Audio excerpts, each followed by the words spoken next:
Hello again, friends, and let's go Mets, and welcome back to another edition of the 605 Super Podcast, this being another very special holiday edition, opening day Star Wars 2023, baseball and wrestling talk. I'm the great Brian Last, and joining me here to start things off, the host of the voice of the wrestling news. I guess the wrestling news itself shouldn't have a host. Defeats the concept of the news. But the voice of the wrestling news and so much more, Mike Sempervive. Mike, how are you today? I'm doing okay. I'm doing my best, but I don't think I've gotten into that Huntley-Brinkley level yet where we can attach my name to the show. It's a weird thing, the host of the news. Yeah. Not the presenter or the anchor of the news, the host of the news. It's another way where the Euros got it right. The BBC got it right. A presenter. That's what I am. I'm here to present what I've been given here. I don't want to be the host to some of this stuff because I'd kick it out of my house, some of the stuff that we have to report on. But you know what? I love doing it every day. I thank everybody out there who's listening right now because I'm sure as anybody has heard Brian talk about this or the other Brian talk about this or me, I think we all had this idea in our mind. We all thought it was something that could work. We all knew somebody in radio. We all listened to news radio, sports radio, where this could be something that had legs. And I believed in this for a long time. And somehow, some way, it just shows you how fate works sometimes that, both of you guys had that idea in your minds, too, of something like that working. So it has worked. I'm very appreciative to you, to Lou, to Brian, to Jace, to everybody, and to everybody out there who's listening to it every single day and responding. And it's fantastic. That's right. This year's award winner, Mike Sempervive. What a speech. You like that? All the small people, all the little people were thanked. Here's the thing. We could get into talking about baseball right off the bat, but if we're going to talk about the Nationals, I'd like to wait as long as we possibly could before we broach that subject. Well, the thing is, I'm going to actually say, because you are a Nationals fan and we're all projecting a certain season on the Nationals right now, and I also like a team in the National League East, and the Phillies have a big signing in the offseason, and the Marlins have a good young pitching staff. I can understand why this year you just don't give a fuck on this show. I would completely understand. This is the year for you. What the fuck? You're not wrong. Is Strasburg going to pitch this year? Probably not. Probably. I mean, look, that's the whole thing with Strasburg at this point. I just look back at the, little gimmick I have on the wall here that talks about the World Series a couple of years ago, because that's the best that it was going to get. He was not hurt throughout that season. He got paid. Okay, well, let's see how it goes from there. And we've seen how it has gone from there. You will never see Steven Strasburg pitch a full season in the major leagues ever again. You've barely seen that anyway. And now I'm wondering how much you're going to see him for the rest of his career, because at some point, he's going to be a national for a long time. I hope he retires a national. I really do. But oh, man, at some point, hopefully, and we lost Cade Cavalli to begin the season, but they have guys in the farm system, Jackson Rutledge. We've been talking about some of the same guys now for a couple of years, but they need those guys to step up because you cannot rely on Strasburg as part of your rotation anymore. And to be frank with you, I don't know if they did this season either.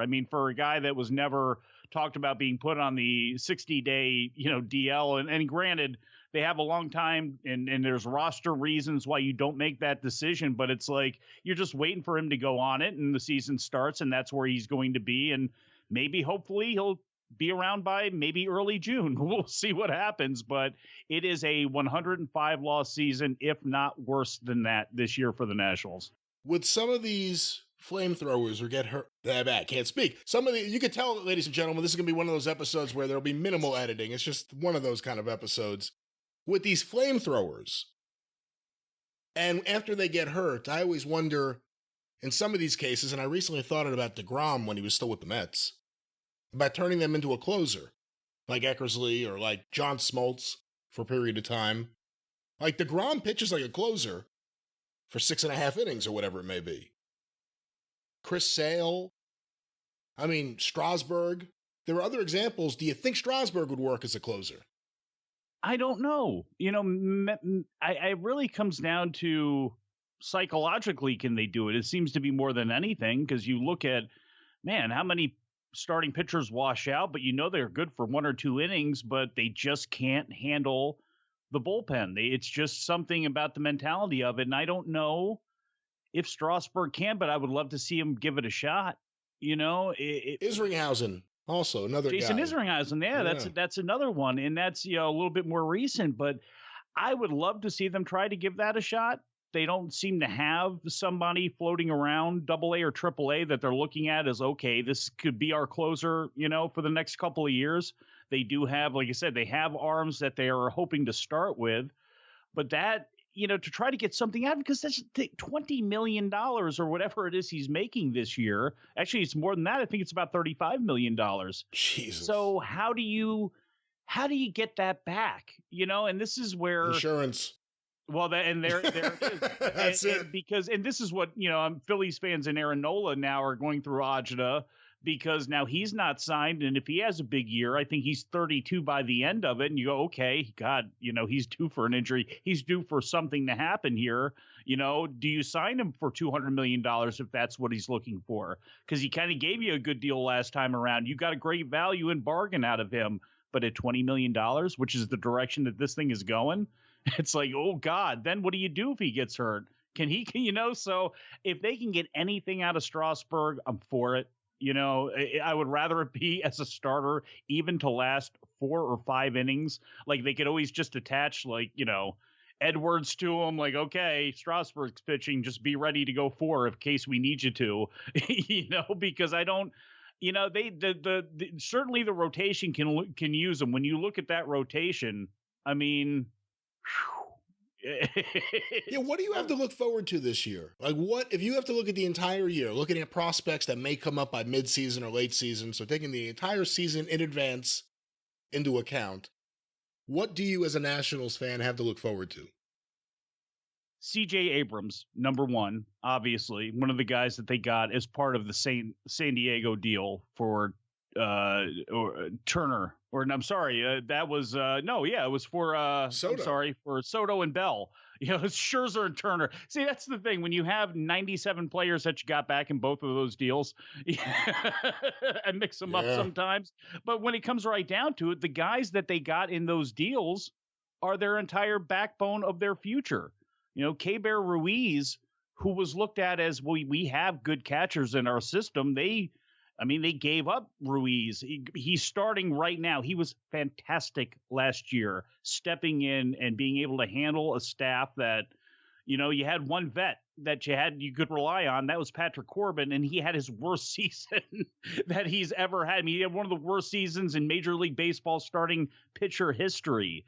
But Josiah Gray, who is now their number 2 starter, arguably their number 1 starter, came out of that deal. Mackenzie Gore, who is one of the only left-handers they have. That was one of the things they needed desperately. They had no left-handed arms in the system. They have no left-handed arms except for Corbin on the roster right now, I believe. Not even in the pen. Well, Mackenzie Gore fills, an important spot. Can he stay up? Can he stay healthy? So it's guys like that, like Abrams. Well, James Wood is, they got him in that deal. He's too far down. There's other guys who we won't be seeing this year, but those other guys, that's Dom Smith, who you remember from last year, who was optioned down. It's like, can they get some magic out of him? Joey Meneses, the 30-year-old rookie who finally figured things out. You think he could do something this year? Candelario at third. A reclamation project. So it's like John Candelaria? No. What a hell of a reclamation project. Yes. How was it? Oh God, what's his first name? Heimer Candelario, I believe it is. But it's like, that's really all you have to look forward to is, can these young guys develop? As far as guys who come up, probably right now, Robert Hassel late in the season, another outfielder who incredible, drafted only a couple of years ago, left-handed bat. There's a chance that he comes up later in the season. There's a chance that Jeremy De La Rosa comes up, at some point, but there's going to have to be injuries that probably take place in the outfield for something like that to happen. But, those guys are ready to go. Cole Henry is an arm at AAA that is probably going to have to come up at some point, because when you look at the situation the Nationals are in, there's things that are wide open. They do have a reliever. What's his name?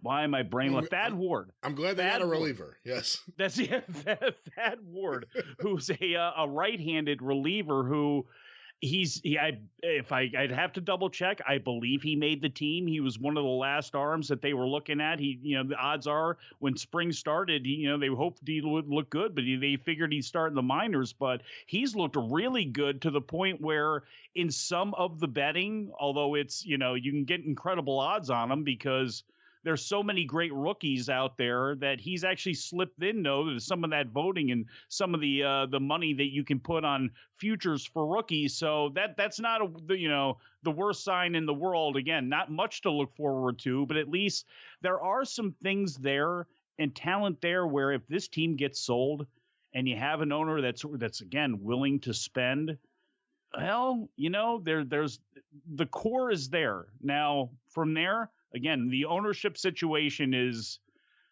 painful at this point because you just need something to get done, because obviously they weren't spending money this year to do anything really. I mean, they did almost nothing in the offseason. So, unlike the Orioles, who didn't do anything, which was a little more disturbing for a lot of people, the Nationals, their hands got thrown up, but how long can you continue to do that? DC's a transient town. They're always going to have trouble drawing, but this could be the year they fall under 2 million people. And then again, that's not good in a city where, trying to keep one's attention, it's very difficult. So what hurts more, seeing Turner with the Phillies, Harper with the Phillies, or Soto with the Padres? Well, here's the deal with Harper. When Harper left, we won.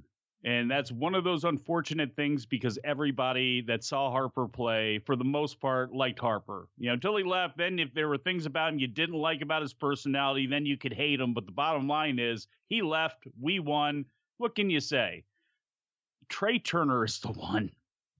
Because he's really fucking good. That's the thing. He's really good. They got lucky the second time getting him back. They shipped him out to San Diego. Then they were able to get him back. And when he went out to LA, it was like, oh no, because he's an East Coast guy. And there was rumblings. Man, could he come back to the Mets? Could he be a Yankee? At some point, he's coming back to the East Coast. Well, he comes back to the East Coast to the Phillies, who, again, last year, were they a World Series team? No, but they were close and they were gritty and they stayed in it. And now they're that much better this year with, and again, they're going to miss Hoskins and we can get into all that sort of stuff. But I mean, Turner is great. He can, from one to wherever you want to play him, again, he's better at the top of the lineup, but if something happens, you need him to hit fifth or sixth. He could do that. You need him to get on base, hit ninth. He'll figure out a way to. There's nothing that he can't do. He's incredibly fast. I'm preaching to the choir here. Everybody knows what Trey Turner is, and I do wonder this year if he doesn't end up the NL MVP. Oh, see, that's what I was going to ask you. Because the amount of attention that's going to be on him too is going to be insane. Do you think Turner is better now than Soto's potential is in terms of value to the team? Yes. And yes. And I think Soto's going to have, he's going to have an MVP caliber year out there. I think he's going to figure it out. Some of the slumps that he had and just not being able to hit when he went out there last year. And look, things went the way that they went anyway with Tatis getting suspended and all that sort of stuff. I mean, things just went down the way they did. But it's hard for me to believe that he won't figure something out. The thing is, with Turner, you know what he can do already, and you know how much better he can make you. Soto on paper, yes, we know what his skills are. We saw what he did in Washington. We think we know what he can do in that lineup. but we haven't seen it yet. So when you kind of look at it, yeah, I mean, whatever you want to say, it's like saying something about Scherzer or Verlander. In theory, are they worth $43 million a year? You know, that you could argue where that money could be spent on other people and stuff like that, but it's like, you give it to them because they're winners. They've proven it. They make you better, and that's why they got that money. DeGrom in Texas, you know, we'll see how things go there, but yeah, I mean, when you're established judge, you know, people can talk anything about he proved it. He proved it. He earned it. You know what he means to the team. You know what he means to you. And that's the funny thing, too. You know, is for all of the stars in Philadelphia, I think Turner's going to mean more to that team if something happens than Soto does necessarily to San Diego. Losing either one would be, I don't want to say, it would be catastrophic, you know, but I think it would be far worse in Philadelphia than it would be in San Diego. You brought up DeGrom before. I find it funny that he left New York and was like, I want to be a part of a winning system, a winning team. They almost lost 100 games last year. Remember when Mike Hampton left New York because Colorado had a better school system? That was another one of my favorites. Yes. Yeah. Yeah, better school system. Yeah. That was it was DeGrom, and you see where Texas has got youth and there's good things happening there, but it's like he did it for the money because they're going to lose at least, you know, the 80 something games this year. They're probably going to finish dead last, or they, you know, certainly they're going to finish towards the bottom of the division. So yeah, you know, but I mean, with DeGrom, we'll see. His summer or his spring didn't start very strong. You know, he got better obviously as it went on, and sometimes what happens in the spring gets a little bit, especially when it comes to numbers, you know, gets a little bit out of whack, and people put too much attention on it. I think in the case of Jack Flaherty with St. Louis, you should be far more worried about it. But, you know, with DeGrom going out there and getting shut down, it's like, that's where you have concern about spending that money, you know, for him. We'll see. You know, we'll see what happens. I'm surprised that he didn't sign on with somebody with more potential to get it. And I don't know. Well, you know why? It's because no one wanted to give him that money. And that's if he wanted one season or 2 seasons would be one thing. He wanted a multi-year deal for all that money, and it's irresponsible for most teams right now, based on his last few years, to give him that. Well, again, look at how many. Again, Strasburg being one of the better examples of this. You know what I mean? And they have Corbin. That's another thing. As far as, you know, you look at money paid pitcher per year, Corbin is way up there right now. And the Nationals would love to get rid of that deal. You know, that's why there was talk of him being basically thrown in for essentially nothing. You know, if there was a chance to send him to the minors, they would. It's just he's not going to ride a bus, and that's what's going to be that. But you have to worry about that with, again, you're spending, how much is DeGrom making per year now? You know, averaged out over the next, 6 or 7 years? Yeah, hold on. You know, I would have taken a lot less money if I'm him, and look at a situation like a Minnesota, or that's a little bit of a worse example, but like, you know, Seattle, Toronto. Again, if this is about the money, you don't want to deal with that exchange rate or anything like that. But there are teams that would have welcomed you with open arms and probably would have given you 3-year with a team for 4 and a lot of money right now. He's making $33.5 million in 2022. They said that he wanted to go to the Braves. Who knows how true that was, but that was one of those stories that started going around. He's from Florida. I'm sure he did. I'm sure he did. And the Braves said, we're not doing that. That's not the way we do it. They're the smartest team because they just get all these great young players and sign them up forever when they're like 22 years old. And then they're just there forever, winning forever. Are you okay with finishing third? I don't think it's going to happen this year. I think the Mets are going to have a good year because I just don't think Steve Cohen is. I think if anyone good becomes available, Steve Cohen's going to get him. And Atlanta's just scary to me, at least right now, because the baseball gods haven't frowned on them like they did with, you know, Diaz and the Mets and Hoskins in Philadelphia. You know, at some point it's going to happen. The Phillies look good. If Phillies pitching holds up with Trey Turner there, that could be a really good team. Because they can hit their ass off. Yeah. It's just, they've gotten more out of Wheeler than I think they could expect. And that's where it's going to be interesting to see. That's exactly what I expected out of Zach Wheeler after that last season he had with the Mets. I was so pissed off they didn't sign him. This is exactly what I expected for like the 3 years afterwards. I don't know if Phillies fans expected that, but again, with Walker and with Suarez has got to be healthy and everything. But yeah, I mean, their bullpen, that's where the Mets versus Atlanta bullpen, Mets versus Phillies bullpen, Mets versus San Diego's bullpen. It's tough, I think. And obviously with Diaz going down, but, it's an even bigger kick in the crotch, but everyone's got hitting. Everyone's, Philadelphia's obviously got the worst fielding, but that's made a grand improvement just with Turner stepping on the field too.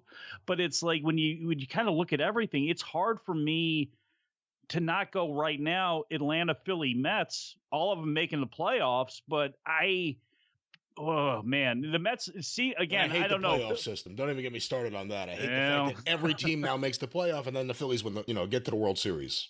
Yeah, and it's who's closing for you, Robertson, or is it going to be by committee? They're not officially announcing Robertson, but that's what everyone presumes. But they're specifically not announcing a new closer while Edwin Diaz is out, and there are even some reports they may be able to possibly, if everything goes perfect, get him back by the end of the year. Well, and look, it's just, getting Quintana back and, around the break, that's obviously going to help because that's, a lot of this is just what position are you going to be in at the break so you can start plucking away, at other teams for things that you need or really start looking. Because, that's the one thing with the Mets, too.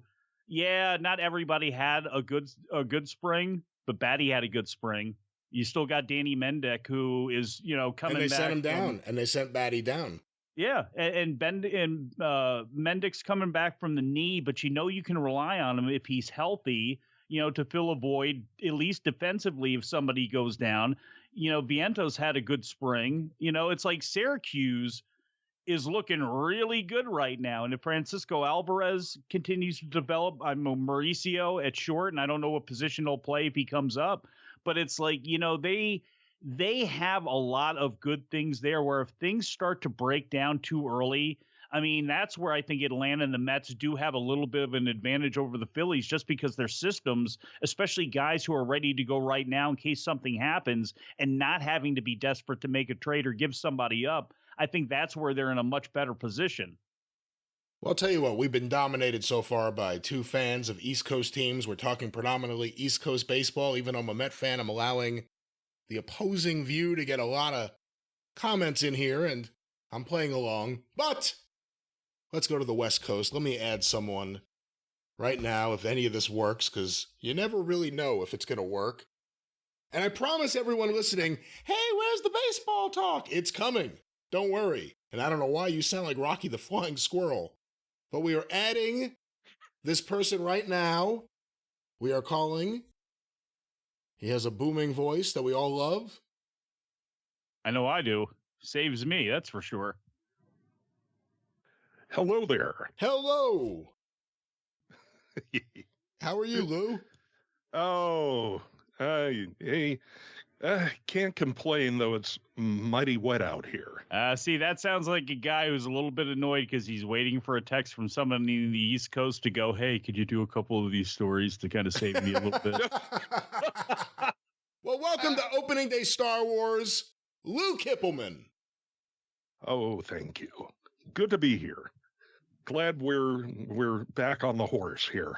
We're back on the horse. I resent that comment. I'm not really thinking of my show that way, but let's talk about this horse. Let's talk about this horse's ass of a show. Lou, we've been talking a lot about East Coast baseball. How do you feel this year going into the season as a Giants fan? Oh, yeah. Yeah. That's not a good way to start. Yeah. Oh, great. We got Michael Conforto. All right. We almost got Carlos He's Correa. Good. You know what? Conforto's good. I think you're going to like him, and I think he'll have a good season. I hope he will. I think he'll do good in that ballpark. Yeah, I hope so, too. So Yeah, I'm talking looking. about the men's warehouse of sales right there. Like, yeah, you almost had Correa. You could have had this beautiful, suit here. Yeah, it's got a little rip in the inside of it, but yeah, that's fine. But here, no, you're going to like this $29 suit that you got over here, though. Wear that and be happy for this season. And they haven't said what anything is, because the same thing, whatever showed up on the Giants x-rays of Correa showed up on the Mets x-rays. And then the Twins were just like, fine, just come back, fine. But you don't know what it is, so it's like in my head, like one day is he going to be in the field going for a ball and his foot's just going to fall off? Like what the hell is going to happen to this guy that everyone's like, we can't have anything to do with this? Oh, please, I hope it's at a time where both he and Byron Buxton are going after a ball so they can both fall apart at the same time and just be done with it. Why do you hate Byron Buxton? I love Byron Buxton if he stays on the damn field. Lou, I think you're going to like Conforto, and J.D. Davis may have a good season. I thought J.D. Davis was a really good player, and maybe he just needed a change of scenery. The change of scenery. Yeah. Yes, perhaps. And now we have identical twins in the bullpen in Taylor Rogers and Tyler Rogers. So that's a good gimmick. We got the Batten twins here. Twin magic. Oh, Lord. Yes, the Garcia twins. Let's not forget them. Oh, Lordy. I just need that music to hit and they come out of the bullpen and do the little twirl. They should both run out together and you have to guess which one it'll be. They should make it a contest in the building. Oh, shit. Don't give them a reason to put in new rules, for heaven's sake. So we've got enough of that. Hey, Lou, we'll talk more about the Giants, but what do you think of the new rules? And we'll talk about this. Mike, you chime in also on this. Well, the bigger bases I find a little baffling. We'll see how it works having the shift outlawed. The pitch clock, I am all in favor of. I support it. So it will be interesting to see, a lot less human rain delays happening. I cried and bitched and moaned about the NL having the DH. After all those years of watching the Orioles, I finally get a National League team. I get small ball. I got Davy Johnson. And then it goes away. But you know what? I understand why that happened. I'm actually okay with it happening. The pitch clock, I'm great with it. I really am. The you don't sound like it. Here's my thing. Here's my thing. You only get 2 times to take your foot off the rubber. There's you only get 2 throws to a base. To me, it's like, what if somebody's on first and third? I know a lot of this is like the bigger bases. They said it was for safety. No, you want to see more stolen bases. Bingo. I mean, that's what it comes right down to. A lot of this is we want more scoring. We want it to be more exciting, but we can't have the games be longer. And they're not. I mean, and that's where they've been doing it for 10 years or whatever is the minors. They cut spring training time down by like a half hour or whatever. Okay, cool. But what happens, like I have the same concern as everybody else.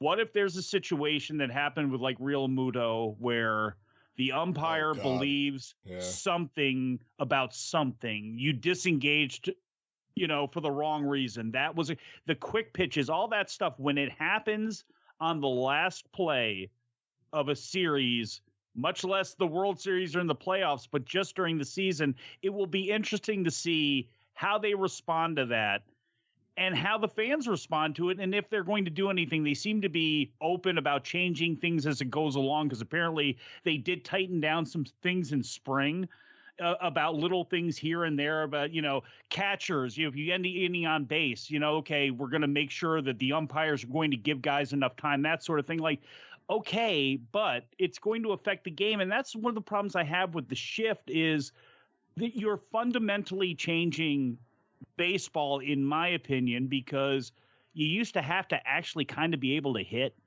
and you didn't need to have the most amazing hands in the world to choke up and to try to put the ball where you needed it to go.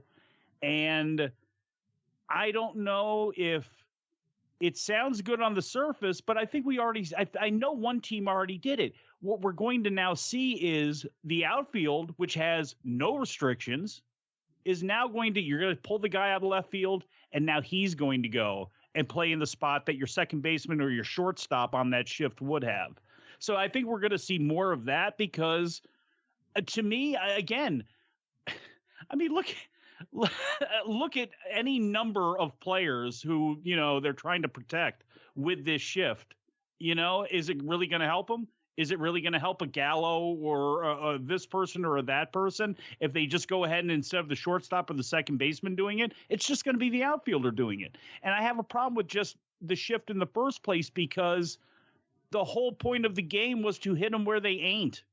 So I know out in the stands, technically there's no defense there, but there's other ways to make runs. And it's funny that they want to create runs, through limiting the pitcher. Because again, we're going to see a lot more steals. Teams that did do a great job stealing bases like Minnesota are probably going to benefit greatly in this. From bigger bases? Yeah, of course they are. From bigger bases, from guys who, again, you got a guy on first and third, okay, you're not going to throw, you've already thrown over twice.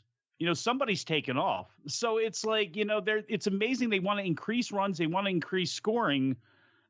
But again, you put in, I don't know. You're forcing it. You're forcing things to happen that wouldn't necessarily happen otherwise. And that's, I think, one of my big issues. And like with the stolen bases thing, Ricky Henderson stole all those bases. If someone steals more with the bigger bases, is it the same kind of thing? And if they want to get more runs into the game, turn your back on steroids again, because it worked really well the first time. Yeah. Let that happen. But if you want to speed up the game, seriously, 35 seconds in between innings. Waive all that advertising money. Come up with a model that you can deal directly with the fans of baseball. You don't have to go through the TV. And eat that money in 35 seconds. And people will love that. I'd love that.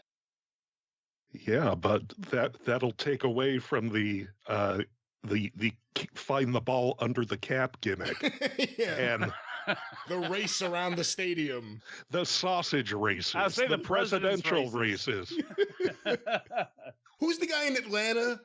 He's like in a green suit, the Flash. Oh, the Flash or whatever? Is he the Flash? Yeah, that's what I thought it was. Oh, right. That guy, it's like a motion capture suit, right? He's that's completely covered. Yeah. What, are you guys good with as far as, because obviously the old heads, your Scherzer obviously has spoken out against it, but PitchCom and that becoming a regular thing. And obviously they want to make it generational. It seems like they want to, at least, with kids coming up now, not, again, you're not literally, you're pressing buttons now to get the pitch. And obviously some people are for it, some people are against it. I guess there have been times where you could hear the pitcher in spring. You could hear what was going on in the earpiece. So that's been one that hasn't really been talked about, but obviously they've been fumbling with it and using it. And it's like, is another thing where, again, it also goes with the clock. Because if there's an issue with the pitch gimmick, then there's going to also be an issue with the clock then after that. I mean, do you see this sticking around, or do you see a lot of pitchers who are creatures of habit and, unique anyway, just preferring to do it the old way? I mean, the other issue we saw last year with the Mets with Chris Bassett a few times, well, he also throws like 5 pitches, so it becomes a little more difficult. Yeah. But there are times you can't hear what's in your earpiece if the crowd is loud.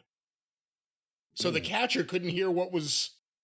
Yeah, I guess it would be the catcher pushes the thing. The pitcher couldn't hear what the catcher was pressing. And then he would have to go, can you come here and talk to me? That happened several times. They keep trying to introduce these things. It really all depends on if it takes off at the school level, the minor league level, everything below Major League Baseball. If everyone just gets accustomed to it, I think they will use it. I remember a clip, I think maybe last year or the year before, where Zach Greinke just got fed up with it. And he just like told his pitcher, and the batter's watching him, just held out one finger. He goes, no, fastball, one. And then he throws a fastball and he gets a strike. You know, if you're really good, you're really good. It doesn't matter. But I don't know. What do you think, Lou? Oh, well, I think anytime you try to introduce technology into a live sports contest, it's bound to go foobar. And so, interesting in concept, so that you have really clear communication between pitcher and catcher, or whomever. But it's I don't know. I guess signs have worked for 100 plus years. Forever, yeah. Just seems like it's so much easier with the signs as opposed to fooling around with this gimmick of high, low, inside, you know what. And I don't know. I know this was an issue in the minors, and I assume at this point that they've changed it. But apparently, I guess at least initially, it was only set up for 5 or 6 pitches, and one of them was a knuckleball, to which caused the problem because who throws a knuckleball? I don't think anyone does in the majors right now, do they? Yeah. I mean, they went out with Charlie Huff. Went out with R.A. Dickey. R.A. Dickey. R.A. Dickey won a Cy Young Award with the knuckleball. That's right. Everyone's like, the knuckleball's made a comeback, and no one's thrown it since. Yeah. I'm just waiting for a comeback from Tom Candiotti and Tim Wakefield. See, the problem, too, is now we don't have any good pitching heels. Like with Vaseline. You know, Mike Scott was incredible. Because once you see it and you watch him doing it to the ball, you're like, he's just fucking up that ball. And then you, in your head, start thinking, how do those little scratches on the ball cause the ball to just dive down like that? I like a good baseball heel like that. We don't have it. I don't mind the gamesmanship. Maybe it's because maybe I like the Naked Gun too much, and like I like them finding the foreign objects on pitchers, but I like heel pitchers. Yeah, and that's R.I.P. Gaylord Perry. He's one of the past masters of that. Yeah, he was, because you know what? It was genius. He realized they all think I'm doing it, so I'm going to mess with them. Right. They'll never know when I'm doing it or when I'm not doing it. They're going to think I'm always doing it, but I'm not going to always do it. I think that was the greatest part. Yeah. Was just the fact that the amount of gamesmanship that went into which was, again, if you go back, up until into the 70s and into the there are so many stories of that. That was part of trying to get over on the rules and who would be able to get over on the rules. Yeah. Yeah, I still remember Joe Necro getting caught. Oh, that's the best. Because that's on camera perfectly. The emery board goes flying. Where'd that come from? It's amazing. There's more stars than ever, and there's more personalities. They always talk about personalities, but in some ways, I wish there were more unique personalities in baseball and all of sports. I do miss some of the more, outrageous personalities. We have so many great players, especially young ones right now. But there are few standout super personalities. Gaylord Perry, remember when the George Brett incident happened where he flipped out when he hit the home run and Billy Martin was waiting for the moment to get him for the Pine Tar incident? Mm-hmm. It was Gaylord Perry who, when everyone was fighting on the field, took the bat and tried to run away with it to hide it. And you just see a trail of players and police officers running into the dugout, chasing after Gaylord Perry with the bat. That was so awesome. I forgot about that. That's awesome. Oh, my God. What were you going to say, Lou, though? I cut you off. Freaking middle-aged Gaylord Perry absconding with that pine tar bat. Oh, my God. I was going to say, speaking of personalities, I wonder if either of you watched the World Baseball Classic. Because, it seemed like there was a lot of ebullience and a lot of personality going on. And it seemed like a good change of pace when you compare it to, MLB. I didn't watch it, and looking back now, maybe I should have. I don't know. Typically, I don't watch spring training baseball. I like to wait for the season. Mm-hmm. It's my ritual. I like to get ready for the season, and then opening day, I get excited. So I didn't watch it for that.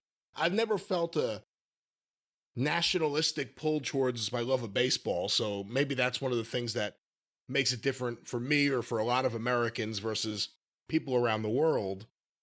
But in terms of what I watched, I literally had it on the last night, and I tuned in just in time to see the last at bat. Oh, so yeah. I got to see exactly what I needed to see, but I saw people losing their minds everywhere. And whatever, 60 million people in Japan watched the Japan-Korea game. But what do you think, Mike? The Japan-Mexico game, too. I mean, that's where at first I was not intending to have any interest in it. I just wasn't going to keep up with it, and then as it went on, everybody seemed to be having the greatest time in the world, and every highlight you saw was good. And if you listen to MLB Network or Sirius MLB Network, it was like, that's all they were talking, how great it is, how fun it is. And then, so I started kind of like checking them out. And then, the semifinals and the final were so great. And I don't want to say I want to hate it. I'm not big on exhibition baseball when it comes to the Olympics, when it comes to these type of events. It doesn't really do it for me. Mm-hmm. But, and to be frank, if one of my guys would get hurt out there, I would probably feel a little bit different, but they didn't. And that's the thing. And should it be after the season? And guys, look, what seems to be the thing is players, pitchers, because the whole issue came up about pitching and they want to get more American pitchers. And that was Rob Manfred. We want to get those guys more involved. And it seems to be, I would think that the pitchers would not want that or would want it after the season. They all seem to want it during the season. Which, if that's the case, then it is just like the Olympics, to the point where it's like, well, why don't we just do this for the Olympics then? Because I don't know if after the season is the wave either, to be frank. And to me, in my brain, at least, I could justify it in spring because these guys are going out and needing to get work anyway. The only thing I would worry about is, okay, for a guy who needs to be worked up slowly, don't get too excited out there. I just, to me, it works better in the spring. I think after the World Series is over, I think it's probably better for the players. I don't know if it's going to be better. I don't know if you're going to get what you want out of it in the States and in North America, because then you're affecting fall baseball. I don't But that's know. the question. But you see, you just hit on the big thing. Have we seen any evidence that this actually helps domestic baseball? Like 60 million people watch it in Japan. Do any of them become transactional Major League Baseball customers in any way? But they make transactions at Fanatics, and that might be all they care about. And you may have a really good point there. Right. Yeah, I'm sorry, Lou. Oh, no worries. It's just, I think MLB owns the rights to the WBC and runs it. So I don't know if how much of it is just a pure play for an international audience to try to get eyes on MLB players or what. Well, plus also just being able to, like, if anyone in your family was ever from a country, you're allowed to be on that team. Like, technically, I could have been on, like, Team Russia, Team Austria-Hungary, Team Israel, Team United States, Team Colombia. That's me. I'm restraining myself from getting a Jock Peterson Team Israel jersey. So,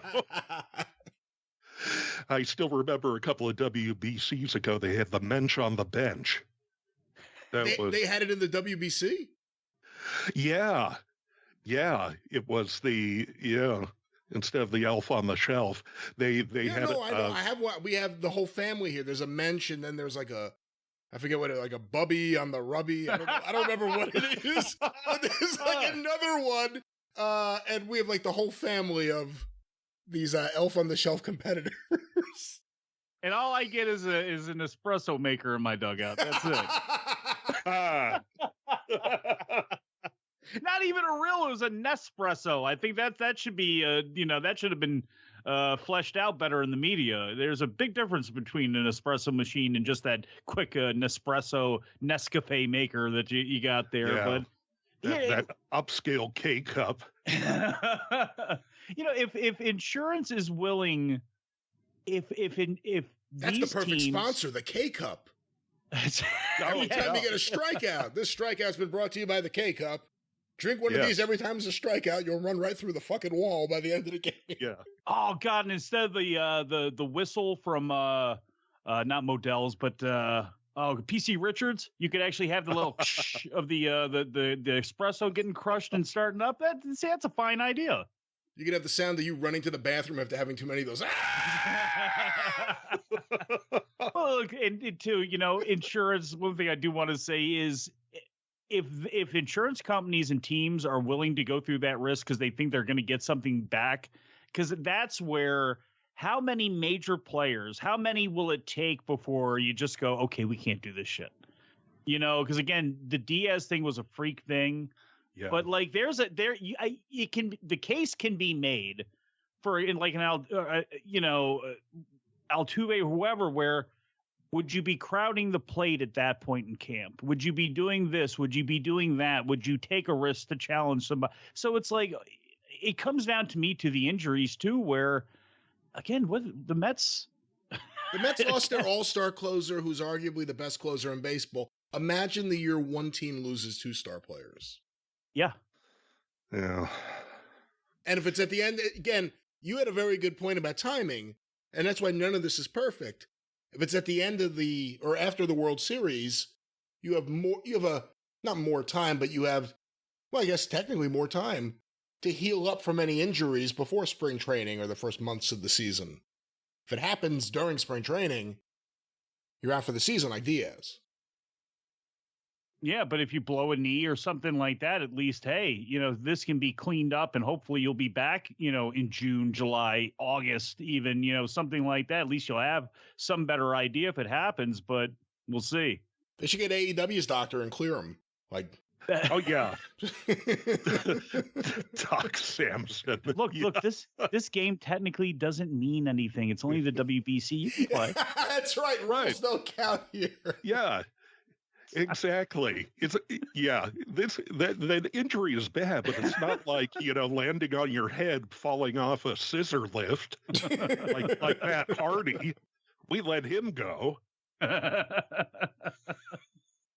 Well, we haven't talked any wrestling. Big wrestling news breaking today. I have something in front of me right now. Tim White will be this year's inductee of it says inductee 2023, but you can't be the inductee of the Warrior Award. The recipient, posthumously, of the Warrior Award. No disrespect to Tim White, obviously someone who should be honored by the company. Did they change what the Warrior Award was? Because wasn't it going to inspirational people all throughout the world who somehow interact with WWE? I mean, they changed it from year one after Warrior died. And because this is kind of in the spirit of what the Warrior asked for originally. Right. And then it was like, I forget who. So it was like, it was becoming like your run-of-the-mill WWE PR stunt. Yeah. Yep. It's like, God bless Connor, but, he didn't work for WWE. He wasn't a rigger or a gaffer or a guy behind the scenes. I mean, that was Warrior's intention. So. My favorite winner is Dick to Connor, but it's like, look how many people who you don't know that have been through some real things, that have passed away or gotten sick while they've worked there. You were doing something for Connor already. You have Connor's cure. That's where the Warrior was, right? It should be to somebody that doesn't get recognized, that, we should know who he is. And that's why, too, Tim White, frankly, getting that award as opposed to being in their regular Hall of Fame, I don't want to say is kind of again, there's nothing, I'm not complaining, or there's nothing wrong with this award, but it's like Tim White should actually be in their regular Hall of Fame. Seamstress, there's a lot of other people who probably could earn this. I don't know, but it's like, so who could earn this award? That's a great gimmick. Should get like the Andre the Giant Purple Heart. What Tim White should get posthumously. Well, winners of this award include Connor and, of course, Joan London. So Tim White fits perfectly into that group. Joan London, I forgot about that. And I love Joan London and her speed. Look, she was great. She's one of the few people who didn't get booed when she walked out there. But it was like, again, what are we do? What are you doing? It's so blatant with the Komen stuff and all that. It's like, well. I love Joan London and David Hartman, but I don't need them in the Hall of Fame for wrestling. Will Bruce Pritchard go into their Hall of Fame one day as a Hall of Fame member or as a Warrior Award recipient based on this precedent? A Warrior Award participant. It's too bad in wrestling, and I know Brian's going to come on, and there's the International Pro Wrestling Hall of Fame in that they're redoing in New York. Albany. And they've been doing in Albany, almost as Schenectady, but Albany. It's like, I wish this could be on a grand. It should not be this difficult to recognize people on a large scale and to actually have categories for everyone. It boggles my mind that there's not a better, actual, more realistic view of people that should be in a Hall of Fame and people from the wrestling business that should be recognized for their work that they did in it. Should be, at least. Well, look, they can only take so many minutes away from Stacy Keibler and whoever else is going in this year. Andy Kaufman. Who's? Oh, yes. Have they said who? Is it going to be Lynn or is it going to be Bob Zamuda? Have they announced that? I hope it's Bob. I hope it's Andy. Yeah. Well, that'd be the greatest thing ever. I mean, yeah, there have to be odds on Tony Clifton, but I don't know. And how much time does he get? I like it when they show the little quick thing, and it's him standing there talking to Vince at the Garden, not any of the other stuff. It's that. So it's like, if this is for an hour, and you got Ray, and God knows if they're planning on pulling an angle between Ray and Dominic that night, but it's like you get Stacy Keibler, you have, who am I forgetting? Rey Mysterio, Stacy Keibler. There are two other people, Tim White, and then two other people. So it's like whoever, like, how much? Really, only three people can really. You have commercials and everything else, and it's only going to be an hour. Like, how much are they even going to talk about Kaufman? They may actually really disturbingly cut that way more than it should, especially if for any reason Jerry Lawler's not able to actually send something in to say something about him. It's amazing that they'll induct him, and it won't be as big of a deal in LA as it should. Well, they got what they wanted. They got all the articles. That's what they wanted. Right. Yeah. And the other inductee is the great Muda. That's right. With Muda. That's right, dude. So Sonny Ono got a payday. Yeah, so is that going to get on TV? Because this is airing right. Well, I guess it's not on TV. It's just right after SmackDown on Peacock, right? Yeah, it's right after SmackDown, and that's again the tack that they took. They didn't announce anything. They seemed to, everything was real late in the game. It's like shows you what they kind of thought of it this year too, and what they think of it being on after SmackDown, especially if especially if they do something with Ray and Dominic, which I could absolutely see them doing. You think they're going to do something with Muda and Asuka? On Saturday or Sunday, you bet. It would be, to me, it's like, why would you not do that? At least for some sort of gimmick backstage, even if it's just for social media. Obviously, you got to put those two together. What's the over-under on Andy Kaufman being called a sports entertainment pioneer? Over. It really becomes a money line of how many times. That's what it's really going to be. You give it 3.5. Well, I'll tell you what, guys, we're going to add one more person in a few minutes, but let's get any other baseball talk out of the way here. Any other things you're looking forward to this season? What'd you think of the Judge contract, the Correa contract, and the overall trend of giant contracts in baseball? Multiple year contracts. Oh boy, Judge, don't get me started on that again. Oh, the Giants. Did you think any of it was going to happen? I mean, Correa was going to happen. They booked the press conference. Did you think Judge was going to happen? I wasn't very optimistic, but you tend to think, okay, well, Judge, he grew up in Lodi, California, in the Central Valley, and he rooted for the Giants as a kid. So, but the Giants, even though they do on average have a big payroll, ain't going to touch the Yankees. So, yeah, I mean, it's interesting to see how these contracts are going to pay off. These big multi-year deals. There got to be creative ways to kind of ameliorate them going down the line. But see what the Mets do. Yeah, well, there's going to be a glut of guys like in 8 to 10 years who are going to be in contract still, and the teams are going to be trying to get rid of them who are going to be making ridiculous money. It's going to happen to a whole bunch of guys.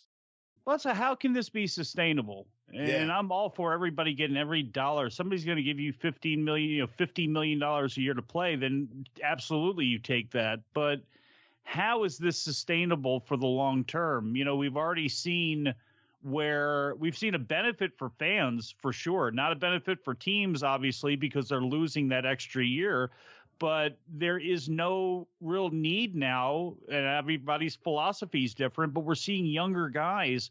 Look how many guys under the age of 23, have come up and made impacts and have been, again, Gunnar Henderson this year for the Orioles. If he's not the rookie of the year, I don't, you look at Anthony Volpe, look at Tatis, look at Soto, look at guys who we're seeing younger guys get their chances early, which is a benefit of this. But again, part of that is because teams know there's no point in trying to hide a guy and wait that you're not going to be able to keep, that's already got an agent that's looking to get him out of town. You may as well try to showcase him, O'Neal Cruz, and then try to get what you can for him down the line, because you're going to have to pay him massive money that you can't pay him. And look, that was the funny, look how bad, drawing it to wrestling, look how bad baseball's mid-card is.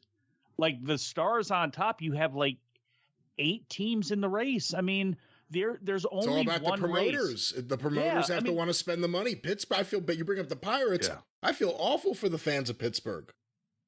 Yeah, and because you know what, with Baltimore, it's arguable whether they have the money, and of course they have the money. In some cities, they literally don't have the money to actually be able to compete at that level, at salary tax level. And now they're going to lose Bally's money, or you're going to have an issue where TV money that you thought was going to be coming in. I'm not crying for the owners, but when you have a system that's set up this way, it's you have, at best, 12 of the 30 teams at best who can actually be contenders. And this year it's even less. Only the American League East, you can say there's a question from 1 to 4. Where if Yankees get eaten up by injury, something happens, the Orioles play well, what Toronto's going to do, and Tampa's there. That's it. There's no other division like that. It's either a 1 or a 2 team race, or in the NL East, it's 3. Or I guess, too, there's a lot of people who, I guess the contrarian pick is the Chicago White Sox this year, or that's the big brain pick. But I don't see it. I don't get it. But, again, it's a 2 team race there, and that's what it is at best for most of the league. Hey, Lou, what are they saying out there about the Oakland A's? Oh, I think the organization has done more to friggin' nuke its fan base and that includes,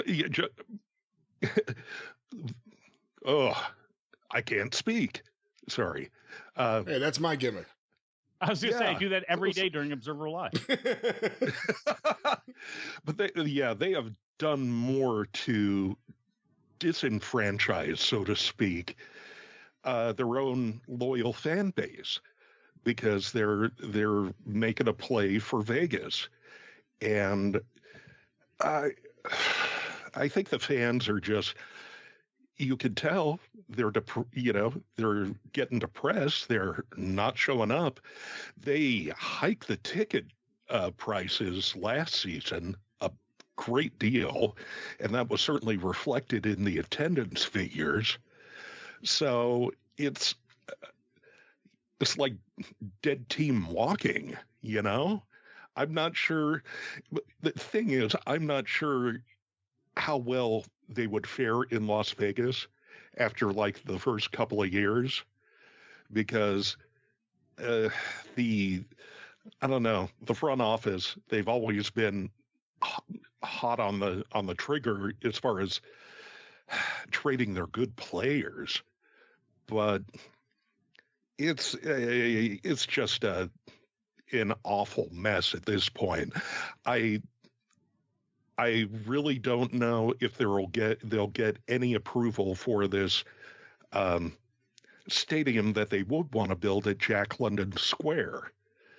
At this point, I just think it's a total pipe dream because it will cost too much money for a team that used to have a loyal fan base and is far eclipsed now, I think, by the Giants fan base. And it's in a spot where there's very little public transportation can get there. So you're not going to, as with the Coliseum, unlike the Coliseum, you cannot get there via BART, the Bay Area Rapid Transit, or any other kind of transit from the Bay Area. So it just all seems like at this point, very kabuki-ish. That's so wacky. It was like the Coyotes having in Glendale as opposed to in Phoenix, and it's like, yeah.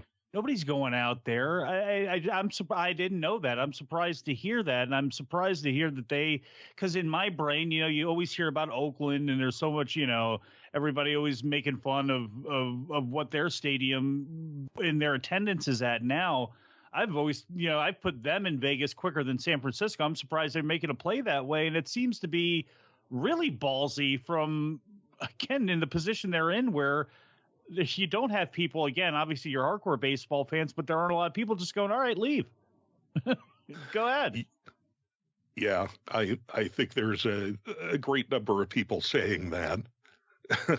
I mean, and the Oakland has a new mayor now. New mayor sworn in end of last year.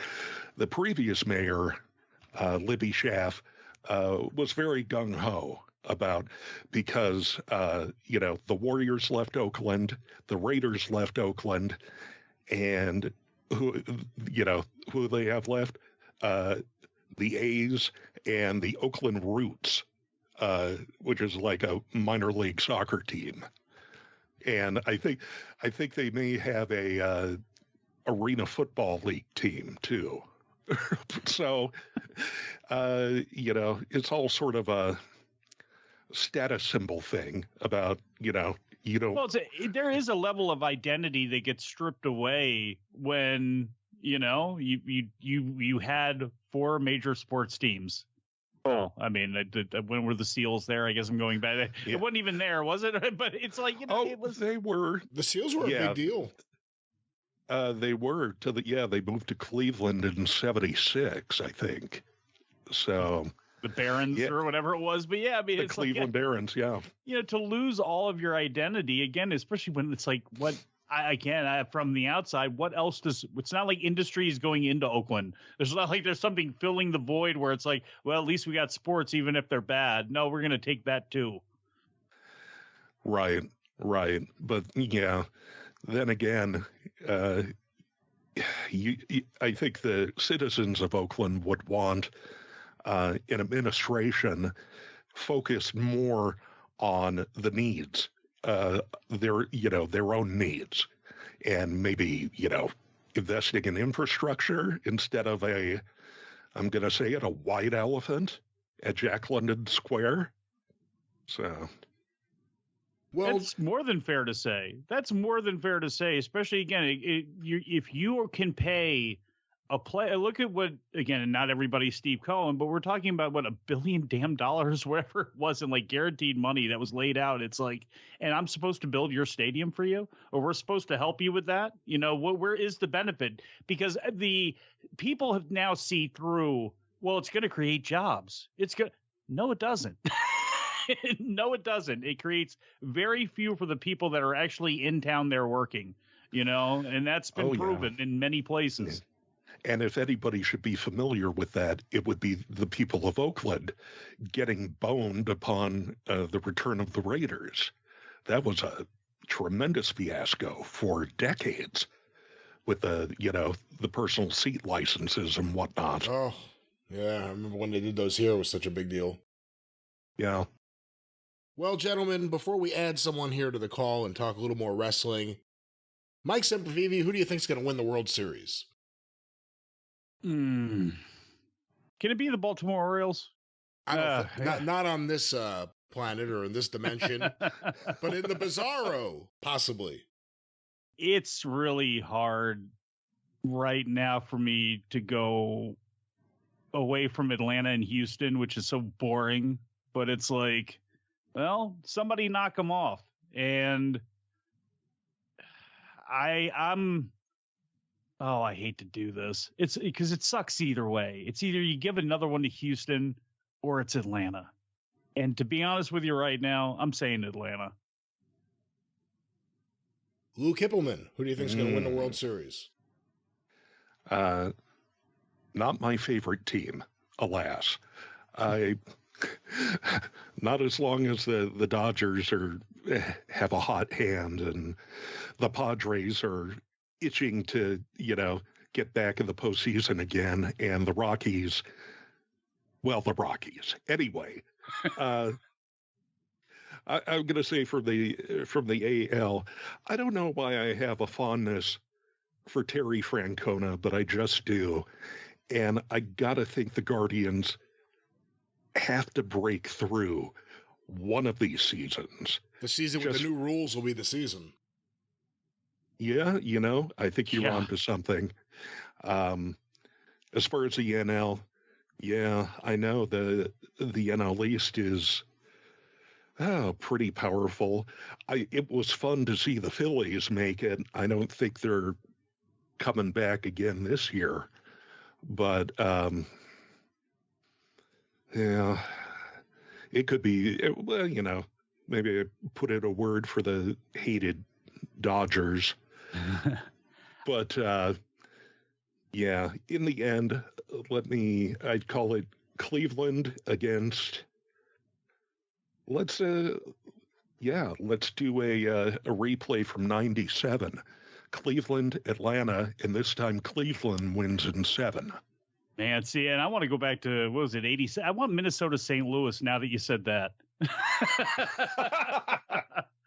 And I'd say it sucks that I saw Tristan McKenzie is going to be out now. They apparently shut him down, and it was like, oh no, God. I didn't see that. Because it's like, yeah, he's out, and it's like, that was the one thing that they had, because they had all those dudes that were pushing 200 innings last year with Bieber and Quantrill and everything, and now they're going to lose him to start, and it's like,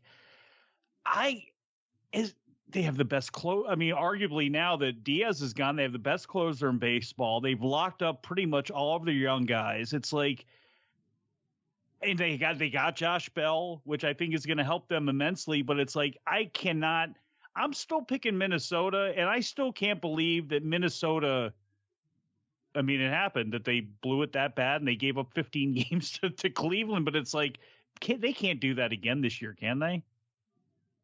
On paper, I swear Minnesota's a better team, but it's like, we'll see what happens. I know, and like I said, everybody picking Chicago too. I don't know. I can't believe that Minnesota's going to be that bad and falter like that again when they're actually stronger. But then again, when one of the only moves you made was Joey Gallo. Yeah. God, how do you think the White Sox will do with a new manager now that, Lou Bruiser had to retire with heart condition? Well, that's part of what seems to be all the hype with Chicago is, well, La Russa's out of there now. It's like, well, yeah, but you still got to win. It's like the opposite of when the media guides or the yearbooks used to have, like, Billy's back. Like, the manager was, like, featured. It's the opposite. It's like, Tony's gone. It's like, yeah, it's like, I know, he was not the right man for the job, but it's like he also wasn't, giving up home runs and watching the ball go through his legs either. I don't know where it just seemed to be like all of a sudden in the last couple of weeks, it's like this has been, and I guess you have to pick somebody, and it's not going to be Milwaukee and nobody's, got enough guts to say Baltimore, but it's like what the White Sox seem to be that team. The only thing I've heard even different than that was Corbin Carroll leading Arizona, and Arizona's going to have enough bats where they could touch the Dodgers. And it's like, I know the Dodgers are a little down, but like, again, let me see them finish anywhere but second or first before, I'll actually, predict it for the next year. Yeah, the D-backs now have Evan Longoria, which based on his track record with the Giants means he'll play about 50 games before the wheels come off. So, and as far as the Twins, I don't know, maybe keeping Carlos Correa, maybe that's the monkey's paw. That might keep them out of contention. Well, it's, whatever bothered them it didn't bother them years ago. It doesn't bother them now. And again, it bothers me and I don't even know what it is. Well, I'd say, like, is it, was it a stress factor somewhere? Like, what micro thing, what is being seen that obviously for the money, there was no way it could be done, but Minnesota for the money, who already knows him, is going, all right, cool. I think it has to be that his foot was just going to fall off mid-play. Because it's like they didn't, and that was the one crazy thing too, was they didn't do anything else. Like Michael Taylor, I think, is huge, but then again, I really liked him in Washington for what he can bring you as far as the glove goes. But it's like they really didn't do anything else as far as like changing up that team or anything like that. They, if they didn't get Correa, I wonder if there was somebody out there that they would have ended up trying to do something with, because they were not aggressive. That's for sure. You hired the wrong 1-foot player. Not Correa. I'll tell you what, guys. Of course, the answer about who won the World Series, the correct answer, the New York Mets. But let's add someone before we end this session, and let's talk a little wrestling. This person should Carlos Correa, the modern-day warrior. The modern-day warrior, Carlos Correa. I like that. We are adding this person now. We are calling him now, actually, technically. Can he be the Lars Nootbaar of the show? I don't know about that. Well. Brian Solomon. Yes, that's me. Welcome to Opening Day Star Wars here on the 605 Super Podcast, joined by our wrestling news colleagues, Mike Sempervivian and Lou Kippelman. All right. Glad to be here. I'm going to start you with the big question. We've all been talking baseball. I'm not going to hit you with any of that. The big question. The biggest issue happening in wrestling right now. Okay. CM Punk never having seen a Rocky movie. What is your take on this? And also, wanting to do a Rocky 3 angle there. I just asked this on the Cornette show we recorded earlier. The Ace Steel promo where he was yelling at Moxley and yelling at Punk and he slapped him and everything. Was he Mickey? Was he going to die in the angle to set up the Moxley match? But what are your thoughts on the whole Rocky issue here, Brian? I don't want to dislike CM Punk in this scenario, but I just can't respect anybody who has never seen a Rocky movie of a certain age. And if you're 20 years old and you tell me you've never seen a Rocky movie, okay, I can understand that. But a man of Punk's age and somebody in the combat sports world, who's never seen a Rocky movie, it's just, I don't even understand those words in a sentence. You almost have to do it for the reaction, because there are definitely moments in your life where someone will reference something from one of those movies. So you do it so that when the person says, like from Rocky 5, no, I've never seen a Rocky movie. What? Like, that's the only reason you would do that, because it's by choice. I could understand not seeing Rocky 5, actually, of all the Rocky movies. But Rocky 3, I mean, and the weird thing is the whole Rocky 3 angle. I remember it now. I don't know about anybody dying in the angle, but the whole idea of where, the champion gets soft and weak, and then you have this new challenger who's hungry, blah, blah, blah. That was also the way that. And then Mickey died. Yeah. But that's how. Yeah, Clubber Lang pushed him, right? And Mickey had a heart attack. That's right. It was Clubber Lang's fault. Mr. T killed him. They never really just flat out said that Clubber Lang murdered Mick, but he pretty much did. He pretty much did. It's a big moment for TV history. B.A. Baracus kills the Penguin. but I was going to say that Brock Lesnar and The Rock back in 2002, when they feuded, that was how that angle was internally pitched. It was pitched as a Rocky III angle, where The Rock was going soft. He was going Hollywood. Brock Lesnar was the Clubber Lang. I don't think anybody was supposed to get murdered, but that's how it was actually pitched. And in that time period, I can remember that being one of the best built up feuds as far as, because they concentrated on the training videos. I remember that was the one thing that had stood out. They were treating this much differently. They were treating it, and I could see why now, if that's, again, that's kind of the direction they were going with it. That was, again, one of the more memorable things that they've done in the last, to me, in the last 30 years with the title. Yeah.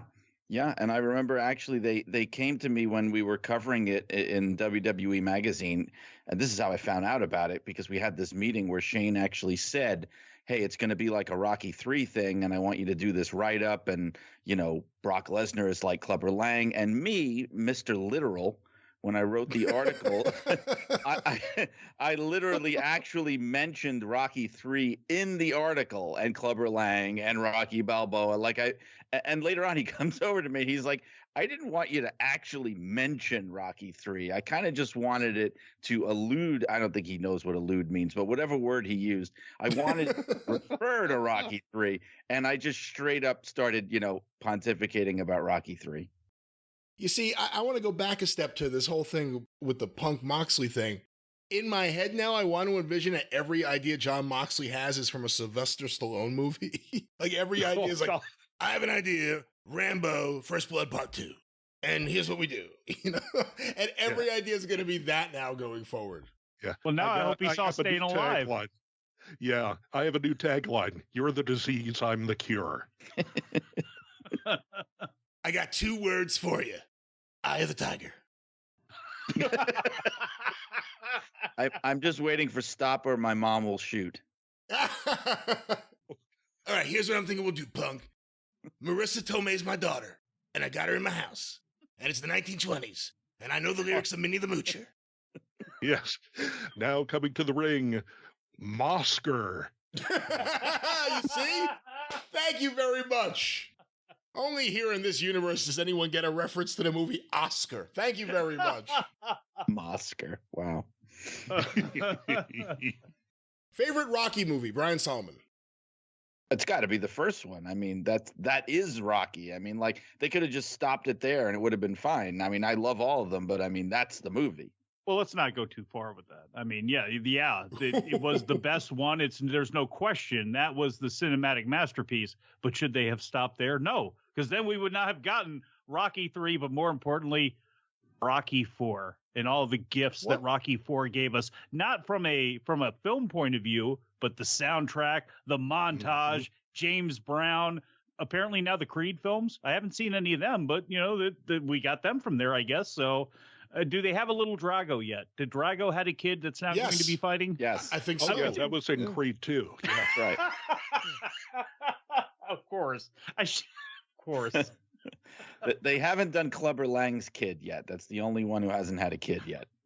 This is Clubber Lang's son, Blubber Lang, and here he is. Cowboy Lang. What a great heel. There you go. What a great heel. Hey, woman, yelling at Rocky's wife. Hey, she never said no. She just looked down. She was a little, and Rocky was the one who said, you got it. I like Rocky 2. I actually think Rocky 2 is like maybe the best one. And that's the one you get the famous scene of him running with all the kids. Yes. All the children that just left their homes, the street of Philadelphia, to run with this sweaty man to City Hall. Rocky 2 is terrific. I love it. The only problem with it is it's so predictable, because they're not going to make a second movie and have him lose again, See, Rocky IV, I have a very conflicted relationship with, because on one hand, hey, they got a robot. And Rocky seems to really be having a lot of things going on that are right. Paulie's there. Everyone's having a good time. The death of Apollo thing, I get why it's an important part of the story. But boy, they kicked the shit out of him in that fucking movie. And you're watching Carl Weathers, and it feels like he's really dead. And he's sitting there dead, and you're like, man, they really did kill Apollo. So as good as Rocky versus Drago is, I hate that they killed Apollo, still to this day. Yeah. Obviously, I'm the only one sad about this. It's a very now I'm in deep reflection movie. on it. Now it fucked me up with that one. Yeah. You know, the other thing interesting is Apollo died, what was that, 1986 or something? So apparently before he died, his son, Creed, from the movies Creed, was born. And now he's like in his 20s and he's boxing in these movies. So there's a weird time shift in the Rocky films. This is all explained. This is all explained in the Creed movies. I don't know if you've seen them, but I did not see that. How did they explain it? Well, apparently Adonis Creed, who is the character of Creed's son, he was supposed to have been kind of like an illegitimate love child that Apollo had at the very end of his life. I don't even think he knew that he existed. And also the other thing was, because if you remember, Apollo had his own kids. Like even in the first couple of Rocky movies, you see them running around with his wife and everything. He's not one of those kids. Like he came along later. And also, I believe those movies are not supposed to take place in the present day. I know it's kind of a weird cop-out, but I think it's supposed to be like 10 years ago or something like that. Like that's how they kind of make up for it a little bit. It's kind of I don't want to think about a Balboa cinematic universe. I think really, about it all the time. That hurts my brain. Maybe I'm understanding Moxley's or Punk's point of view a little more than I did at the start of this conversation. Why I didn't watch any of these films. Hey, what do you think? We were just talking about it before, Brian. Tim White, the Warrior Award. Less about honoring Tim White, and that's a nice thing, but more about whatever this Warrior Award is from year to year. It changes. Yeah, I mean, I think it's probably one of the only good thoughts that the Ultimate Warrior ever had in his life was the idea for the award, but it's not the award that he wanted. The award that he actually, in this case, it's one of the better choices, but the idea of it was supposed to honor the people behind the scenes, the people who work for WWE that are like the unsung heroes, because he was referencing Jimmy Miranda, who was like the head of merchandising while he was there, who everybody loved. And, they kind of twisted it into this kind of like, I don't know, PR opportunity. I don't want to be cynical about it, but I mean, it never has been purely what it was envisioned to be. Like there have been years they gave it to Sue Aitchison. That was fantastic. They gave it for people that knew her and worked with her. I mean, nobody deserved it more than her. They gave it to Rich Herring, the guy with the incredibly awful wig who's worked for the McMahon family for like centuries. And this is another good one, but I just feel like a lot of times, like you said, it's just sort of like whoever they feel like giving it to that year, I think this is the least amount of people that go into the Hall of Fame in 1 year that I can remember in a long time. It's just not a priority anymore, it seems like. Well, it's not. It doesn't even get its own show now anymore. Now they're doing it after SmackDown, so you're going to have a room full of people who didn't even go there to really see the Hall of Fame. And I mean, they've been watching like hours of wrestling, and it's a very different kind of thing when it was its own show, and it felt like much more of a special event. I mean, I'm glad that they do it, but I guess these WrestleMania weekends now are just so packed with things that it's hard to fit it in or carve out its own time slot. But I think it's a good bunch. I mean, I think it's a good thing not to have a huge amount of inductees. If anything, it's better for the length of the show too. So we have WrestleMania coming up. We have the Hall of Fame. And speaking of Hall of Famers and people who were a part of WrestleMania, especially in the early years, Gorilla Monsoon and everyone has praised you for your biography of the Sheik, Blood and Fire. You're now working on a Gorilla Monsoon biography. What's this been like so far, this process of working on it? It's been very different. I mean, I'm starting it the same way where I'm just trying to reach out to as many people as I can in the beginning, just to kind of get firsthand experiences and things. But the difference is, I mean, look, to be very honest, I mean, Gorilla Monsoon was actually well liked in the business and universally admired and beloved, and the Sheik was not really. I mean, there was a lot more negativity around him. A lot of people had hard feelings, and there was also the whole thing of like he was so secretive that a lot of people didn't want to talk, and that's not really so much happening with Gorilla. You know, everybody has been thrilled to talk about him. I've got people coming out of the woodwork and from all kinds of like areas. I have people from WWE production that, you know, are dying to talk about him. They, you know, he was like a father figure to them. I've got people who were like wrestling fans in the 60s who wanted to tell me all about what he was like when he was a monster heel. I mean, like, people just want to talk to him, and it's been very, I mean, want to talk about him, and it's been very refreshing. Doing the Sheik book could be a lot more frustrating at times. What do you think is going to be the biggest complication in terms of research?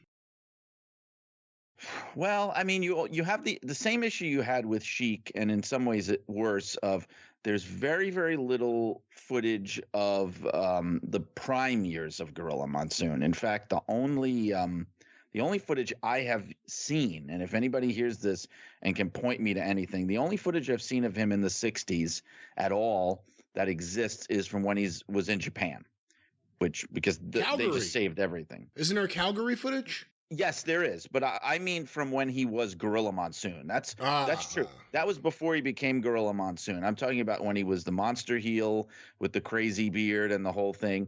The only stuff is there's him against Baba in Japan and things like that, and some tag team matches, but there's nothing with Bruno. There's even the very few episodes of Capital Wrestling and WWF Wrestling that survived, the TV episodes. He's not on them as far as I know.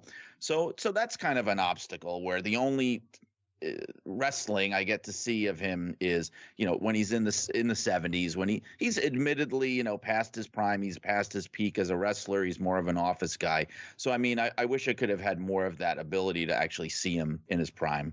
How many years was he actually full-time active in the ring? Well, I mean, full-time. Yeah, you know, I have to really dig into the match record to make absolutely sure of when he really kind of was no longer full-time, because I know he came to the WWF in the summer of 1963, and he pretty much never left. I mean, he went away a couple of times for like a year or so, and he would go to California and things in the early years and take a little break, but he was still pretty much with them. But by like 69, he had already bought into the office. So, and then he turned face. And then at that point, I mean, and then by 71, he's like Pedro Morales' manager. And I really think even by that point, he's not wrestling as often as he used to be. And so, like, he's one of these interesting guys, because as a wrestler, and I mean, we understand why, because he had all these other responsibilities, he peaked very early. I mean, by the time he was in his early to mid 30s, he had already peaked. His best years as a performer, as a draw, as a wrestler were behind him. But he's I'm sorry. I was just going to say, but he was one of those names that anyone who saw him here in the Northeast, in the New York area specifically, they all remember that name, even if they weren't wrestling fans. Yeah. Yeah. And it sticks with people. Like, I always tell people, when I was a kid and I'm watching, you know, WWF wrestling and Gorilla Monsoon's the announcer, and, you know, my dad had been kind of a wrestling fan as a kid, you know, back in like the 50s, early 60s, and he had seen Gorilla Monsoon. I remember I'm sitting there and I'm watching WWF wrestling, and they're like, and he's sitting there with me, and they're like, okay, and now we go to ringside with Gorilla Monsoon. And my dad is like, that's not Gorilla Monsoon.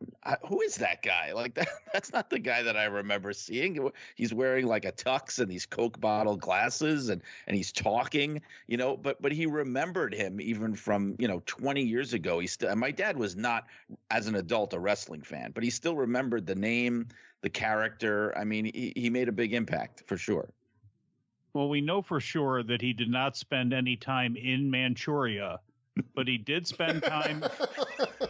He did spend time in Puerto Rico, and when you brought up Pedro Morales' name, immediately my brain went, "Oh yeah, Victor Quinones," and Gorilla's tie-in with WWC Puerto Rico, and having that son down there who became a notable personality.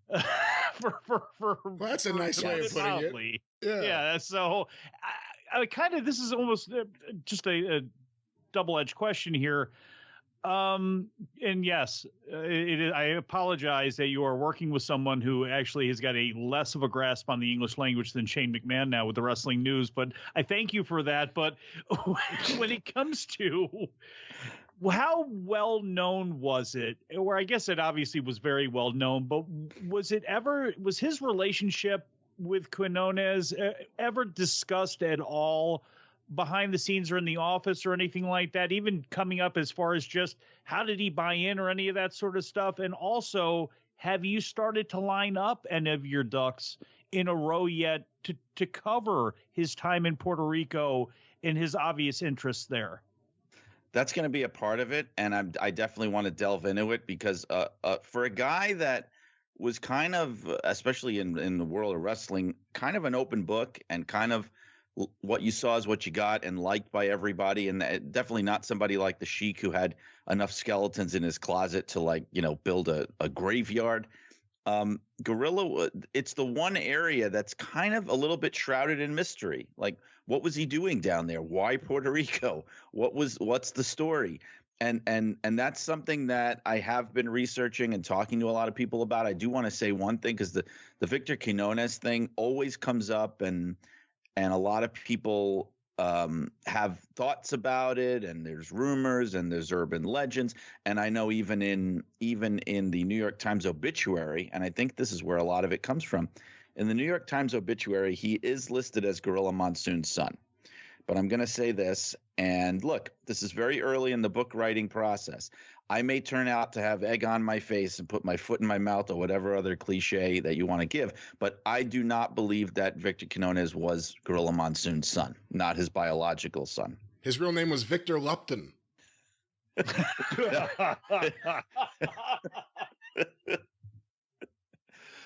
It doesn't line up. Like, I've been doing research and into that exact thing. And I'll just put it this way. The people that think that just make assumptions, I think they think that Gorilla was wrestling at the time that Victor was born and that he was having matches down in Puerto Rico, and that's how it happened. And I'm here to tell you that when Victor Quinones would have been created, conceived, whatever you want to say, Gorilla Monsoon was a senior at Ithaca College in upstate New York. And he had not even started his wrestling career yet. Now, I'm not going to say it's impossible, but I'm inclined to say that he did not somehow find himself in Puerto Rico fathering a baby. I don't think that happened. And in fact, I have it on authority from people that are close to it, that I can't really say who, but maybe I will at some point, but that he is not his son, but it was more of like a godfather kind of figure, somebody that he took in. It was more that Victor looked like a little gorilla. Can you imagine being a kid growing up there? It was like, hey, you got Gorilla Monsoon. Ah, damn it. I'm hearing this again. Part of it. That is part of it. People looked at him and said, you actually look like him. And he does. And look, I'm willing to say that maybe before this is all said and done, I'll turn out to be wrong. But I'm saying right now that I do not think that he was Gorilla's son. Especially when Victor was born in 1959, right? I mean, it's not like Victor was, right. Born in June of 1959. Maybe his mother was at Ithaca. I mean, or New Paltz. That could be. That could be. But I'm inclined to think no. Bob Morella, the San Juan Lothario.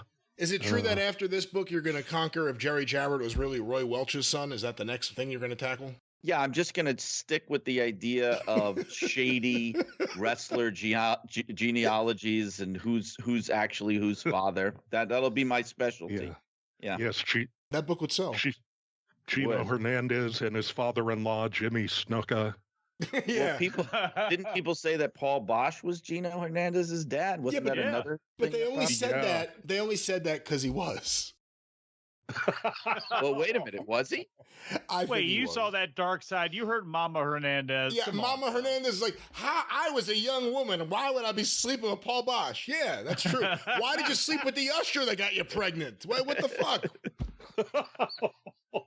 It's the same time period. I wouldn't sleep with him, but this guy, I would. So I think someone said to me, the mother's a worker. They said that before that show ever aired, the mother's a real worker. And she was married to Snuka. And she had Gino with someone who was somehow involved with the wrestling office one way or another. We can agree on that. So who knows? But if you look at photos of Paul Bosch when he's young, it looks like Gino in a lot of those photos, I think. Interesting. Okay. The ears.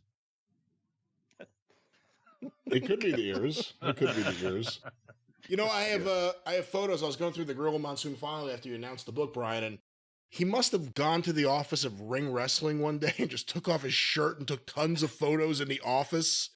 Because it's like him acting all scary and monster-like, but then there's like bookshelves behind him and all these things.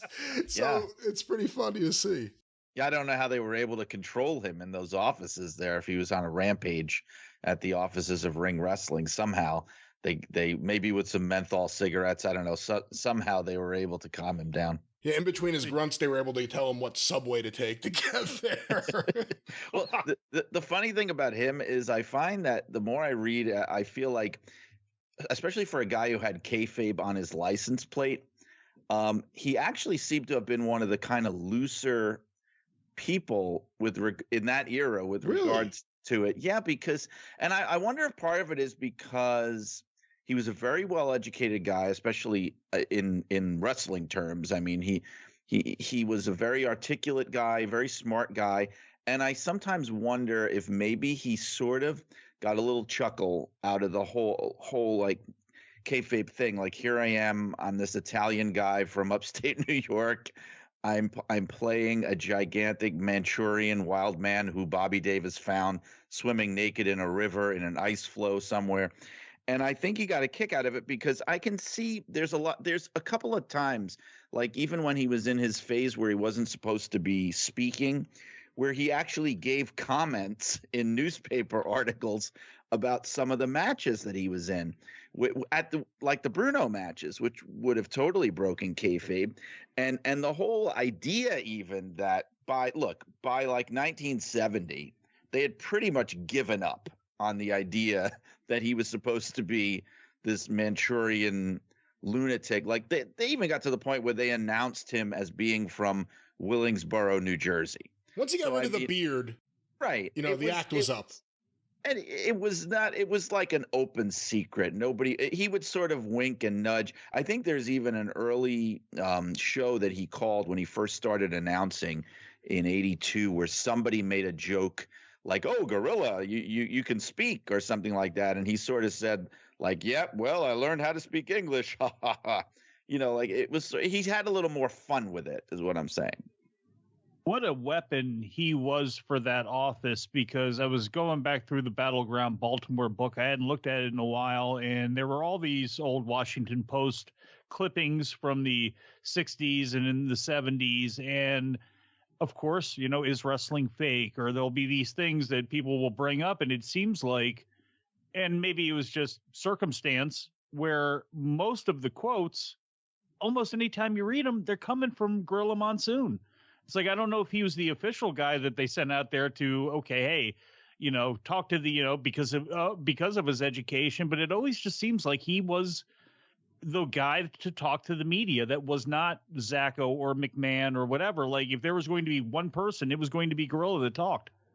There's no question to me that was part of his role, that he was out there to be that PR guy, because you're right. I mean, he pops up in a million newspaper articles. And the most hilarious thing is when you look at them all together over years and years, he says almost the same exact thing every time. It's like he has this boilerplate kind of response where part of it is like, well, if you think it's fake, I'd like you to pay my medical bills. And I've had 18 broken ribs. I broke my nose 12 times. I broke 4 elbows and 12 knees and every toe on my foot. Like, he gives the same response. And variations of it, and I'm pretty sure that was intentional. Like, they wanted him out there as the kind of like well-spoken, articulate voice of the office. And also he would say things like, well, it's not amateur wrestling, and I've never been asked to lose a match in my career.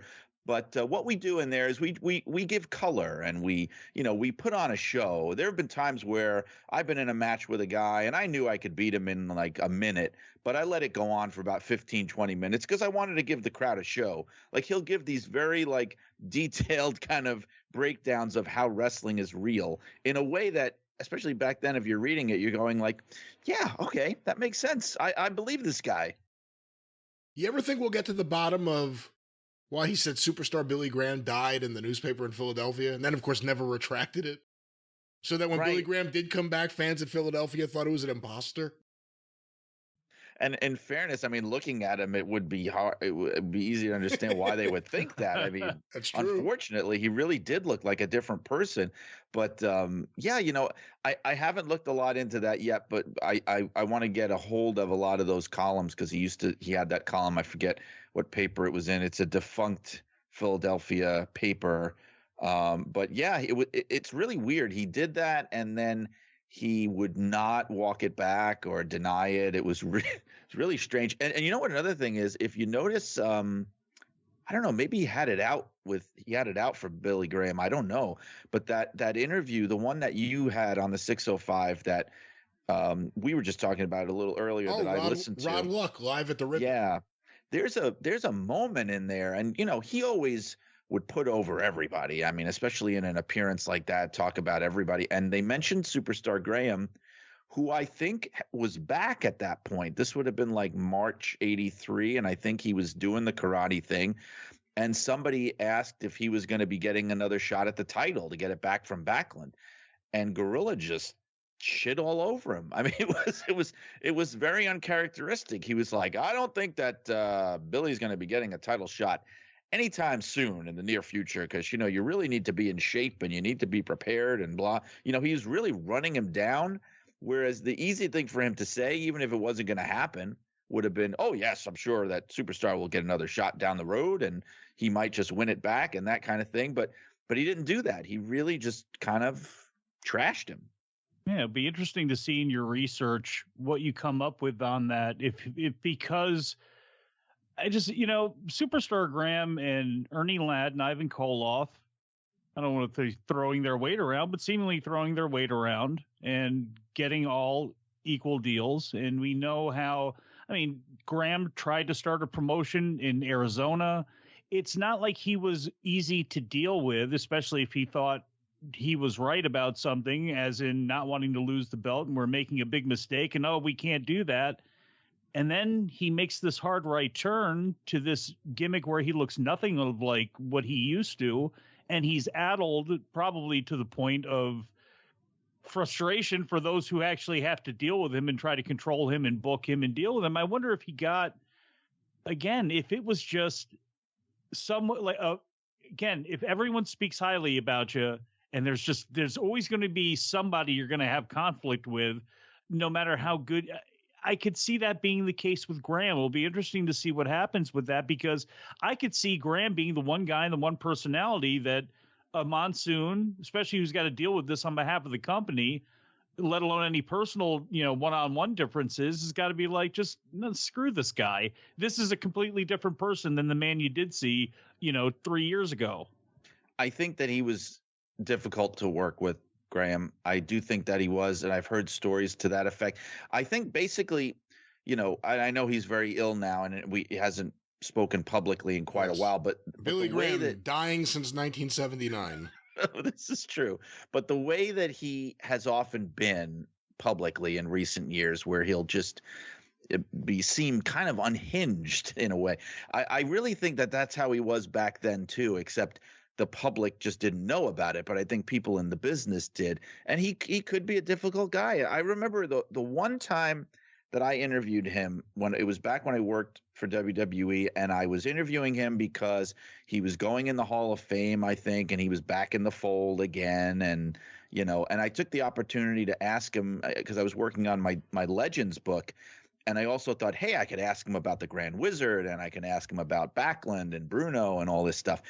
And it was really weird because anytime the conversation turned to any other subject except himself, he became very irritated and not understanding why in the world I would want to talk about anybody else except Superstar Billy Graham. Like if I brought up, Morocco or anybody, what were they like? And he would just go like, well, why are we talking about the Grand Wizard? Why are we talking about these guys? Like, well, I don't know, but maybe because he was your manager and I wanted to hear your thoughts on him.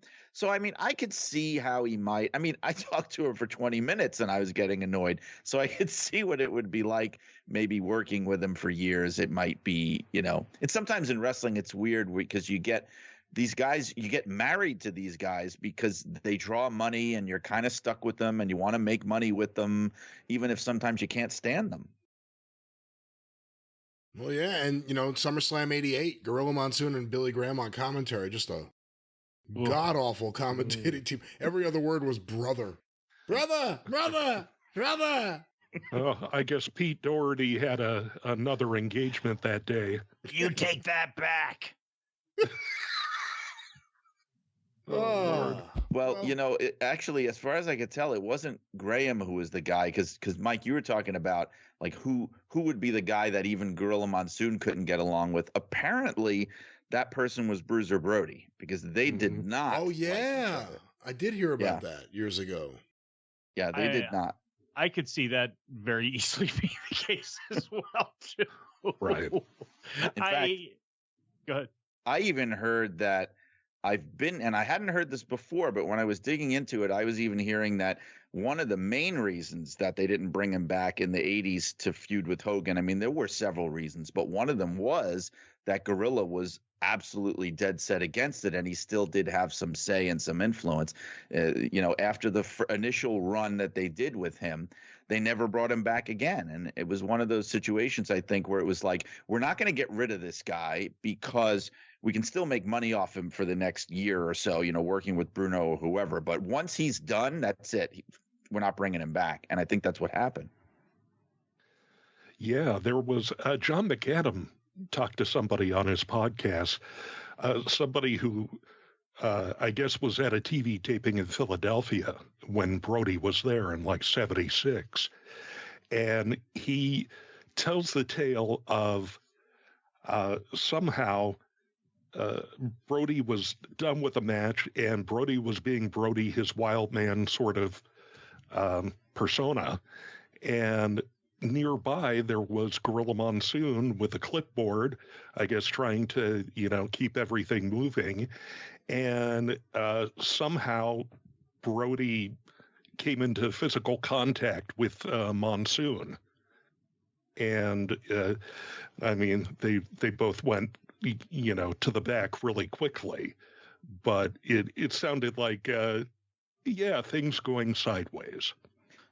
I heard that. I heard that episode, and I know that I forget the guy's name that he had on. I forget who it was, but I would love to mention his name. But I don't know. I mean, it's weird because every other version of the story I've ever heard is that they didn't actually get into a physical fight. But that guy claimed that Brody punched Gorilla in the face and broke his glasses, like smashed him in the face, and they wound up kind of like, brawling into going through the locker room doors, and then he couldn't see what happened after that.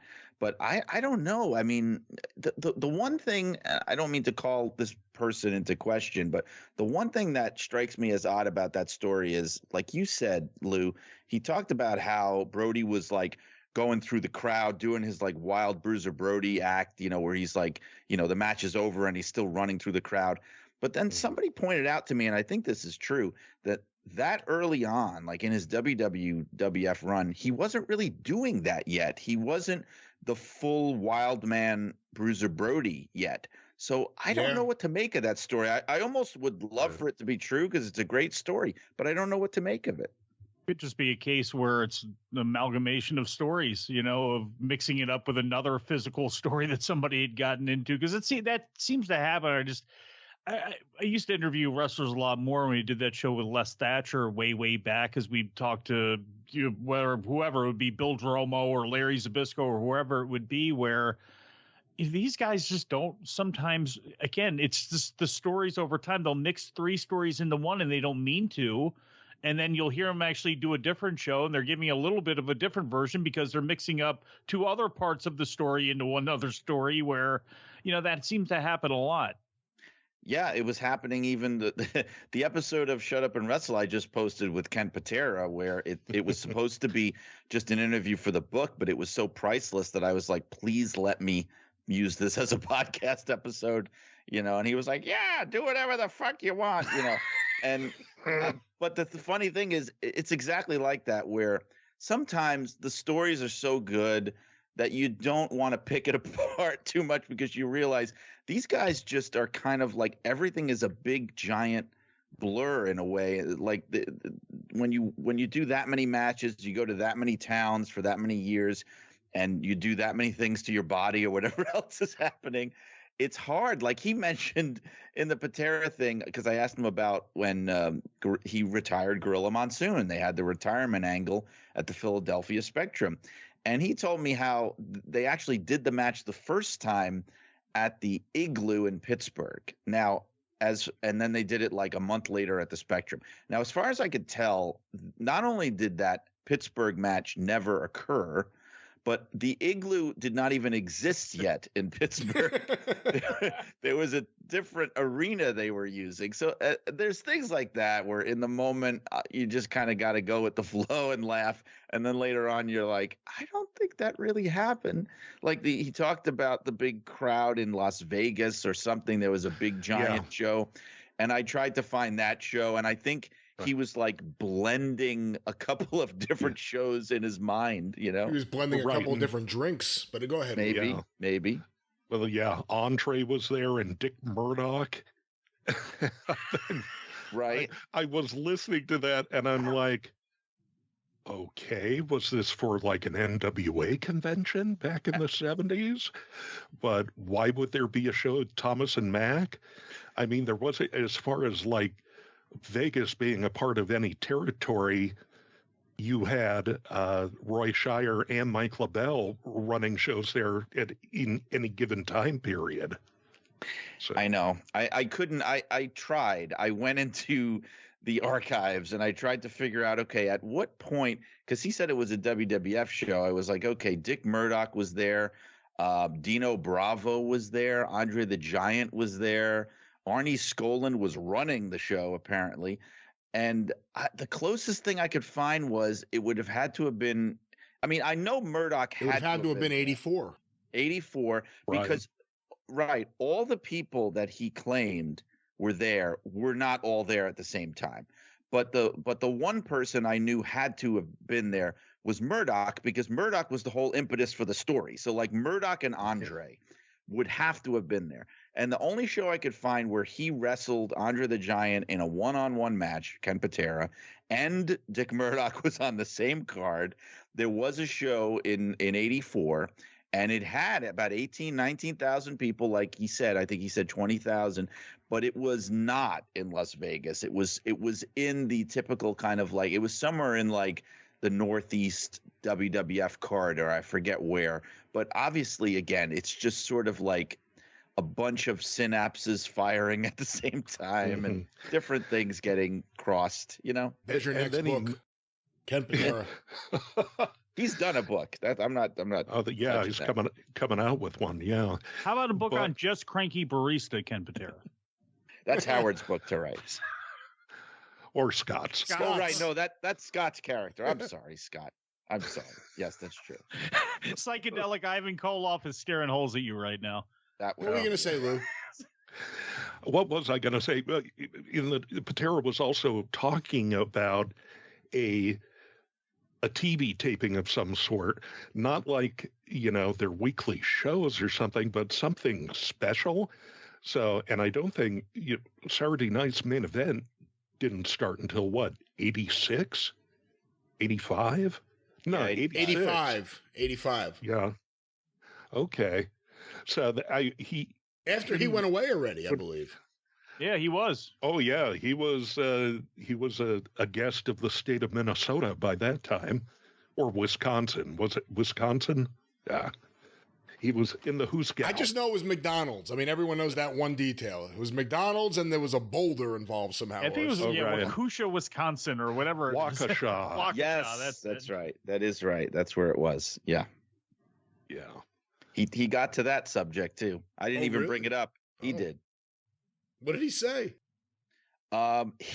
He went off on Greg Gagne and Jim Brunzell and Medusa from Dark Side of the Ring, because I just said something like, I thought you were really good on that show. I mean, I thought that he was funny as always, and he handled himself well. And he was just like, they all open their fat fucking mouths. Medusa open a fat fucking mouth. And I can't believe they would stab me in the back. They known me all those years. I did one thing wrong and they're not going to let it go. And then he pauses and he goes, but I still love all of them. He did two things wrong. He also sold out to Adnan El-Casey. Yeah, he claims that like some random kid threw a rock through the window. Like, I guess that's the story now. Whereas I thought it was like one of those. It's supposed to have been like one of those boulders, like they have in the parking lot, so that to prevent people from parking their car in a certain area. Landscaping boulder. Right. It was one of those things. And him and Saito just kind of, that was the story I always heard, that they just picked the damn thing and threw it through the window. That's what it was. It was a kid throwing a rock through a window, not Mr. Saito kicking the shit out of the police at the hotel.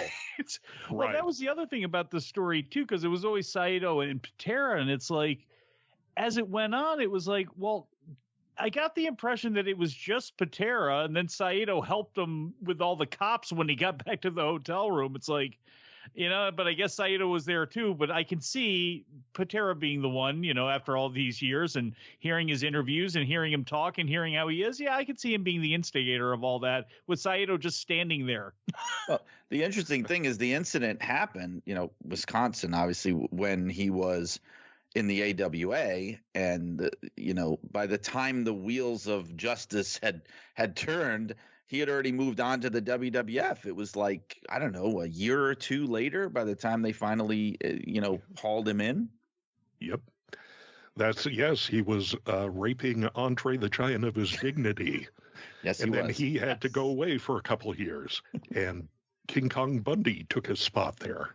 So. Yeah, and then he really had to pay with his dignity when he had to go out there as jailbird with Bobby Heenan over and over again with, who was it, Hercules, I guess it would have been? Yeah, the whole Heenan family at certain points he were running through. Biggest mistake was not bleaching his hair when he got out of prison. Right. He looks was that so really much the older. Biggest mistake? That was the biggest mistake. I made a couple mistakes. McDonald's, and I didn't bleach my hair when I got out of prison.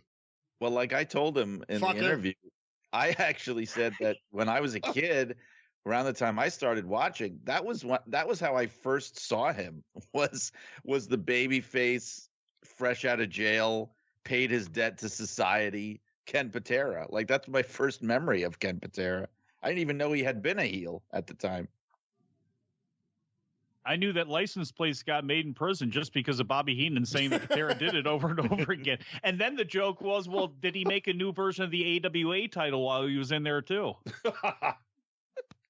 I loved how they actually bleeped out whatever Heenan was saying in the debate. Like they ran, I don't know if anybody remembers this, they ran a ticker on the bottom of the screen, and it said something like, the comments of Bobby the Brain Heenan are so heinous. And I remember the word heinous because that's how I learned the word heinous at 12 years old.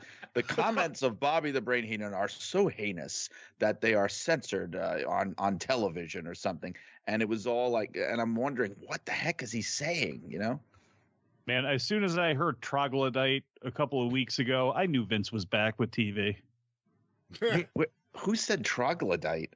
Oh, who was it? Because that was the thing, was like, wait a second. I've only heard one man utter the word troglodyte. on air, and I can't remember. I think, you know who it was? It was one of the Maximum male models insulting Chad Gable, because that was the other thing that started happening all of a sudden again. It's like, wait, Chad's short again. Oh, no. Yeah, here we go. If Roman Reigns says suffer and succotash again around the point, then we'll really know. If anyone yells out the name bastard at any point, you know Vince is back.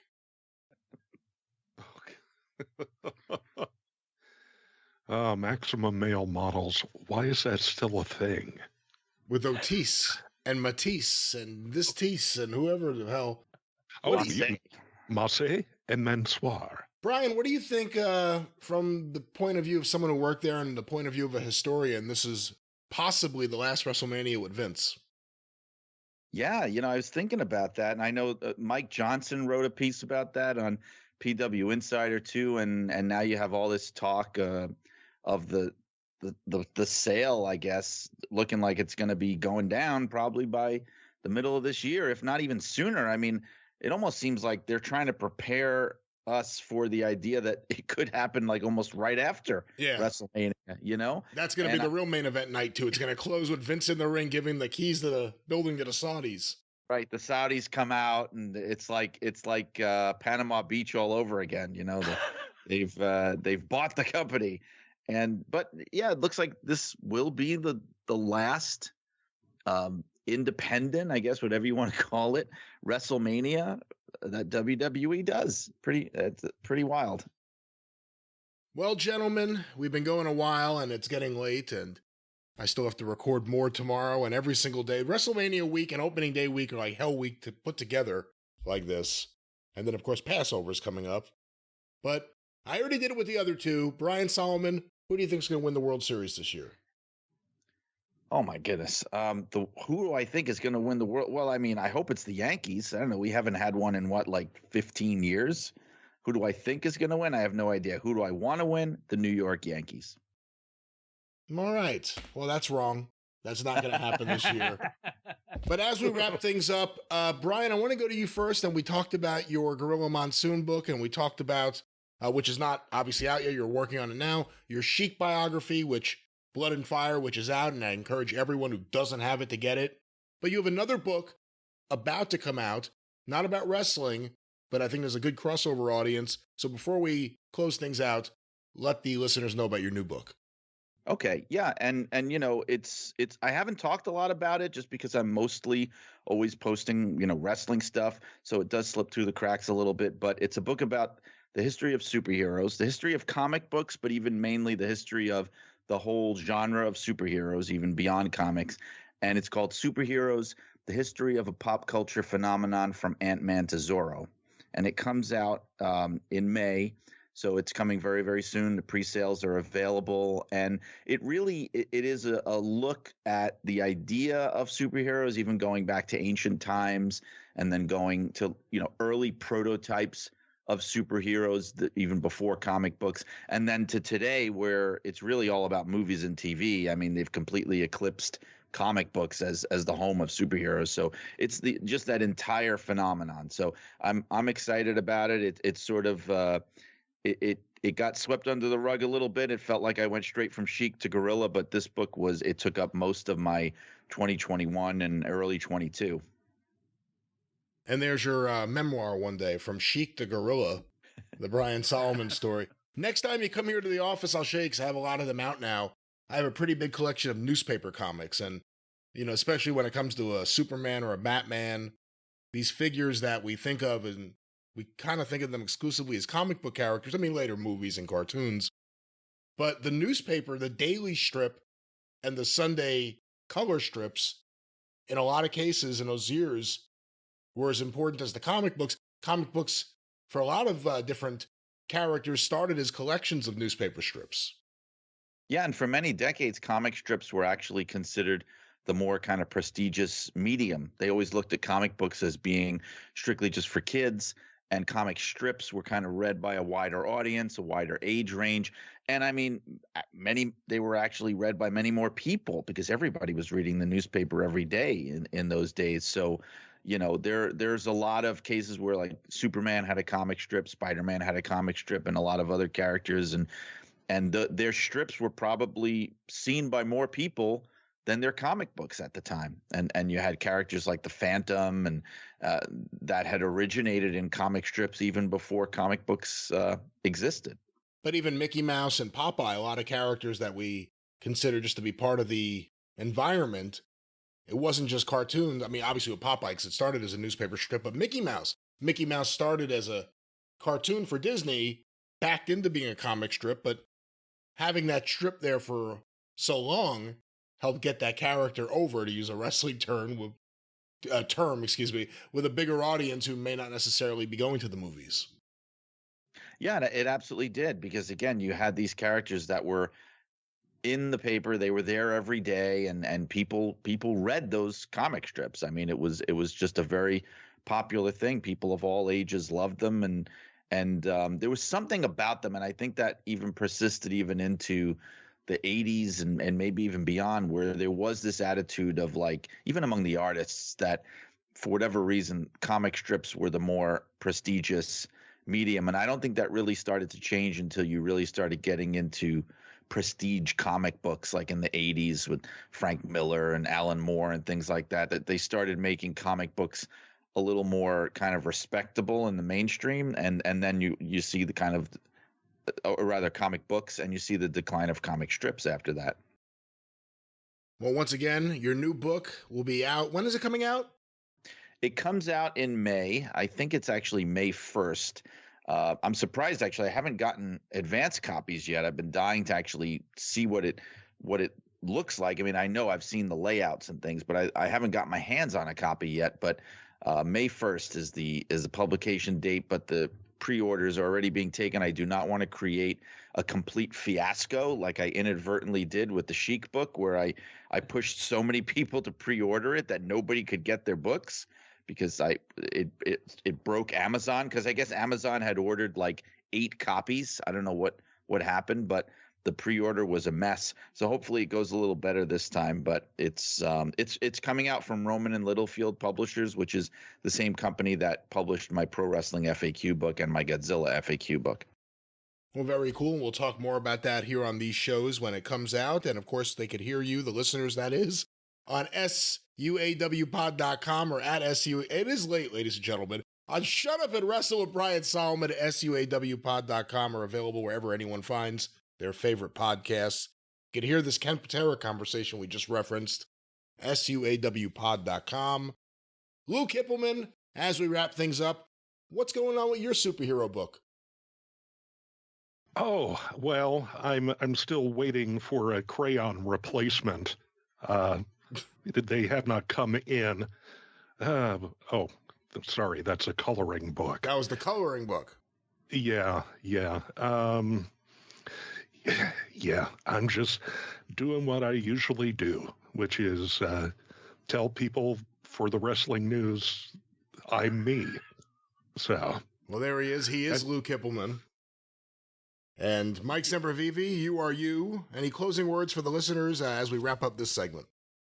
No, I don't. Not really. And that's got nothing to do with the fact that it's actually 3:38 in the morning, and I got to get a nap in about 10 minutes here, and then hope that Brian is done with the script so I can actually read the wrestling news. That's the only thing I want to push to people right now. That, and of course, the Mid-Atlantic Championship podcast slowly making its way back. And if you want a little bit more than what you get in that free feed, then you can go to my Patreon at patreon.com/Mid-Atlantic Podcast, where I'm trying to do some things to save history, and these things will slowly make their way out into the free verse at some point here. But trying to get some things going there, and just trying to do my little part in keeping history alive. Well, there it is, and everyone should support that. And of course, listen to the wrestling news every day, thewrestlingnews.com, or just look for the wrestling news wherever you find your favorite podcasts. But there's another part to the show. Let's go to this now. For my guests, I'm the great Brian Last. Tally ho!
Hello again, friends!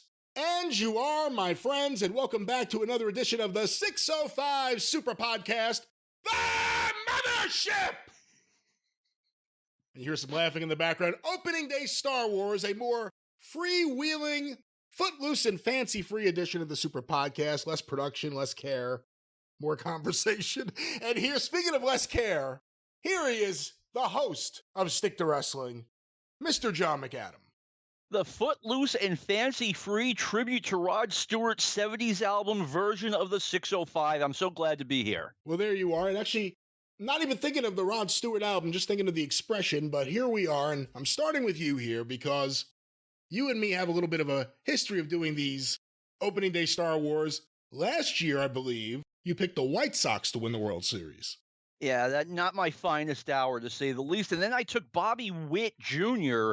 to win the MVP because, I mean, the guy, I thought he could hit, and he was a magnificent fielder. And I'm reading now they got to move him over to third because he can't play short. I thought there goes all his value. I thought Rookie of the Year maybe, but not MVP.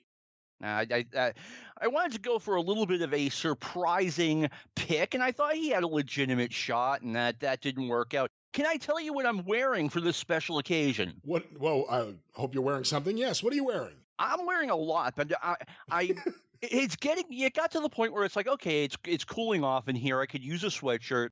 I go through my sweatshirts, and I am wearing my WWF New York t-shirt, sweatshirt that I purchased from that venue in February 2001.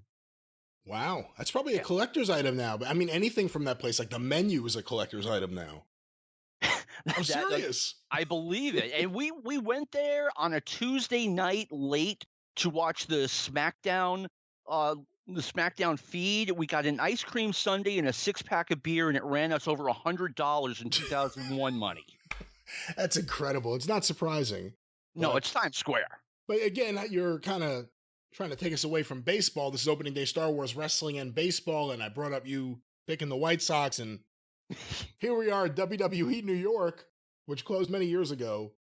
Let's talk about the Red Sox. You're always our source for New England baseball news. What's going on this year for the Sox? Well, let me start by saying 2 years ago, I believe it was 2 years ago, on this very podcast, I believe Kevin Sullivan, and I were discussing the Red Sox, and I was like, look, we can't pay Mookie Betts that kind of money. We can't give him a contract that keeps him making $30 million a year until he's 39, and then again 40, and then again 41.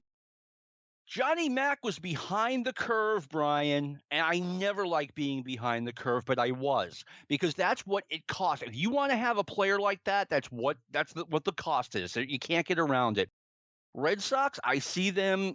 I don't see them finishing 500. I'm not sure what they're doing in general. Their farm system is not very good.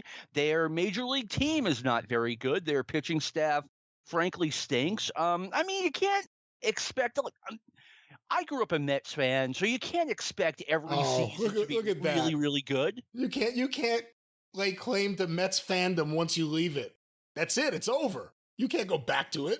No, I didn't, especially after the '86 World Series. But I did grow up about exactly 1.1 miles from the old Shea Stadium, and I loved the Mets. And you know, I guess Lee Mazzilli. I'm sorry, Lee Mazzilli. My cousin Terry had a huge crush on Lee Mazzilli. There you go. Who is your favorite New York Met of all time? Of all time? Of all time. That's tough. I mean, Keith Hernandez was, and then he became everyone's. So now I feel weird about saying Keith Hernandez anymore. I've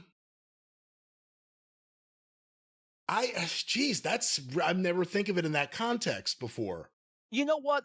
Do you think, I'm going to speak for a minute. I remember 83, so almost 40 years ago to this day, getting the sporting news and reading about the Mets picking up Keith Hernandez for like nothing, this like middle relief pitcher. And I had no idea what was going on at that moment with Keith Hernandez. Yeah, they got him for Neil Allen because no one realized that. No, now the story is a little different than what it was then about all that, because Keith Hernandez always said that it was Whitey Herzog who ran him out of St. Louis because of the drug scandal. Now the story is Whitey says it was Augie Busch who made me do it. Ah. Which does make some sense. I mean, Whitey Herzog had so much power in the Cardinals organization that surprises me a little bit. Like when Gary Templeton made a fool of himself. I mean, Whitey Herzog sent him right out of town.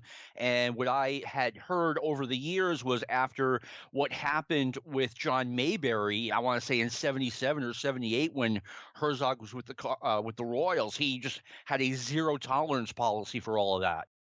Well, that's how Keith Hernandez ended up in New York. So back to who would be my favorite Met. I would say Keith Hernandez because of everything he meant to the team, everything he stood for, everything he did on the team.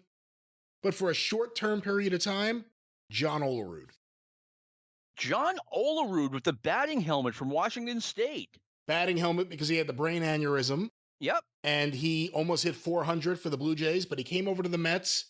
I think they traded, I want to say Robert Person for John Olerud, who was a former batting champion. They got him for nothing. And for what was an okay Mets team getting better, he was a amazing revelation. We didn't know how good he was as a fielder, how good he was as a hitter, clutch. And then as the team got good in 98 when they got Piazza, and then 99, one of my favorite years ever, he was just perfect. And then he went back home to Seattle. And he eventually wound up finishing his career, I believe, in Boston as a backup first baseman / defensive replacement, which only 25 guys on the team, you don't have room for one of those. But that's here is where he finished up. Well, I interrupted you on several points, and here we are. So let's talk about the new baseball rules. What are your thoughts on the pitch clock? I like it. I'm going to be the only one who says that. People are going to be repulsed by that answer, but I like it. I really like the rule that limits pickoff throws to first base. It wasn't about the length of the games, Brian. It was never about that. It was about nothing going on during the game. You know, the guy wouldn't get in the batter's box. The pitcher wouldn't pitch the ball. I'm all in favor of it. I don't want everyone to be like a Steve Traxel, where they're on the mound and it takes forever in between pitches. There are definitely extremes. But the pitch clock, speeding everything up, hopefully they get things repaired because it's not going away. Because and actually it seemed like it really hurt the batters more than the pitchers from everything I saw in spring training. Guys who were just not even paying attention, just casually fixing their glove a foot out, and all of a sudden it's a strike because they weren't back in the box. No warning or anything. Yeah, you know, perfect example. I mean, there used to be a player named Mike Hargrove back in the 70s, and he was called the human rain delay because he took forever. Now everyone takes forever. Dudes, you don't need to take off and put back on your batting gloves in between every pitch. Again, you're a Boston fan. You had Nomar, so maybe you're a little jaded when it comes to this discussion. Maybe I should have left you out of this part of it.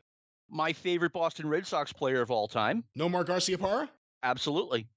Was he, what year, because I don't have the stats in front of me, there was a year where I thought he was clearly the best shortstop of the three, because it was always him, Jeter, and A-Rod.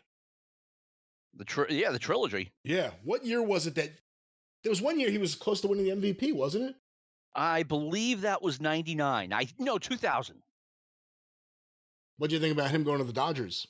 Well, when we traded him to the Cubs, I was absolutely heartbroken. Oh, that's right. That's right. It was the Cubs. I learned why the decision was made. You know, Nomar, still my favorite player, but if you recall the winter before his last season in Boston, or his last partial season in Boston, they had that big trade going on where it was going to be Manny Ramirez basically straight up for Alex Rodriguez, and then Nomar was going to get sent packing to the White Sox, I want to say. Who was that corner outfielder they had that was really good? Maglio Ordonez, yeah. Yeah, and that was on the verge of happening, and it didn't happen. And Nomar, from many accounts, spent much of the 2004 season sulking over that, and they got rid of him. You guys should have signed Kyle Schwarber to whatever contract he wanted. Why? He's a DH. I can shake a tree and a DH will fall out. Oh, he's clutch. He gets big home runs. He hits a lot of home runs, and he gets big home runs. Yeah, I mean, he was asking for a big contract. Now it's like, look, it's easy to find a designated hitter. Well, if we're going to talk about baseball, let's talk about this. I have never liked the idea of having the same guy at DH, close to every game of the season. Why not use that spot to occasionally rest your starting left fielder, third baseman, whatever, and, rotate things around a little bit. I need to run a team, Brian. Please buy me the Pirates. You still doing You know what? I just read an article about the Pirates. I mean, they have some good young players, but they have awful ownership who aren't going to spend any money on that team. But to go back to your earlier conversation, actually, this reminds me now about the contracts and how that's just the coin of the realm now. You have to give these guys these multi-year contracts. I'm glad the Mets didn't make the deal with Correa. I actually did not want that for a long term. Look at the Brewers. You brought them up before. Look at them with Christian Yelich. Yeah. And that's just the way it is now. You have a great year. You get a 7-year you know what? Now that's even ridiculous. You don't get a 7-year contract. You get a 10-year, 11-year contract. It's going to end the same way for everyone. It's the cost of, you're right, and it's the cost of doing business in 2023. And not only do you get, like, if you're Bryce Harper, a 15-year deal, you get to opt out every 3 years or so. It's like, it's the opposite of an NFL contract. It's not guaranteed for the player. If he feels like skipping town, he can. What do you think about Correa and everything that went down with him? And I guess it was him and the Giants, then him and the Mets, and then back to the Twins. I think it was he's an outstanding player. And to get him on a 6-year deal because of concern over an ankle injury that he had surgery on, I believe in 2014, I think the Twins fans should be very happy. The fact that 2 different teams and 2 different sets of doctors saw the same thing doesn't bother you? Whatever it is they saw, then they'll never disclose that. I think who did he sign with first? I think with the Giants, right? It was the Giants, then the Mets. That's right. If you're the Mets, and he didn't sign with them. It was announced that it was going to happen, and then the day of the signing, it all went awry. I have the feeling that the Mets, because of what the Giants did, they were more likely to make sure they found something, especially if they got cold feet on the contract. What were you guys going to do with him anyway? You're already a shortstop. Then against the Padres, but they were going to move him to third base. They were going to do what the Padres do. Get a shortstop and move him to third base. I mean, with Bogaerts, it makes sense because he was not a really good defensive shortstop. But, I mean, if you move a guy from short to third, he loses a lot of his value. Yeah, I mean, I guess the first big high-profile one was Cal Ripken when they moved him for... Do you remember who they moved him for? Yes, I do. Doug DeSensei? No, Manny Alexander. Oh, dear. They moved him off shortstop to third base. They had Manny Alexander. He was going to be the Orioles shortstop of the future. And then he ended up on the Mets, and then he ended up on the Cubs, and, it didn't really work out well. I think Manny Alexander, I'm probably thinking of someone else. There was some middle infielder on the Red Sox who got caught with steroids in his car. But no, I was thinking Ripken was a third baseman in the minors, and they moved him to short. And I think they moved him when they over Doug DeSensei. I could be wrong. And then A-Rod, of course, when he went to the Yankees, because Jeter wasn't leaving shortstop.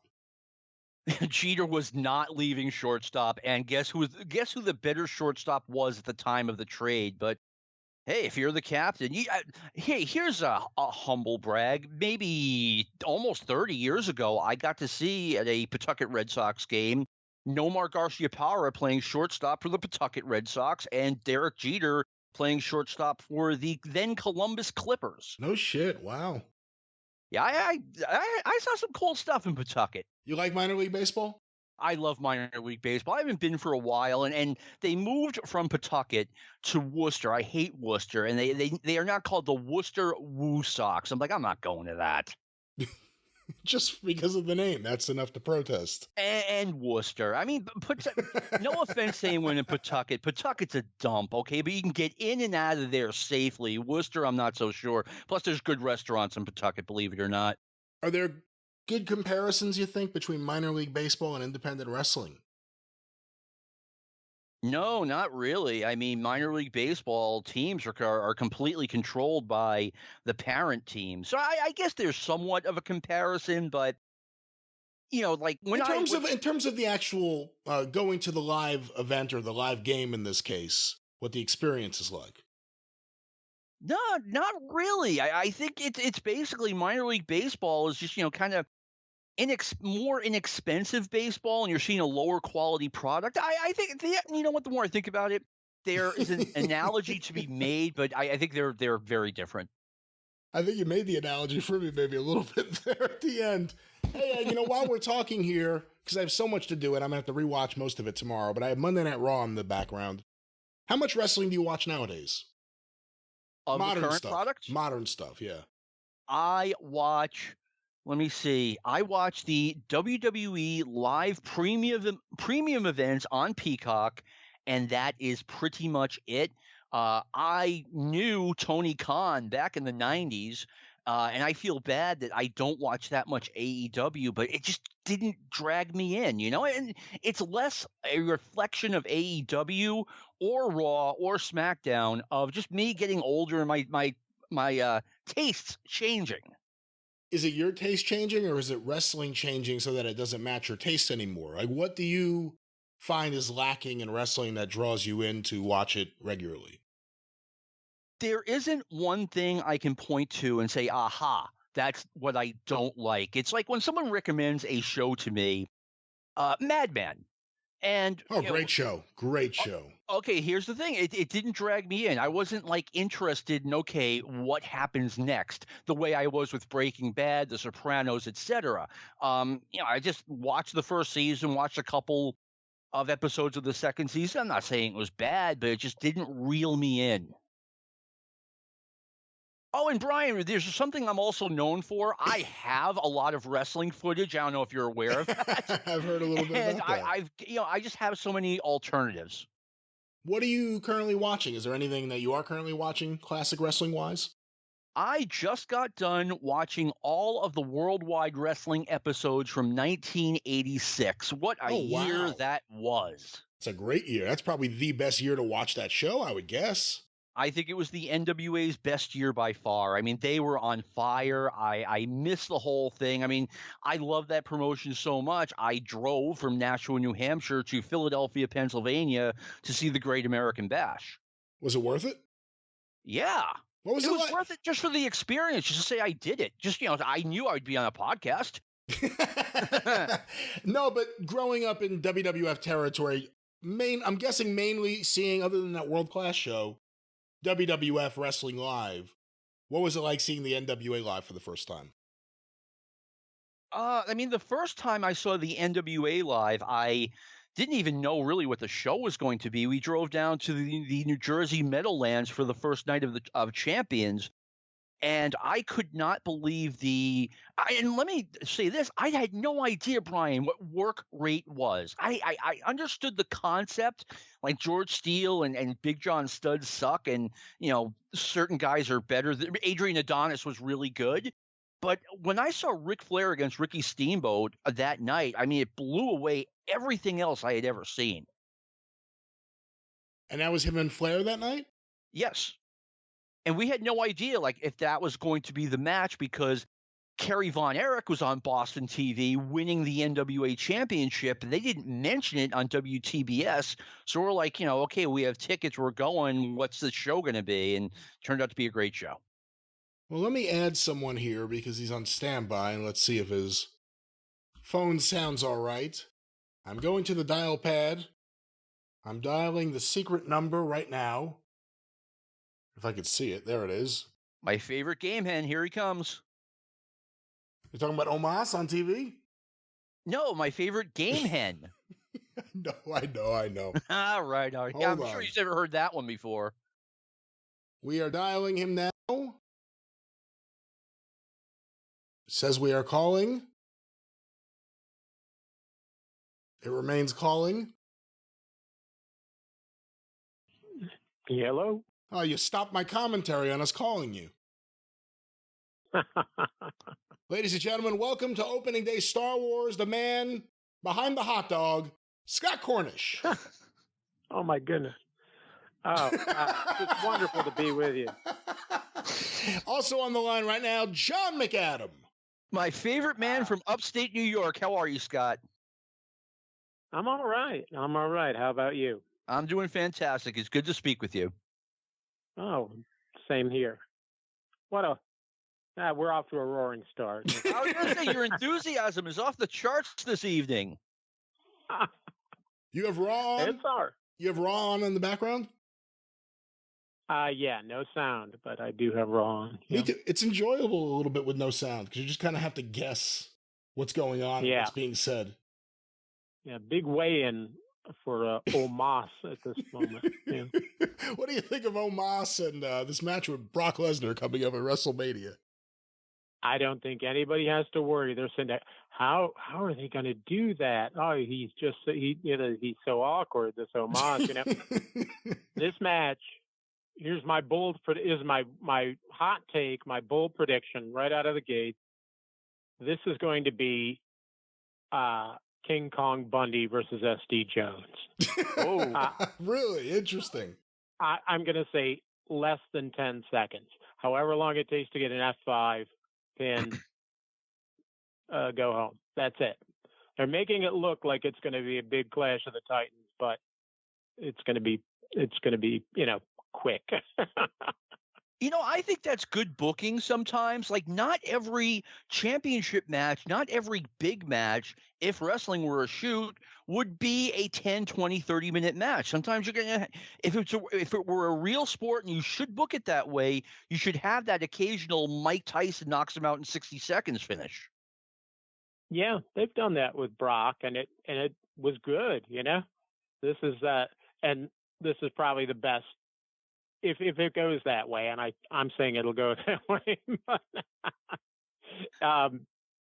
that's the best for all concerned. I mean, remember that match? It was, I want to say, almost 10 years ago. They had Brock Lesnar against John Cena, and Lesnar just spent 10 minutes ragdolling the guy and pinned him. I was like, wow. Yeah, no problem. I've said it Goldberg match. That's what I was going to say right there. I've said it before. My favorite match was him and Goldberg the first time, or not the first time, but the first time after Goldberg came back. And I think it was like 3.5 minutes, and it was perfection. It was just move, crowd going crazy, surprise victory. Yeah, I got to see them at WrestleMania 20 in the Garden, where everybody booed them. With Steve Austin as the referee. With Steve Austin as the referee, yeah. Brock Lesnar, ladies and gentlemen, went to use the scale to hit Omos. Omos kicked him in the head. Omos now has the scale. Brock is leaning against the barricade. He looks scared. Omos is holding the scale like Rio holds a pipe. But Brock is now smiling. We are set for WrestleMania. And there's our live action commentary. Yeah, see, this is already going much longer than the Mania match. Is there a match you're looking forward to at WrestleMania? Actually, quite a few.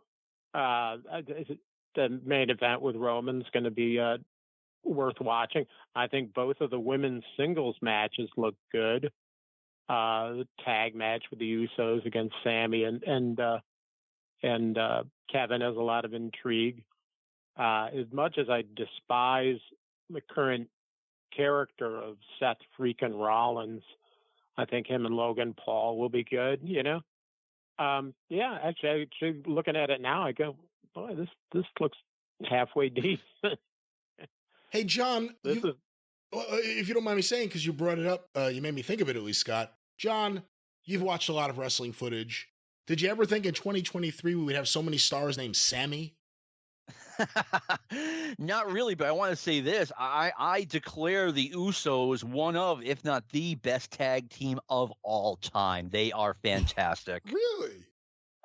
They are that good. I really believe they are Midnight Express, Rock and Roll Express level at this point. Wow, you don't hear too many people say that. What do you think, Scott? They've certainly come a long way, but they've always been solid. They've always been a good team. But this whole thing was just coming up aces for everybody this year with the Bloodline, you know. But I heard people say, "Oh, the Bloodline is nothing without Sammy." Really? You know, that was. I'll tell you what, Sammy. He's a guy I never thought would get over. What was he doing last year? He was in the Johnny Knoxville match. Everybody was going, "Oh man, he should leave. He should get out of there. They don't appreciate him. They dropped the ball with him." You know, 1 year later, he's the hottest thing going. That's why it's you can't really count almost anybody out. You know, people get oh my goodness, well, this happened or that happened. You know, you can just rehab somebody image-wise and bring them back to where they, you know, nothing with Asuka for quite a while, and now, you know, they brought her back up to where she's not going to win,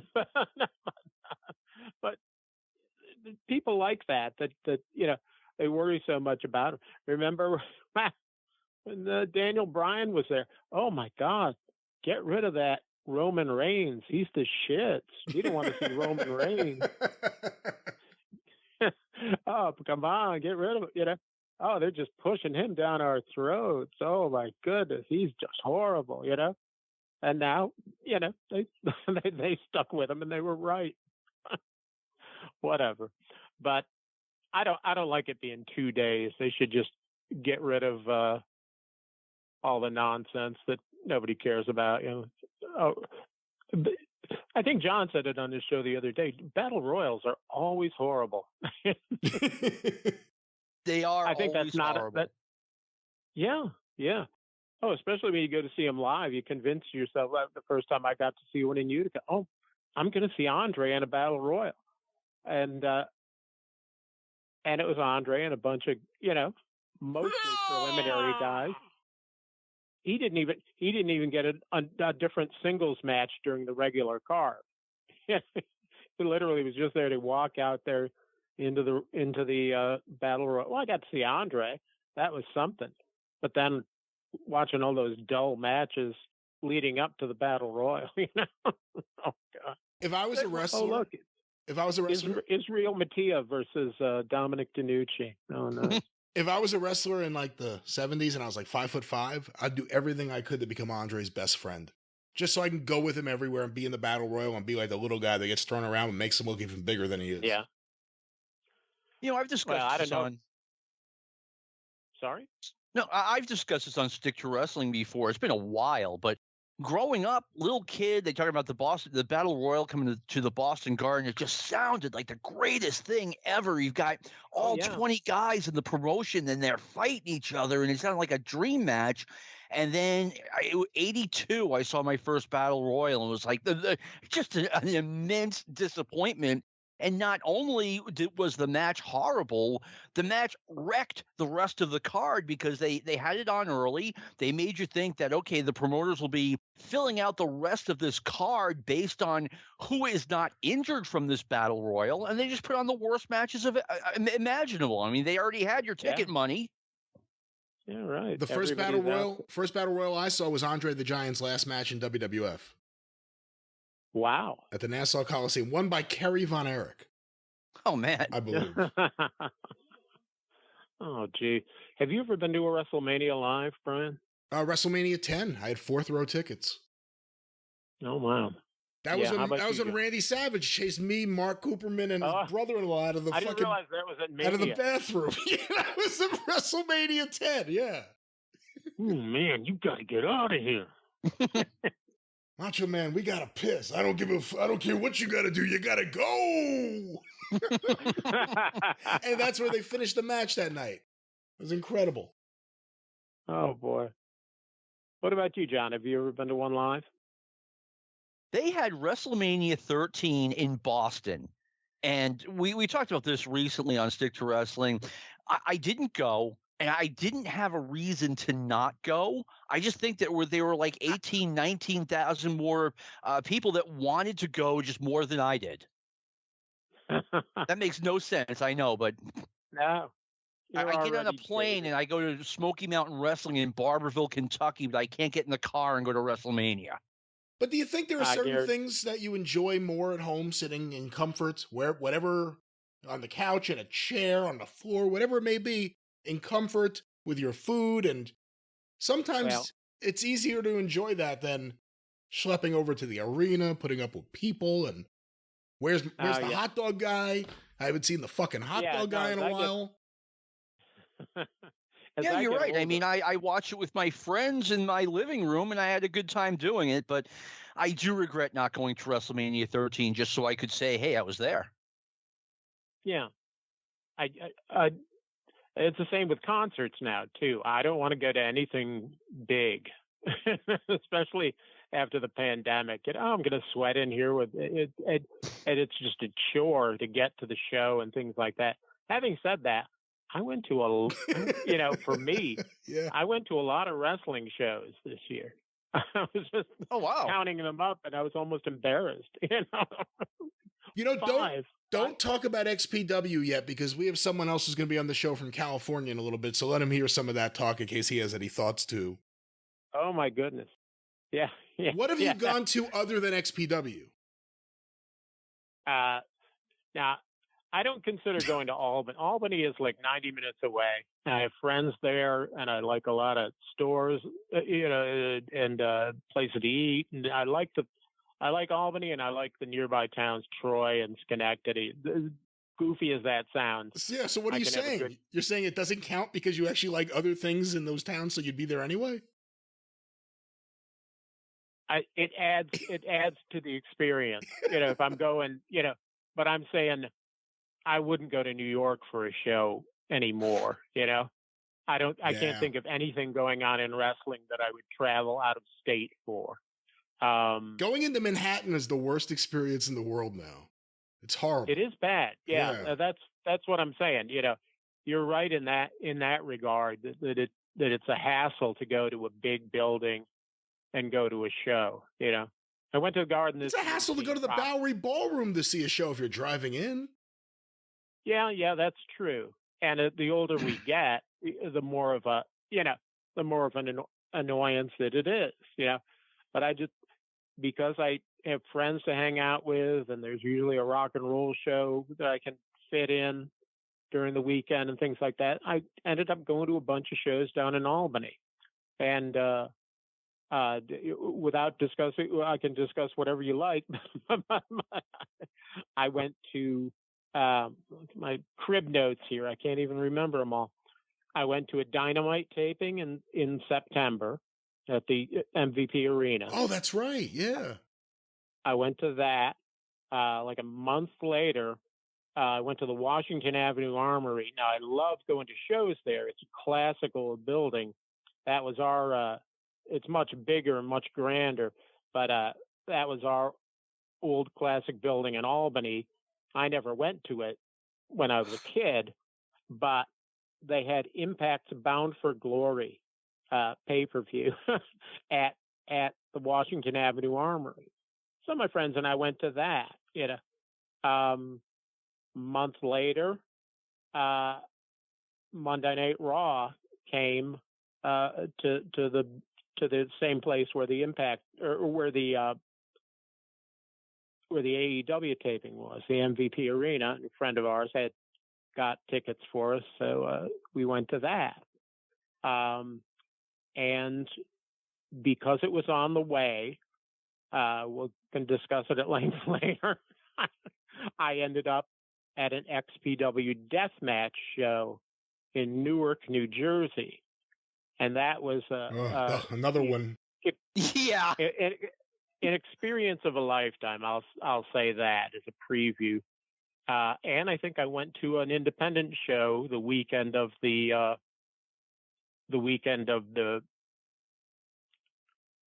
Pro Wrestling Hall of Fame, International Pro Wrestling Hall of Fame in Albany. That weekend they had an independent show over in the swinging town of Watervliet, and that was really, really cheap and god awful. One of those things. There's the second year in a row where a local promotion ran an independent show that weekend to take advantage of the fact that there'd be some wrestling fans in town, and you put on a live show and things. And that show is so overbooked with, local guys and guys from the Northeast and things like that. The highlight, put it this way, and I don't mean to put him down when I say this, the highlight of that show was seeing Mike Kaluuya on the show. King Kaluuya. Wow, in 2023? He was hilarious. He looked great, and he was funny as all hell. I mean, he was wrestling in the 80s. He was wrestling in the mid-80s. Yeah. Early 80s. That guy, as much as you remember him, as much as you've seen him, and as long as he's been around, he never, ever got a shot in the WWE. I think he said he did one TV match. I went, wow, how is that possible? Think of all the bums that they've had over the years. But other than that, on these shows that they had the last 2 years, it's a local group that runs the shows, and they do the best they can. But it was bad, and it was held in this big building that was called it's Watervliet, which is a tiny town outside Albany, and this was called the Watervliet Dome, even though it is not dome-like in its structure. It's like a big pole barn, And this year, for some reason, one entire side, imagine an old school promoter, one entire side of that building was off, There was just a big fence, like you'd put up like at a cage match, There was just a big fence on one. So literally anybody that wanted to go to that show could just go to the side of the building and stand there and watch it for nothing. Imagine saying, Watts, oh yeah, we got a new town. I think we're going to draw really good. Except there's one whole side of the building is missing, and people can just stand there. It's like a jailhouse show. Yeah, and then when I watched the show, I knew why they weren't worried. People outside were going, let's go get something to eat. You guys want to know how dumb I am? Scott is talking, and he says the Washington Street Armory, right? I'm like, wow, I'm surprised it's not like the Dunkin' Donuts Center or something like that. And I'm going I'm thinking to myself, Brian, buy the naming rights to this. It can be the Arcadian Vanguard Arena. And then I'm like, but it's an armory. It's an armory. We would all have to be armed to be there. A beautiful building, except it was at the Impact show. It was soiled by the grand return of Bully Ray as the top heel. What was my least favorite wrestler ever? A lot of people say that. God. What was the energy like at that show, Scott? What was the energy like at an Impact? Was it a pay-per-view or a TV taping? It's their big pay-per-view. The first time they've ever run Albany. And they had their Bound for Glory, which I think is supposedly their premiere show of the year. That's such a WCW, like, we're coming to Troy, New York move. We're running our biggest show ever for the first time ever in New York, in Albany. I was surprised that some of the people that they came out, because I don't watch Impact, but some of the people that came out, the audience was super into. Yeah, the energy wasn't lacking, but it just was average. There were a ton of people on there that I've only ever heard about and had never seen before. And then after I saw it, I knew why.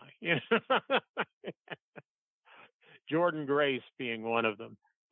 Controversial figure, all of this, she's gotten into some kind of a ripped bodybuilder type physique, and she was just lousy, nothing to it. But yeah, a big deal made of the fact that Bully Ray was back in Impact. And I'll shamelessly say, you had a topic the other day. What was the angriest you've ever the maddest wrestling ever made us? The maddest? I think it was more just participatory, but Bully Ray was out there so much. I was with my friend Nick, and I couldn't stop myself from booing and shouting vociferously every time he was out there. At one point, I was channeling Terry Funk, and I'm going, pig! Pig! and poor Nick looks at me like I've lost my mind, which I think I had. You know? Oh man, it was bad.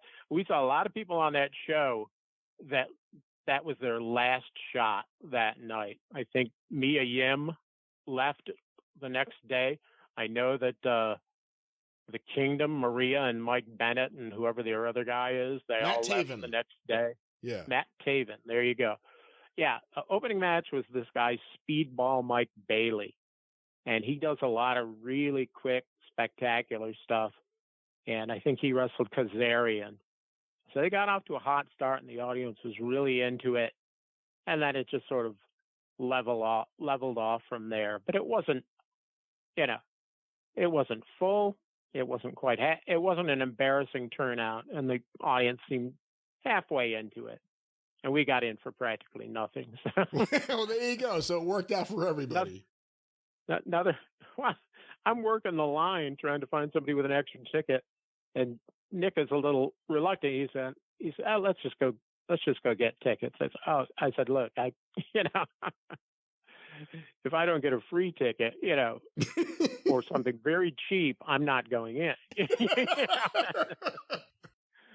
I'd be ashamed to even admit I paid full price to go to an Impact show, but no. I don't mean anything bad by that necessarily, but I'm not their typical fan. But I go up near the window, and some people bought tickets, and I think they thought it was a rave or something. That's what their excuse was, and they were looking to get rid of them. And I think I gave $10 or $20 for 2 tickets right up front. You didn't notice him. It was Ed Nordholm, the guy running the company. He's trying to unload those tickets. At least it wasn't Kerry Silken. Tickets available on the door. On the door. That's as he right. put in the ad in the newspaper, because he's a complete fucking moron, Kerry Silken. Hey, I want to ask you about what were you going to say? I said I knew that would set you off. That always does. It's still the maddest I've gotten over wrestling was Kerry Silken ripping us off. But I want to ask you about the Dynamite show. I want to ask you about the Dynamite show you went to, but let's ask a baseball topic. John, I'll throw it to you, but Scott, chime in. Hey, Brian, can I share a funny baseball ticket purchasing experience with your audience? Why not? Okay, I went to Game 6 of the 1986 World Series at Shea Stadium, and we get there, and I'm with 2 guys who are older than me, and they're like, "Yeah, we know a guy at the ticket window. He'll give you tickets at a discount. He has them, but there's a password. Just go up and say plastic." So I walk up to this guy and I look at him. I'm like, "Plastic." He's like, "What? Plastic?" And he's looking at me like I'm an idiot. I see my 2 friends cracking up in the background. I got pranked, Brian, but go ahead. Well, what I was going to say is let's talk about a rule change. John, you go first. Bigger bases. I don't like it aesthetically. They look like big pizza boxes on the bases. But what was the reason for it? They're saying it'll make it safer for plays at different bases. Also, so safer for player safety, I guess I'll call it. And also it will lead to more steals, which will make the game more exciting. Okay, I don't see how 6 extra inches is going to make steals go up. I mean, how are the players safer with the larger bases? If it does go up, if somehow this season a player steals 150 bases, should there be an asterisk or an asterisk? Everyone calls it different things. Should there be one of those squiggly little ball things next to that player compared to a Ricky Henderson or a Lou Brock? Categorically, no. I've never thought that, anyone. I've never thought that Hank Aaron deserved an asterisk. I've never thought that Roger Maris deserved an asterisk. A stolen base is a stolen base. I mean, stolen bases were more plentiful in the 80s than they are now. And, it's just the way it was back in the 80s. But you're cutting the distance because each bag is bigger, so the distance is smaller. So it's not a fair. I mean, look, the baseball always changes. There are always different things. But that's the thing. If someone goes crazy and just sets base running records, that's where it's like, I don't know. I'm not a big fan of the bigger bases. I agree. Aesthetically, it looks like crap. And I'm sick of them just doing things they decide it's going to make baseball safer. You can't barrel over the catcher anymore because Buster Posey got hurt once. But what were you going to say, Scott? I was asking who advocates for that, who examines that and says, "Oh man, we really got to do something about this." You know? Major League Baseball is instituting a series of rule changes this year, which they think will promote baseball to a bigger audience and cause more, I don't know what you want to call them, the casual baseball fan to tune in and stay involved longer because the game will be hypothetically more action-packed and a lot more will be happening and it will end quicker. Okay. I want to talk about the Astros. I'm sorry, go ahead, Scott. No, I couldn't. I like the game of baseball. I can watch a big baseball game and be entertained, but I don't follow baseball. I wouldn't even be called a casual baseball fan, but now you got me thinking this bigger bases thing. Wow. And if you're into counting, there's now going to be a pitch clock. So, man. Win-win. I just felt a tingle. All right. Well, that's what's going to make the difference. Scott, go ahead, John. Throw something in on the asterisk thing. There were people who argued that Willie Mays was in fact a better home run hitter than Hank Aaron, but Willie Mays played in an extreme pitcher's park, whereas Hank Aaron played in more of a hitter's park. Just the way it goes, man. Yeah, no, that's no true. asterisk for Hank Aaron. Although, let's point out, Willie Mays, if he hadn't played, again, the Polo Grounds wasn't easy, and he left that to go to Candlestick and play out in the wind. So he really didn't have an easy time anyplace, but it's like that old discussion, how many home runs would DiMaggio have hit if he was a Red Sox, and would Ted Williams have hit if he was a Yankee? I mean, there's always those, how many home runs they could have hit and if they were in a different ballpark. Think of this. If there was a player whose name was like Fucky Kunstein, he'd have... There was, 1930s. There would be at least 4 asterisks next to his name, or in his name. In the sports section. What was Dynamite like, Scott, live? Very dull. I told this story. This shows you don't listen to John's show. I told this story on John's show. I wanted to see it. I wanted to see Tony. I wanted to see the presentation. I wanted to see MJF and whatnot. And I'm trying to think of who Danielson wrestled that night, but that was the only thing that was even MJF it wasn't one of his stronger promos. They did almost nothing to promote that show live, and it was the entire second and third levels. Well, they do this at Raw now too, but the entire second and third levels were roped off. I mean, were blank. They had large black cloth covering them up, and the first section and the floor. It was just an embarrassing turnout. I sat with some people from the Pro Wrestling Hall of Fame in some section that was obviously like comp tickets, and we weren't on camera, but there was no one anywhere near us for like 2 whole sections. Embarrassing turnout, really badly promoted as far as I could say, and nothing really of note happened during the show. Nothing too outrageous. Some of the people seemed to be off. I think Kenny was not back. I can't remember if the Bucks were on the show. They do something because some of these shows that they're doing on Wednesday don't draw. This is one of them that didn't draw, and they were building to their return to Arthur Ashe Stadium. So they had everything big planned for Arthur Ashe Stadium. I don't think, and that was just it. There's really nothing. It was like any other TV taping. It was quite dull. I tell you that I got there and was looking at the Hall of Fame, which is right in the same complex, in the MVP Arena complex. I was walking through the Hall of Fame, and I managed to finagle a ticket from the Hall of Fame, which I would rather make a small donation to the Hall of Fame and get a ticket from them than to go to the box office and pay for an AEW ticket. So I missed part of AEW Dark, and I missed what was people are still talking about as one of the worst promo, if not the worst promo of the year.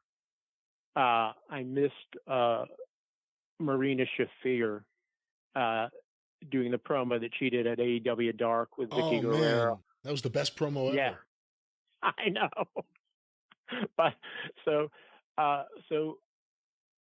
Dynamite goes on, at 8:00, and it just was nothing. MJF came out and did I think that's when he still had like a whole faction of people with Stokely Hathaway or something. And I think he just sort of came out to introduce that thing. He didn't do much of anything, didn't really say much of anything. And all the stuff they had lined up just seemed kind of dull, And what was the most hardcore fans there? Were they really into everything? Or what kind of crowd? What did the crowd seem like to you? That's what I'm interested in. Were they into it? Was it a casual audience that would go to WWE if they were there? I'm sure that it's the same people, although the WWE show that I saw a couple of months later was same building, and of course it was completely packed, although they did have the top level blocked off. But yeah, they were not rabid fans or anything like that. And again, it was kind of a downbeat atmosphere because there were so few people there. I did see some attention to detail, which I thought was wild. The section we were sitting in was not, the cameras were facing away from our section. I guess there were some handheld cameras and stuff that might show that section. And on the bottom of each seat is like a seat number on a little metal tab, And they had some guy, while we were sitting in our section, they had some guy going through every row to every seat and putting a piece of tape over that little tab so that it wouldn't shine on the camera during the show. You poor pathetic soul. I hope Tony's picking up your trans too. He is. Really He is. But so what I did was, I had seen Roxy Music at the Garden 2 nights before that. And when I decided to go and check out AEW, I had also heard that like 2 blocks down the street, this singer St. Vincent was appearing at a club. I'd just seen her on Monday open for Roxy Music, and she was great. She really impressed me, and she really put it all out there in front of the Garden crowd, and they all went wild for her. She's gutsy, stage dived and did all kinds of stuff. She was like watching like a female Prince, very impressive. And literally the day of the show, I'm like, do I want to go down to Albany to AEW? And somebody says, are you going to go see St. Vincent? She's appearing at Empire Live, which is like 2 blocks away from the arena. And I went, wow, really? To see her in a club show would be something else. I had just seen her 2 nights earlier. So at 9:00, I walked out of the MVP arena, 2 blocks up the street, walked right in exactly on time to see St. Vincent, watched her show. The place was packed and sweaty, which was a big concern to me because we were still easing our way off the pandemic, And I watched the show. The show was fantastic. Turn around, walk back to the arena. It's 11:15. The matches are still going on. I literally walked out of the arena, went to a concert, had a great time, and went back and finished up the wrestling. Roxy Music at MSG. Wow. Yeah. They didn't draw. I don't expect you'll ever see another. Oh yeah. What was the crowd like? It was small. And here's something funny that happened, just a ticketing thing. Bear in mind, if you ever go to a show like this, we didn't really know. I didn't think it would be sold out. and it wasn't embarrassing, but it was not half full. So we get there, and my brother had gotten not the best seats in the house, but he got his seats on the second level. Perfectly fine. I don't have to be in the pit up against the stage anymore, you know?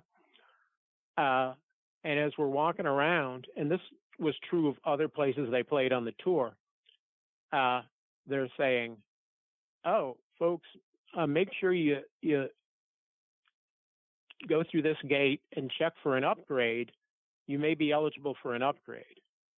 And so we go, they're eligible for an upgrade. So we go through there, and with our second level tickets, they say, "Oh, your section is open. You can go right in."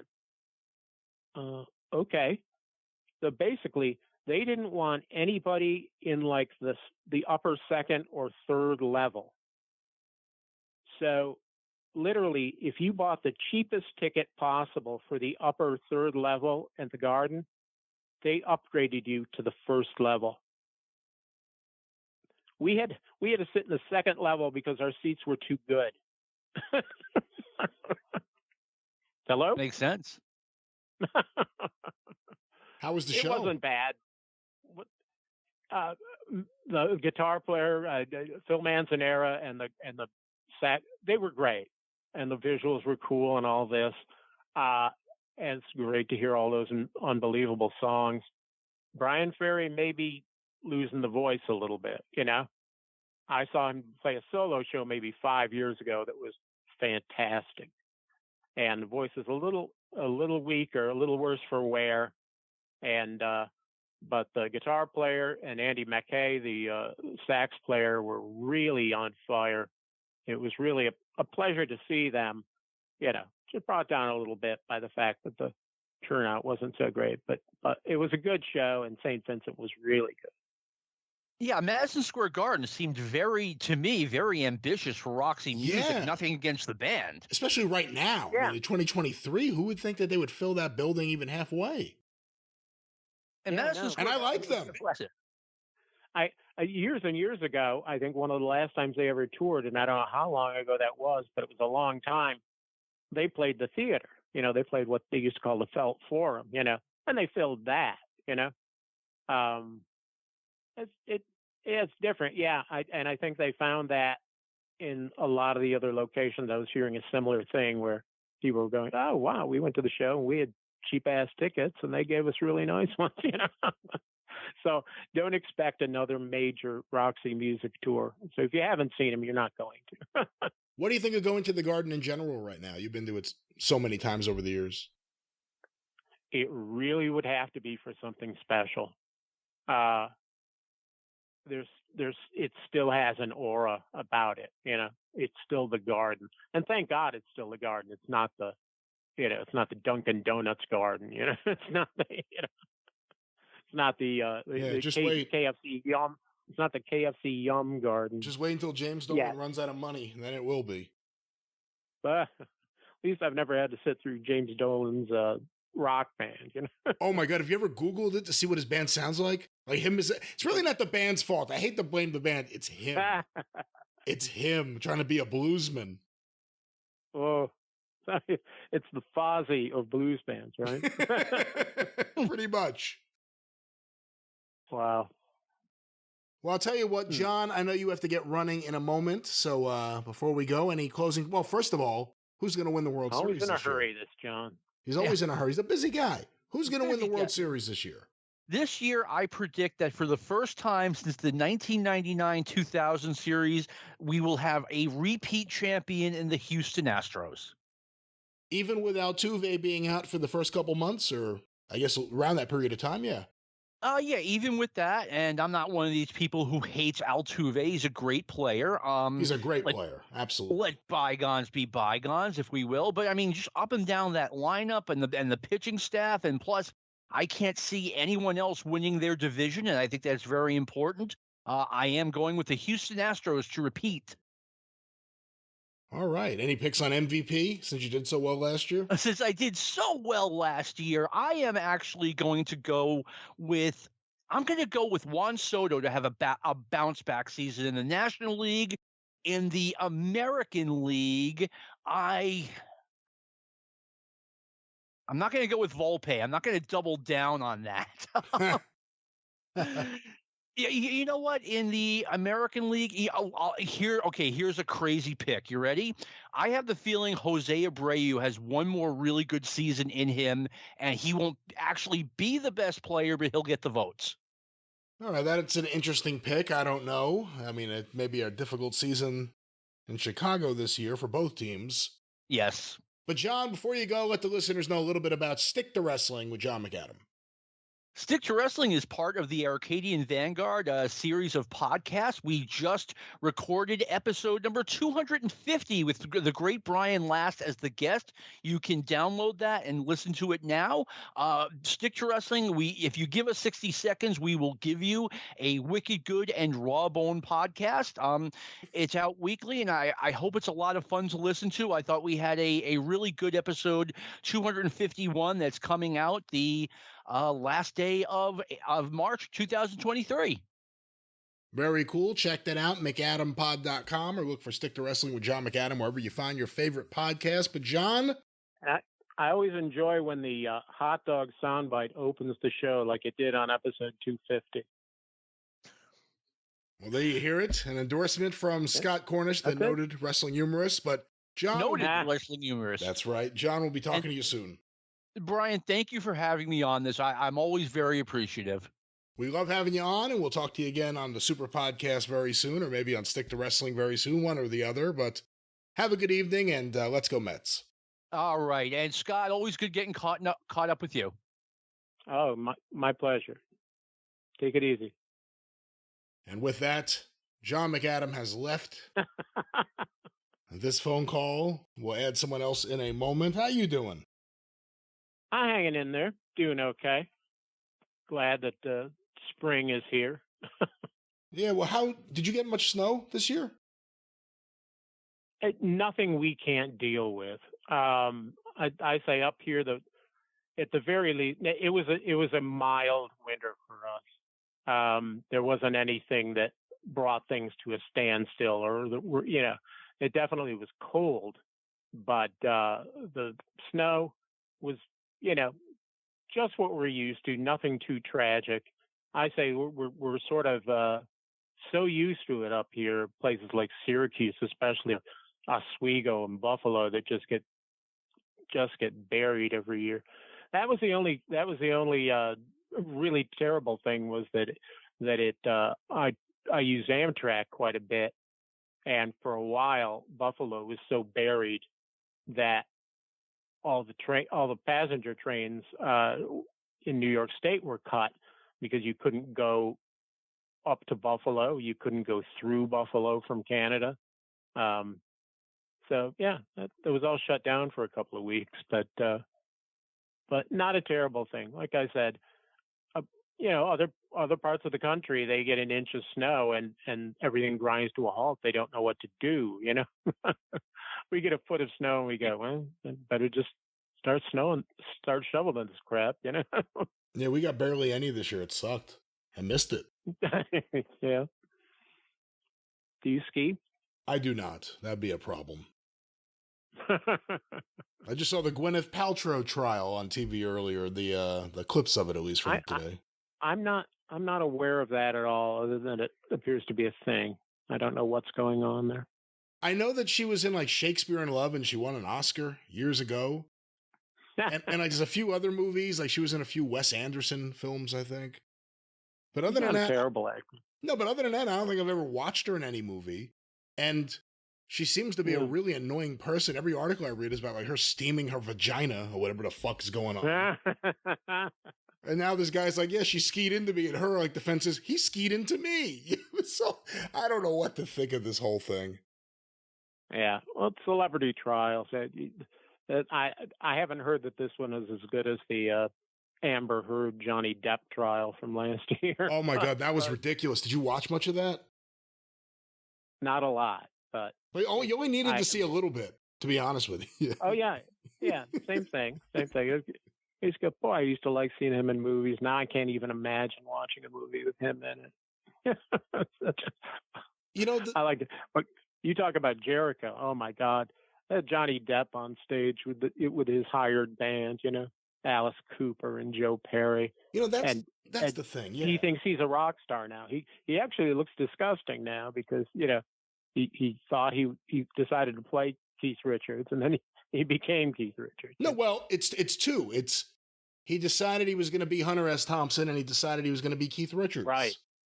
Right. And all of a sudden, good role models. Yeah, even like the way he speaks, it's like it almost sounds like he's trying to channel Hunter S. Thompson when he talks. Yeah. I mean, it's enough that those guys tolerate him to where you can hang out with him and stuff like this. Like the last time he came through the area, he was on shows with Jeff Beck. It just like, yeah, I'd like to see Jeff Beck, but I don't want to sit here and pay for Johnny Depp whack off on the guitar. You see, I think a John Stamos has more musical credibility because he's at least in the background playing bongos or whatever. He's not all the way in the front doing it. Yeah, he was hiding. At least you can avoid him because he goes out with the shitty version of the Beach Boys. I haven't heard a good "fuck my glove" story in a while. Something has to happen soon. He's still awful. Did you ever hear his version of Rockaway Beach? Mike Love? No, I have not heard that. The Ramones classic Rockaway Beach. Mike Love did a cover of it? Yeah, and it's just as soul shattering as you might think. It's just awful. You want to talk about something? I don't know why I thought of this the other day, but I went down a rabbit hole of like looking for information because I was like, I don't know enough about this. So you bring up the Beach Boys situation. Apparently, I forget the guy's name, the original lead singer of the Village People.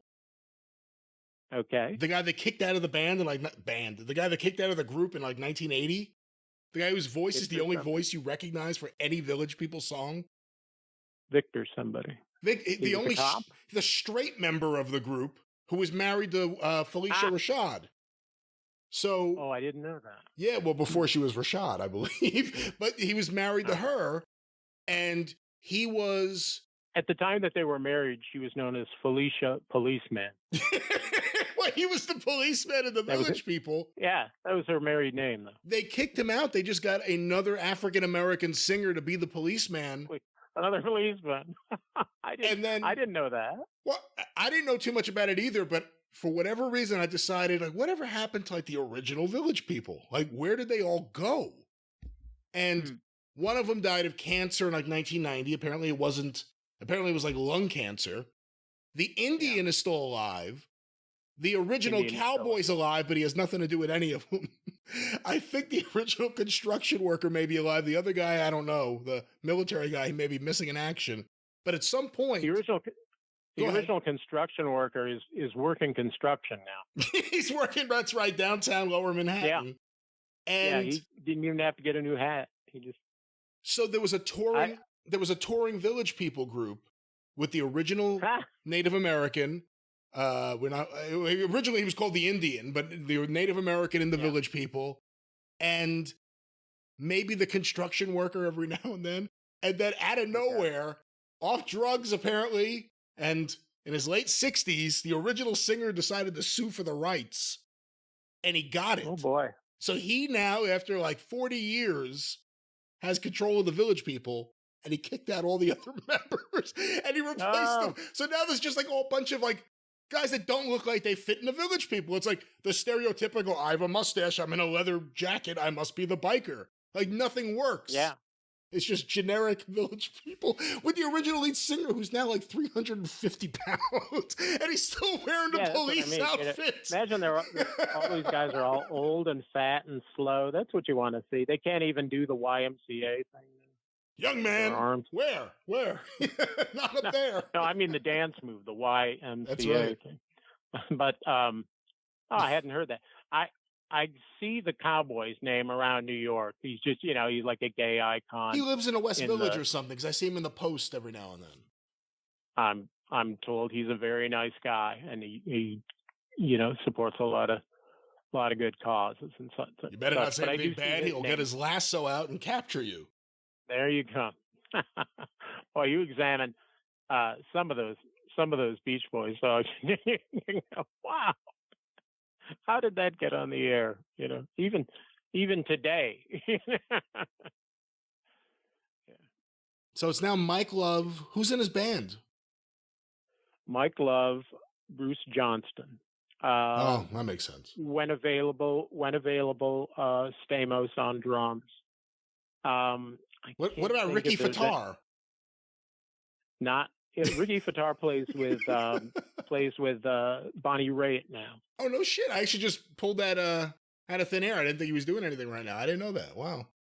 No, he does very well. It just some friends of mine that are in NRBQ did a bunch of dates opening for Bonnie Raitt, who loves them, just adores them.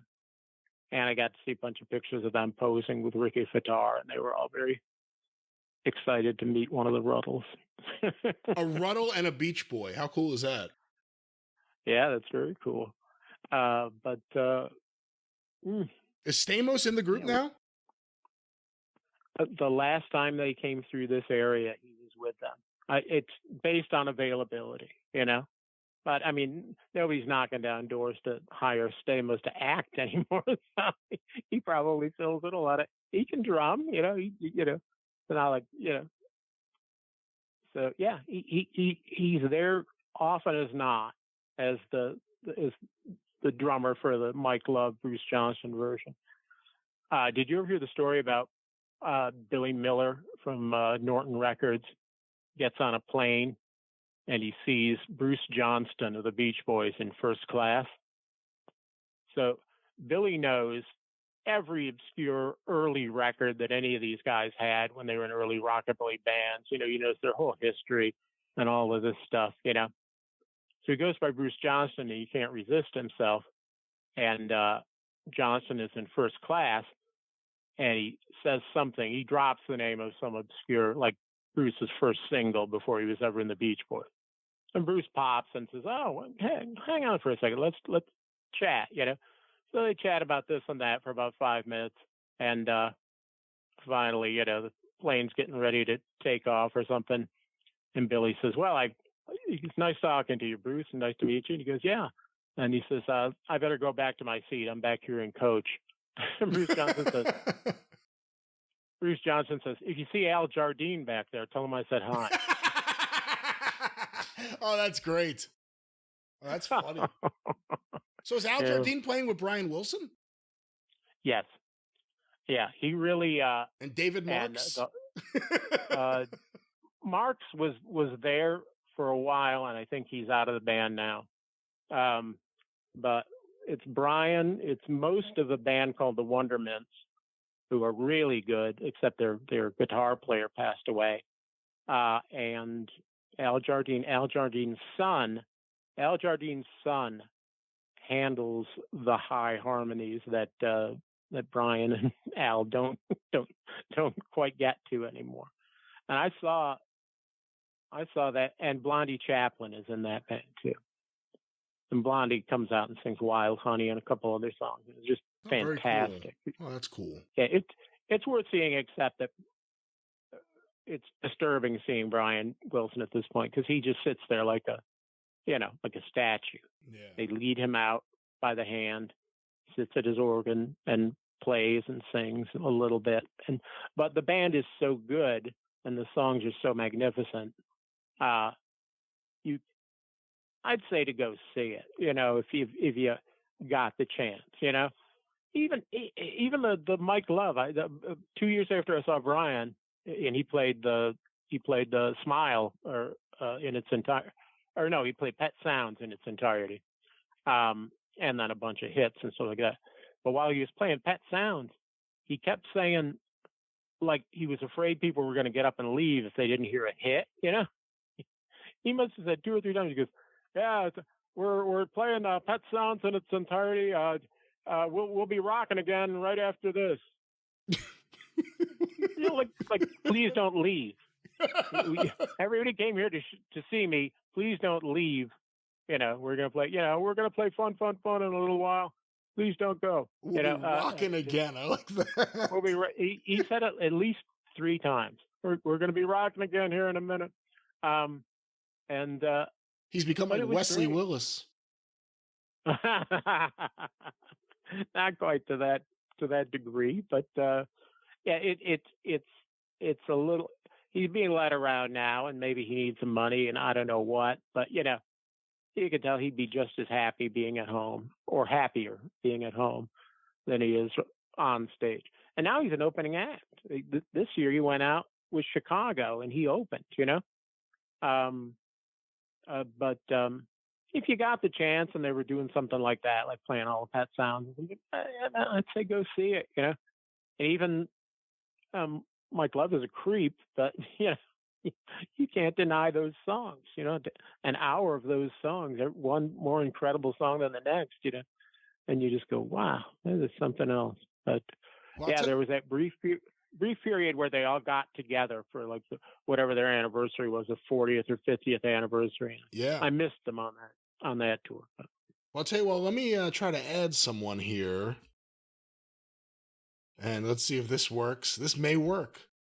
It may sound like shit, but we will find out. I'm adding this person now, but it can't. Like shit? It can't be any worse than Scott Cornish's phone. Yes. Oh dear. It produces like a little hiccup sound. Hold on. We are calling this person. This person may have no idea I probably should have messaged this person that we were calling him.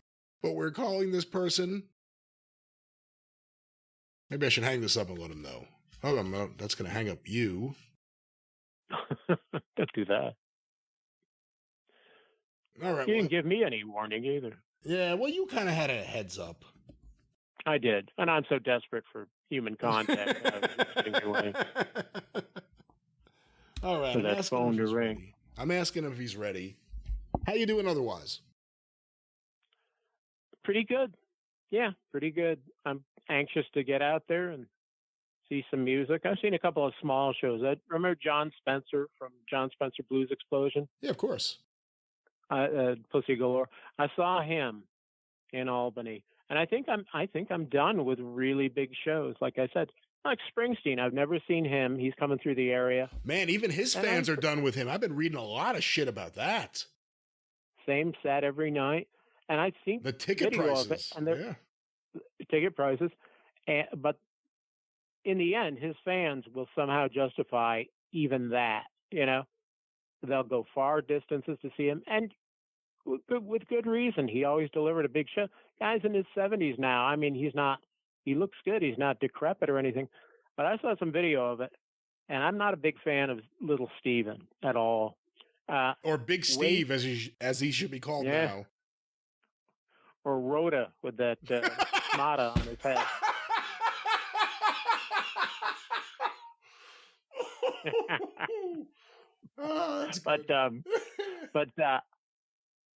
Way too much clowning in the clips I saw. I said, I don't want to see that, But my least favorite thing is Patty Scialfa, Bruce's wife, who has an acoustic guitar plugged into nothing.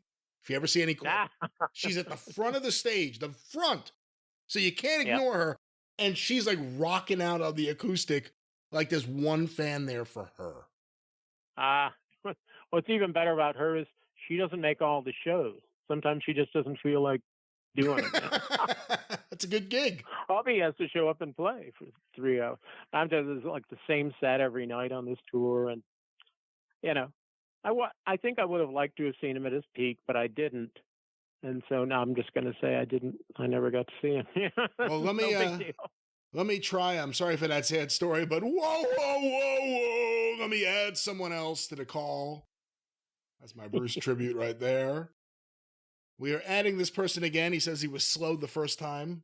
I may need to get up in a moment and get another drink of water here because this one's almost finished. We are calling this person who claimed he was slow. Apparently speed has not entered the picture yet. It is still calling. Did you see that clip? Did you see that clip of the slow motion match? Kind of. I mean, like 50 people sent it to me on Twitter today. Awful. So eventually I checked it out. I didn't realize what it was because I wasn't paying attention. At this point, whenever people just start sending lots of clips of the same thing, I'm like, okay, I know this is just something that no one wants to see, so they want us to talk about it. Yeah. But once again, he wasn't there. What is going on? I just did. Call again. I was slow. I just did. Huh. A woman I know went to see Springsteen when he was doing his acoustic show on Broadway. Remember that a year or two ago? Yes, I do. Hold on, I'm going to try him again while you're telling this story. Her husband told me. I said, boy, the same thing. It was like, oh my God, the ticket prices. I said, well, yeah, she knew somebody who took her to the show and sprung for the tickets. I said, how was it? And he said, my wife said, that's a long show to sit without a drink. Yeah, I'm sure. 3 hours without a drink. Oh. All right, hold on. You know? Let me try him. Let me hang up on this because this is going so well. Now, let me add this. I'm going to try his phone number. Otis coming up blocked. Otis? Hello? He said Otis is coming up blocked? Yes, Otis is coming up blocked. I have no idea why he's that way. I think he eats too much. He eats pork fiber in his diet. Ladies and gentlemen, I can't even speak. Ladies and gentlemen, please welcome to Opening Day Star Wars, the man who put Elvira on the map, Dan Farron. Welcome back. I wish I was. Thank you very much. Nice to be here, Brian. Nice to talk to you again. Well, in a way you are. Can't you say that's an actual claim that someone other than yourself could make? Yeah, I did actually write the very first national article for Fangoria magazine on Elvira. And it got reprinted a couple of times, and it was just one of those. It came out perfectly. I did it right about the time she was doing the 3D movie, and I remember when I contacted Fangoria, they said, "Oh, this is great because we just heard about her." So I mean, it was one of those situations where it just was just at the right time. But yeah, we used to go see her at the Groundlings all the time when she was doing improv right before Elvira. So we were kind of familiar with her already. Also on the line, the noted wrestling humorist Scott Cornish. Ah, of course. Good. I'm glad to talk. Always glad to talk comedy with Scott. Well, thanks. And I'm in it next month. I'm going to see her old boyfriend, Tom Jones. Ah, yes. You read the book too, huh? Oh, I did. Yes, exactly. Yeah. Do you know that, Brian? I have the book. I haven't read it. I read Wilt Chamberlain in there, that whole story, but I did not read. I did not read anything about Tom Jones yet. Hmm. Yeah. Apparently, very Tom. Young. Yeah. You tell the story, Dan. Oh no, I just say I forget the Tom Jones story, but I just keep remembering that talking about going to working in strip bars, and she was doing her homework for high school at the same time. Mm-hmm. So, but no, go ahead and tell the Tom story. I forget the Tom Jones story. Go ahead, Scott, tell that one. Tom Jones story, as I know it, is that she lost her virginity to Tom Jones. That's right. Okay. She was like a young showgirl and hadn't been with too many guys or whatever. And apparently Tom's girth caused a problem for young Cassandra.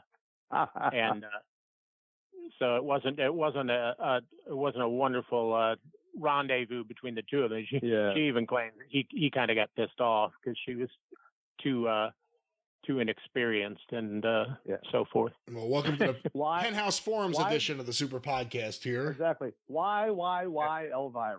That's a little. That's an old reference. Ain't nobody gonna get that one. She still looks pretty good for whatever age she is. She's 70 now. Oh, wow. Scott, I said I wanted to wait to hear about your XPW adventure until we had someone from Southern California on the phone. Yeah. So you went to XPW Live recently? Because this is another one of those clips everyone's sending me from like yesterday or a couple days ago that I'm just not watching. Oh, no. I didn't go yesterday or a couple days ago. But the venue and the general lineup of people on the show were the same. I told you a dull story about a dull show they did in Rob Black's adopted hometown of Rochester, where because it was upstate New York and the Athletic Commission and stuff like that, they had to do like a clean XPW show, a regular wrestling show. Not too much blood. I think there was blood in one little match. Not too much mayhem or broken things or anything like this. Certainly no light tubes or anything. But apparently you go over the river to Newark, New Jersey, which you already groaned when I brought that up. And all bets are off. You can do just as you may have seen in recent clips, you can get away with just about anything. And they do streaming pay-per-views. And that's outside. Well, yeah. Well, I'll tell you what. I was on a rare journey. This was all involved with the fact that if I'm going to even like a rock and roll show, I like to go and see friends. Even if they don't go to the show with me, I like to go see people I know. If I go to New York, I'll visit people that I haven't seen in several years now for a show. I always see a certain bunch of people if I go to a rock and roll show in Albany. So a friend of mine who lives in Washington, D.C., invited me down to go see NRBQ. And I love NRBQ, and my friend is a dear friend who I haven't seen since pre-pandemic. So it all lined up great because I was going down to Washington to hang out with him for a day or two and see NRBQ, which I did, and it was fantastic. That was like on a Friday. The next day in the afternoon, Billy Bremner from Rockpile was playing a rare show in New York City. He's playing like what Jamie Lee Curtis said she wants. She wants rock bands to play matinee shows for us old people, So I never had, since the first couple of times I saw Rockpile back in the 70s, I had never seen Billy Bremner. He just doesn't come to the States and tour anymore. So he was playing in Queens at a club, and I liked the club, and I knew a lot of people that were going to be at that. So I said, I'll go see NRBQ. I'll take the train back and see Billy Bremner on Saturday afternoon. And as that's happening, and I'm sort of going back from Washington to New York, my friend Greg calls me and says, hey, are you up in New York this weekend? And I said, as a matter of fact, I am. I'm on my way to Queens. And he said, he says, I haven't decided yet, but I got invited down to shoot pictures for the XPW show in Newark. Oh my God. And he sweetens the pot by telling me, he says, now this could change, but our mutual friend Chuck Weber, Uncle Chuck Weber, is coming. And Chuck rarely leaves Philadelphia, and I haven't seen Chuck in maybe 10 years. So I go, yeah, I think I can do this. I think I could go see Billy Bremner in the afternoon and get on a train to Newark, from Queens to Newark, quick trip, and go to the XPW show. Now, believe me, I know XPW does wild shit, and I knew that this was going to be a crazy show.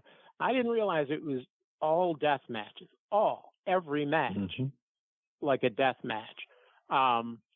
And they do their shows they do wild shows in California and wild shows at this place in Newark called the Hart Ballroom, like the bodily organ, the Hart Ballroom. Is it a bad sign if you get to a town, to their train station, and you go out and get in a cab, you give him the address, and he says, that doesn't show up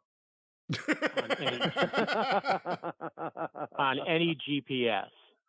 Believe me, the Hart Ballroom, does not show up anywhere. And I said, well, does that street show up? Yes. The street, because I can't just take you near someplace. I've got to have a street, whatever it was, So we hashed around and found the street address, whatever, and we just sort of head out from the depot blindly, to get to the thing. And one thing and another, as I get there, it's like 8:00. The show is just going to start, And I find the place, and even after we find it, it doesn't quite look like anything. And there's nothing outside indicating that anything's going on. There's just a couple of stragglers hanging around outside. And I see somebody with an XPW shirt, and I go, okay, well, this is a place. I go in, and it is a tiny, tiny ballroom. I think it's shabby. It is a catering hall, basically. I imagine punk rock shows would go on in this place. And it's the only time ever I'd give them credit and thank them. It's not the first time I've been a guest at an XPW show. I went to that Rochester show with my friend. So I walk up to the desk. It's like 8 o'clock. The thing is just getting ready to start streaming live, and it's packed with a small but really wildly enthusiastic. And there is just, as far as the eye can see, there's like stuff. There's like a big net made out of barbed wire. I can't even describe the amount of light tubes. They don't even waste time on these deathmatch shows with tables anymore. They just use hollow core doors. They don't even set up a table. They just have a hollow core door, which is just a cheap hollow door that they set up like a table, just long enough. They might put something else under it to prop it up, just long enough to have somebody thrown through it. Panes of glass, all this stuff. I get in there, I meet my friends Greg and Chuck, and we have a nice little reunion, laughing our ass off already. This place is really small. There's a balcony, and around the ring, there's 2 rows max. I think on one side, maybe 1 row. So hardly a lot of people, but they're pretty into it. They're pretty wild. And Chuck tells me they've already bashed up light tubes and gotten color in the dark match. And I go, oh, really? And we're sitting way far in the back. Chuck was there long enough. My friend Greg is taking pictures. They had Chuck be the timekeeper. Literally, oh my God, he's way, way back in the corner. I said, well, I'll just stand here with Chuck, or sit here with Chuck and laugh my ass off, because he's one of the funniest people I've ever met. I haven't seen him in so long. And we're next to it was cold during the winter. I guess this was, when was it? I can't remember. November, I'll say. And we're near the only open door, leading out into an alley. And my God, this was an experience to see deathmatch wrestling that close up, and the lowest grade of deathmatch wrestling that possibly exists. The thing is, as an audience, and it's small, but they know what they want, which is blood and blunt object trauma and mayhem. And for people who haven't been to this thing, congratulations. And you ask yourself, like people say, well, what about all the shards of glass? What about the light tubes getting bashed all over doesn't that shit fly all over the place? The answer is yes, it does. And this audience cannot get close enough. And there were kids there, not a lot, but there were children there, And it was just the craziest thing. These people are really severely into bashing things and bloodlust. And it doesn't matter if you're a name wrestler, and there were a few name wrestlers on the show, it doesn't matter if you're a nobody. And there were some absolute nobodies. Literally, there was one guy there. What was his name? I think his name is Wax, spelled like getting whacked over the head. Wax. And they said he was just like a fan at deathmatch shows. And he was really willing to be brutalized, and cut himself open and just bleed all over the place and take countless bashings to the head. So suddenly, he's on the show just like anybody else. There was one guy wrestling there. He accompanied Necro Butcher to the ring. I'm talking to him after the show. He said he was like dressed like a hillbilly, And he says, yeah, I drove up from Carolina, and, I told them I was really into and they put me on the show, I said, I just watching it, I just assumed, oh, he's part of this Necro Butchers faction. No, he literally drove up that day, and they said, oh, yeah, you can go out with him. You know? And this is how it went. Now, Necro Butcher was supposed to wrestle PCO. And I thought, well, that's going to be crazy. And PCO is Pierre, is Carl Ouellet? Yeah. He wrestles I didn't realize he's wrestling for XPW. Wow. Yeah. And he was to appear at this. And I saw him, he was on that Impact show that I saw in Albany. He came out for like a Battle Royal or some one match or something. You know, he's making the rounds of all these different groups. I think he was in ROH, or he might still be. But he didn't show.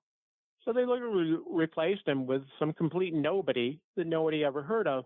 But it didn't matter, because that guy got so many light tubes and panes of glass and you know, and thumbtacks. You know, if you prove that you can just take a beating and cut yourself open until you're a disgusting bloody mess covered in shards of glass and light tubes, the crowd will appreciate that. They'll love you for it. You know. Yeah. So like I said, nobody was even a little disappointed that the marquee match between those two guys didn't happen, because the other guy, you know, got beat up and bled so much. I'm sort of interested or fascinated by Necro Butcher. He's an interesting character, and I did want to see what he was like, you know, and it was damn interesting. He has a gimmick now, and they said in some city, when he goes to California, he does a MAGA gimmick, you know, MAGA, they call him the MAGA Butcher now, not Necro Butcher, the MAGA Butcher. And he espouses all that stuff, you know, it's supposed to get heat. Well, you know, in New Jersey, they all kind of got into it. You know, they all love him so much. It's like, oh, yeah, wow, MAGA, that's great. They said he got real severe heat when he was in California. The California crowd didn't like the MAGA shit at all. And then somebody told me later, you know, that MAGA act that he does, not really an act. I go, oh, really? Oh, well, whatever. But I met him after the show, and after he was all cleaned up and dried off and things like that, I just went over, you know, I got to see him do what he does. You know, the problem was every other person on that show is doing that, you know, and, but outside the ring, soft-spoken, very nice, very polite. I didn't know what to call him. I call him Necro, you know, say Necro. You know, interesting to see, you know, whatever I said. Good to see you work today. And he says, it's Dylan, very quietly, very nice. It's Dylan. Oh, okay. Hey, Dylan. You know, please don't call me the only name that anyone knows me as. No, you know, just after everything I'd seen, you know, and he's got a pretty notorious reputation. Nah, the guy was very cool. Took a picture with me and all that. Close up, I got to see. I guess everybody knows this, and I didn't know. He's got a tattoo of a dotted line that goes across his neck, and right under his Adam's apple, it says "Cut here." Okay. But outside the ring, it's a total tribute to the '80s. That guy had Zubaz. He had a Bad Street USA T-shirt. He had a fanny pack. You know, I just wow. It's good to see it's good to see that XPW learned nothing from mass transit. It's wonderful to see that. You would not believe it. I don't even know how they make money based on how much shit that they use. You know, as far as light tubes, there were literally hundreds of light tubes bashed during that show. And if that wasn't enough, then they had, you know, every single person on that show bled, and some of them bled to excess. I think that guy was telling you about Wax. He went up to the balcony, which is really high up, and took some sick dive off the balcony for no other reason other than, you know, he's a moron, you know, to do it. And some poor fat had to lay on a door when he went through it, you know. If I wanted free tickets, I think I would go and find someone who works with the company and just tell them that my family owns a light bulb manufacturing plant. Do you have any free tickets? and I'm sure they'll get me in. I'll tell you that whoever that audience is, they've got money to spend, and they want to spend it seeing bloodletting, and just total fucking mayhem. They were selling not used or anything like this. They were selling XPW turnbuckle pads. One turnbuckle pad, $150. I don't know how many they had, but they sold out. So that audience knows what they want to spend their money on, and it's very sick. I was thinking that, so I went up into the balcony where my friend was shooting pictures, and up there in the balcony, you're sitting there going, "Oh, you're not allowed to smoke in here, are you?" No. What are these clouds of smoke? Oh, that's the shit from inside the light tubes. Floating up in giant clouds towards the ceiling. It looked like the first two rows. I've got a picture of it somewhere that I took. The first couple of rows of seats, not just around the ring. Forget about around the ring. Just in the first two rows of seats, there was so much broken shit on the floor. It looked like snow had fallen. It was so much worse than anything you can imagine. And I knew one guy that works for XPW. He doesn't work for them anymore. It's already gone. His relationship with Rob Black has already gone sour. A nice low key guy, but he wanted to be in wrestling and in deathmatch wrestling. He comes by and sees me sitting there and he goes, "The hell are you doing here?" Even he couldn't believe it, But me and Chuck just sat there with our jaws, on near the floor, because on the floor was no picnic. But we sat near the open door, and at any moment I was like ready to, I'll run out this door if I have to. It was much, much worse. And you know who was in the main event? If I had known about this before I went over there, I might not have gone over there. The main event was Schlack, the deathmatch demigod who apparently is a white supremacist and has a Nazi punk band. And Schlack, they love Schlack, and he takes as the expression goes, he takes a shellacking during a match. It just everything that can possibly befall him happens. But he's a big muscle up guy, and all tattoos and all this. And he wrestled, and Greg goes, "You know who that is?" And I said, "No, I don't. I didn't know who hardly any of these people were." His opponent in the main event was Drake Younger. Oh my God, the referee from NXT? Yes. Well, he used to do CZW back in the day. Back in the day, he was with CZW. What's that? He used to do CZW. Yeah, he's a big. Okay, I didn't know that. Yeah. Well, that was it. It was Younger against Schlack. And again, at some point, they both took such a beating that the audience didn't care for one thing after another. Here's what I learned about light tubes and deathmatch wrestling. It's the ends of the light tubes that are a real danger. Like I said, hundreds and hundreds of light tubes got bashed in every possible way. The referee almost would call a halt to things. After the bashing of a light tube, he gets down with gloves on his hands and picks out the little end pieces and throws them out of the ring. That's very important. Don't want to leave those things laying around, because that's where it gets bad, apparently, and gets dangerous, And, so, it's a study in human nature and sociology, and I don't know what, but mostly because I got to hang out with my friends after 5-10 years. I saw that. What's going on in California, Dan? You go into anything? And what do you think? Is there too much blood right now in wrestling on TV alone? I think on TV, yeah. I mean, I've never been a big blood guy. I never really, have, despite what you may have seen on NBC, I never passed a blade to anybody in my entire career. I'm not, I haven't been to, actually the only show that I actually went to wasn't really a show. It was at Cauliflower Alley 2 years ago when they first started back up again.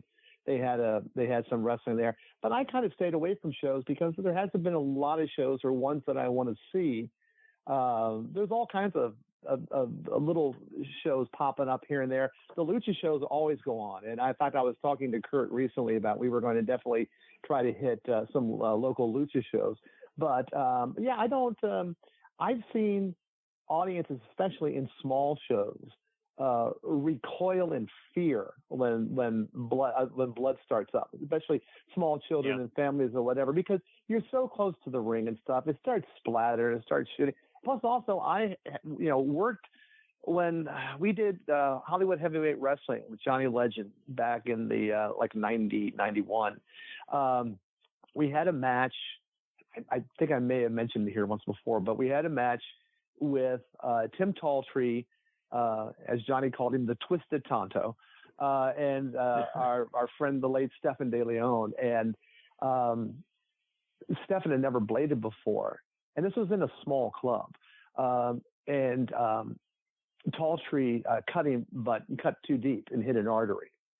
And literally every time they try to keep going, but every time Stefan would hit the mat, it'd be like a fountain. It would squirt up, like something like that. And the audience was horrified by that. It took them completely out of the matches.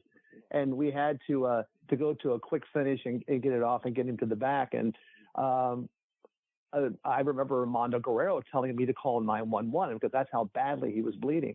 Wow. And I've told this before, but I called 911 and they said, "What happened?" I said, "We're at a wrestling show. A guy's been hurt." I said, "He's bleeding all over the place." And the operator, honest to God, said to me, "Did they cut themselves?" And I thought, oh my God, I got a non-kayfabe, EMT here. It's amazing. Maybe they saw the show that I did, and now I've ruined it. So they sent them out, and then Mondo talked to the police and glossed it all over. But that was. I think that especially in small arenas, unless you're with the bloodlust crowd or whatever, I think it takes people out of it.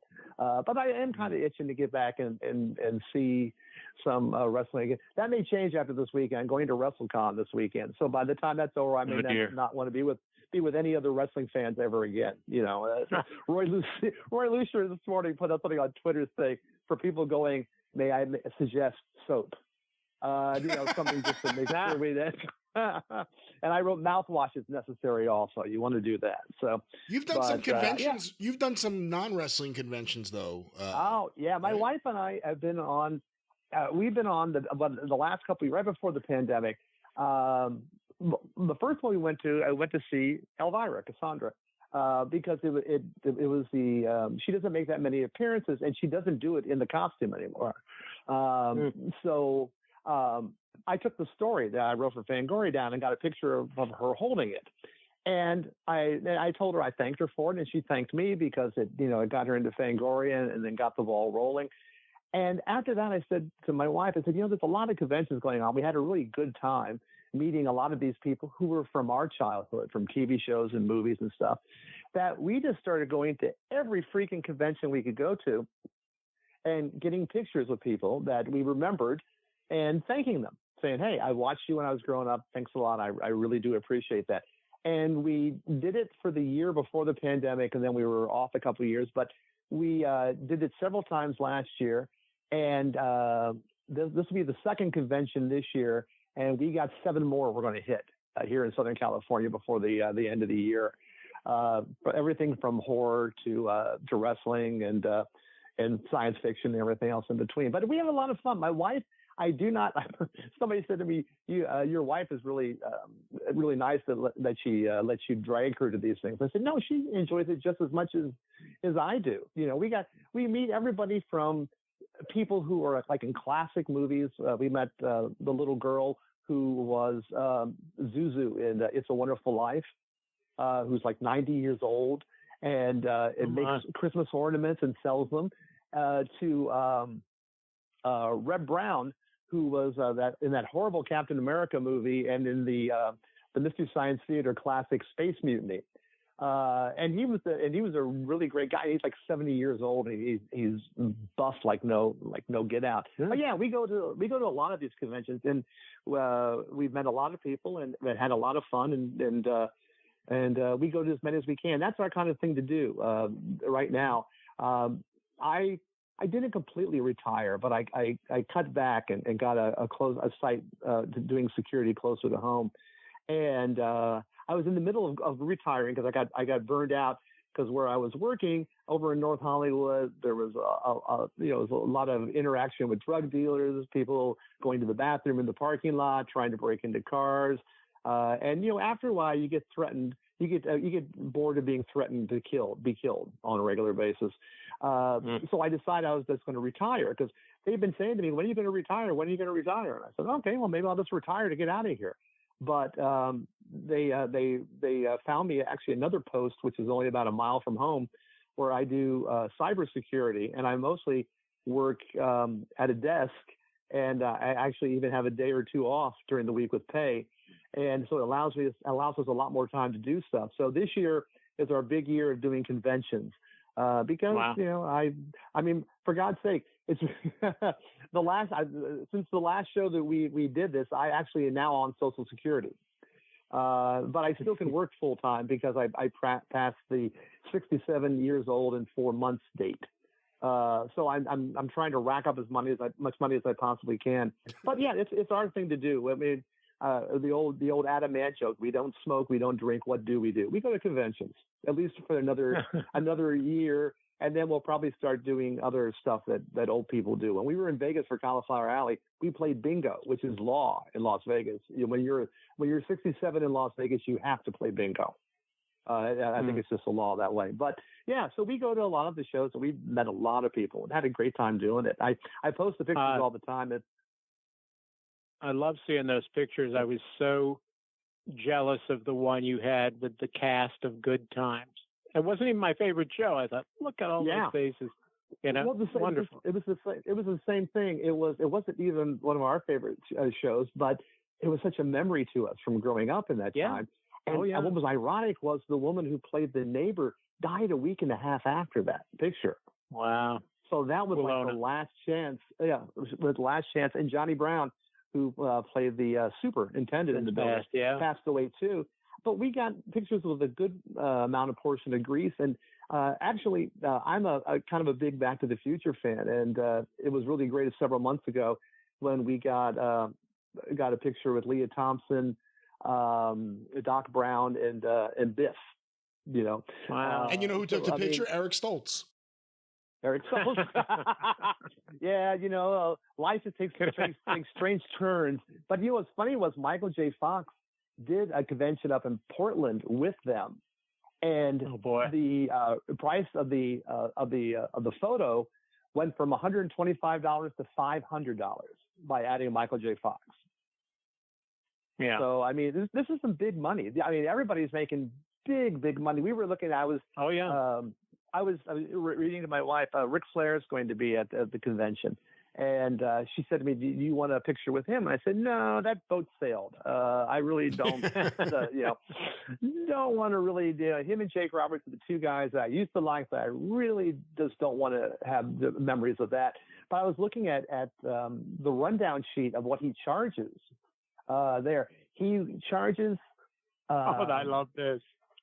$89, I think it was, for an autograph, but it will cost you an additional $50 if he puts Nature Boy on it. Yeah. So yeah, does that, and then. Mm-hmm. Yeah, I mean, personalization. The personalization. That's the one thing that the WWE guys are doing. They're not doing their fan fest this year. They're doing going to the convention center down the street, and they're basically setting up a giant store and putting up the memorabilia there. But they have some people appearing for like $169 or whatever. But the thing is, they can't personalize it. You just come up, you meet them, they sign their name on the picture, and they hand it to you. So this whole thing now. Some people like Flair will charge it's like you said, it costs $59 extra for Nature Boy. It maybe $39 extra if he writes 16XX champion, 16 times champion, every single scrawling. The time I met him just a few years ago, it was much more reasonable, and I got a free free pass to go in there. I wouldn't have paid, not that he's not worth it, but I would say it was it was relatively cheap compared to, like I should have gotten a picture with Slaughter when he was $20. Now he's $60, $80. Yeah. And sorry, Sarge. Well, it ain't happening. Well, we wind inflation. Mag is we wait till we get to Cauliflower Alley and we just ambush him in the hallway for free.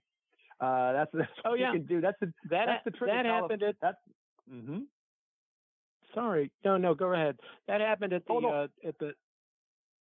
Dan, you go. Hold on, Scott. Dan, you go. Yeah. Dan, finish. Yeah. Oh, okay. Sorry. No, I just said that's what you wind up doing. There's a picture. It was so funny that Mary Lou got with. Here's the thing: is my wife is like my secret weapon. She's really adorable, and wrestlers will always stop if she asks. And that little, oh hi, can I take a picture with you? And it's just like, all right, we'll do it. And I have all these pictures with like guys twice her size who pose that. And we got the one year that the Click was there. Shawn Michaels was out of the room like Usain Bolt. I mean, it was just so quick. He was gone in a moment. But Kevin Nash there, that my wife stepped in front of me and said, "Can I get a picture taken with you?"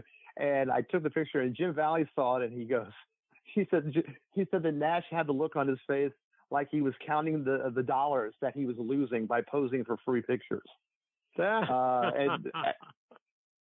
that becomes the whole thing. I mean, we do the same thing when we go to any kind of show. It's like, who's worth what? Who's worth this amount? Who's worth that amount? I think Shatner's doing one. I think Shatner wants like $150 at this point. And that when I saw him 5 or 6 years ago in New York Comic Con, I didn't see him because he was kept far away unless you paid. Yeah. Oh yeah. They lock him up really, really good. But everything's separate with somebody that big. It's $150 for the autograph, maybe $150 if you want a picture. Maybe more if you want it professionally shot, not on your camera. And on and on it goes. This is big business. This is really, really big business, and I don't blame them doing it. But it's funny was on the WrestleCon show where they have close to 200 wrestlers now appearing on it, including local people. And I joked about it and said, if I had known that, I would have got a table and pulled out the old NBC referee gear and posed for pictures for that for $10. And my wife said, "What did you do?" And I said, I said to her, no. I said, there's always one crazy fan or psycho wrestler that still holds a grudge, I had a guy tell me a while back that I ruined his childhood for him. That it upset him, so much. And I said, well, I said there's a lot of worse things that you can run into out there that'll ruin your childhood. And I don't believe that was it. Let me take a look here. I got the Ric Flair thing right here. I just want to give you the proper amounts of these things because this is great stuff. Okay, so. How much for him to expose his penis? Oh, he'll do that for free. It'll cost him. That's right. Yeah, exactly. Have they taken him down already? Oh, that can't be right. It's not fair. Hang on here. Does he charge by the woo?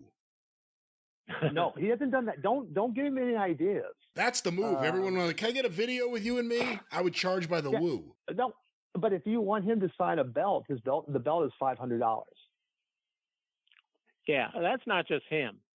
Everybody. Like you go to a musician, who's like an Ace Frehley. Picture with him is going to cost whatever it does. Autograph costs whatever. Autograph a guitar, $500. Yeah. Yeah. Hey guys, while you talk for a second, I'm going to jump away to get a drink. So I'll be right back. When I do, we'll add someone. But you guys talk. I just won't be here for a second. Okay. Yeah. The time I met Flair, it was sort of a pay one price deal, and like I said, I answered a trivia question, and they gave me a ticket to the thing. But different from what people say now. God, that guy was so cool. He took time with everybody that walked up. He had a big long line, and it was like a pay one price. It was something like $100. I got a bunch of pictures with him. He signed his book. Chatted a little bit, gave me the fist bump and over. And apparently we had to leave right after that, but he did like a Q&A, and that was part of it too. And he was really super nice. But I've heard other stories about him. But it is crazy. But I've heard like even the obscure names that you see at those shows, aren't worth it. Whatever they're charging. I said even the most obscure names, they walk out of those things with hefty bags full of 20s. Oh, I know. And most of it, they do it with cash because of the fact that some of the guys take credit cards, but the trouble is a lot of fans, because they're weasels, they basically try to do a chargeback afterwards. So they get their picture or their autograph, and then they go home and say, I didn't charge this, and then, they wind up getting into the battles and fistfights over it. But I am just surprised at some people. I mean, the lowest one I've seen for a picture is the wrestler Effie, who's charging $15. Okay. Yeah. I think there's an astonishing amount. There's an astonishing amount of sexy women wrestlers at every signing that I have never heard of. Oh, I know. And I had to wind up a girl in a hot outfit. Yeah. Yeah. I wind up looking up, half of them because their name is. Yeah. I know, but it says, May Champion is a woman wrestler, and that's all it says, because they're not really well known. But again, if you show up in the skimpy outfit or whatever, and you want to do, and they're all the guy wants a picture with them, guy wants a picture with them, It's going to be interesting because the Yoshi girls are coming over for this. There's a lot of them there, and it's going to be very interesting looking at that line. Because what kind of people are going to be in that line. Though my wife wants to meet one of them because she copied basically the Hurricanes gimmick, like the superhero type thing, and she mostly does comedy stuff. But she is a lot like my wife. She has that same horrible sense of humor. So the woman's name is Hyper Masayo. And then she wants to get her picture taken with them. But it's interesting because you can go over. I mean, I was looking at it. The person that I actually am most interested in seeing is Susan Green, who I watched in the 1970s. She just had back surgery, so I hope she's coming out. She works as a security guard, so I have feeling I have something to talk to her about. And she's coming out in connection with the documentary Out in the Ring, which is the documentary about gay wrestlers, and she's going to be there. And I wanted to again, I get sentimental about certain things, and that was when I was a kid. I would read the magazines, and I remember seeing her and Sandy Parker as the NWA Women's Tag Team Champions. And back in 2019. I met Sandy Parker in Las Vegas at Cauliflower Alley. She wasn't really appearing there. She just came through and was walking through very quietly. And I went up to her and said, "I'm sorry, I don't mean to bother you. Are you Sandy Parker?" She goes, "Yes." And she was talking to the late Dean Silverstone.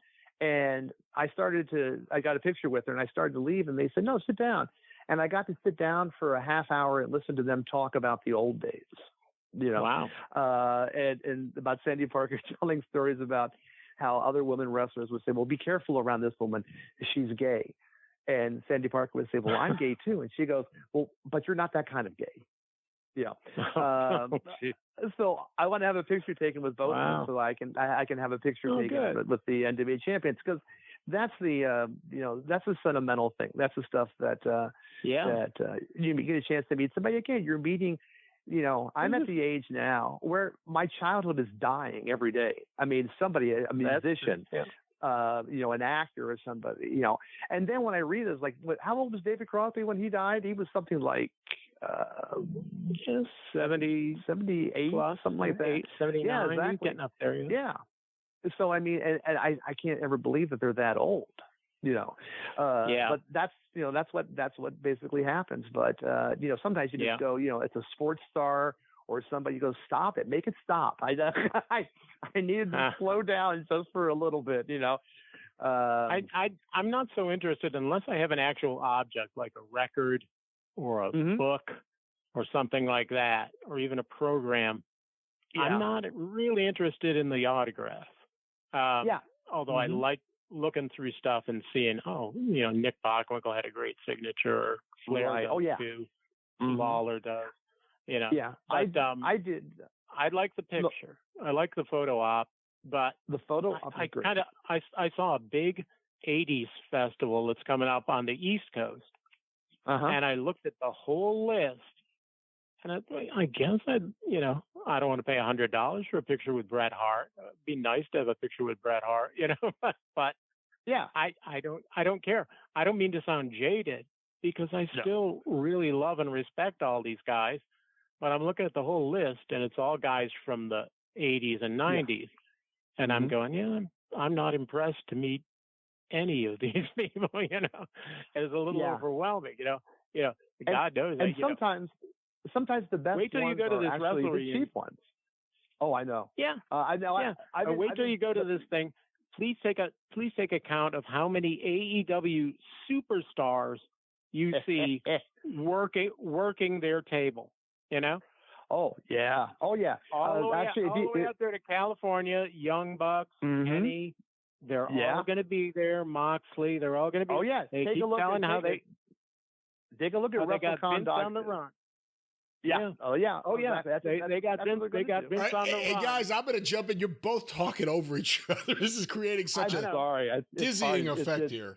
We're out of practice. We're both very old.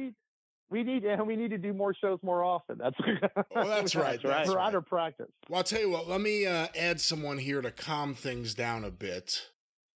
I don't think Scott and I have ever been accused of being overly hyper, but hey, really, it depends on who you're going to add. Well, let me add someone. My favorite bring the tone down. My favorite Chinese restaurant, they just named a dish after me. Yeah, it's called Egg Foo Old. Oh God. Greetings. This is the Church of Joe Bryant here, ready to save your souls. Welcome to Opening Day Star Wars. Vandal Drummond, Rockin' Jerry Brown, the HIV Kid, various other ones. Lucha Lucky Pierre, Donkey Show Dominguez, and the founder of the Tubas City Cuttlefish, who will win once again this year, as they did last year and the year before. Kurt Brown, welcome to Opening Day Star Wars. Why, thank you. How you cats doing? I'm all right. On the line with us, and actually this is the reason I added you right now. You're not going to believe it. Things got out of control, and everyone was yelling at each other with Scott Cornish and Dan Farron, so I needed you to come and pacify everything. Okay. If I'm going to pacify people, if people are rowdy, I want to read a passage from Rod McEwen poem. Tomorrow I shall buy you presents, pomegranates and breadsticks, and rides around the room, and red roses like everybody buys everybody. Now, don't you feel the love after that? How could you not? How are you, Kurt? I am doing quite well. How are you guys? I'm doing all right, although I send my my condolences. All those weird, sick gimmicks that you had coming up over the years were all made obsolete this last weekend. They were all made obsolete, were they? Yes. Now people look at your old gimmicks like the HIV kid and they go, kitty shit. You know, what's that? What's that compared to a syringe up your pee hole? Yeah. Oh, that's a pretty good one. We haven't done that gimmick yet. We did where Feminatrix shoved a riding crop up somebody's ass. I'm serious. That actually, Kurt, in case you don't know, Scott's talking about something that actually happened in the new version of XPW. Oh my gosh! Oh, tell me about this. No. Okay. I guess I'll have to just be the one who's not on the secret. I'm the kid who doesn't get to learn anything. I'm the one who's always picked last for kickball. I'm always the one who gets picked last for three-ways, all that stuff, you know. As they say in the Facebook groups, I can't wait to hear Brian and Corny talk about this. Oh my Lord! Okay, so XPW. I should have guessed it would be. Tell him what happened. Tell him what happened. They had in New Jersey. They had a streaming pay-per-view. You had to add New Jersey into this. Okay, go ahead. It was just a glass panes throw away from Morristown, where they had the thing. In Newark, and in one match, where just about everything was going on and going down, one wrestler who was already completely beat up and a bloody mess, he got his pants pulled down, was completely exposed in the ring, and his opponent stuck a syringe needle up into his Johnson. He stumbled around. We found the audience. Yeah, there you go. he stumbled around for XPW. And by the way, he kicked out of that. I didn't know that. Okay, if I had something stuck up my dick, I would not kick out. I would lay still and wait for it to be removed and just pray. Yeah. It was, you're going to be hearing a lot about it. You're going to want to see it. Don't try to see it. Well, I have never bought anything by XPW because I'm not a fan of Rob Black for what he did to my friend Dan Farron. So that's all there is to that. But I do applaud the sickness of the gimmick. I do applaud that. Like I said, that was just a transitional move in that particular match. Kurt, on this topic, I'll ask you the question I asked the guys earlier because I know you watch a lot of modern wrestling, specifically AEW. Do you think there's too much blood right now? Now Brian went away. I think, I do think Moxley's bled a little too much. And, to be honest, all I've really had time for was AEW. I am just neck deep in my project, so I want to start watching some more AAA and CMLL, but I've really just haven't. I have.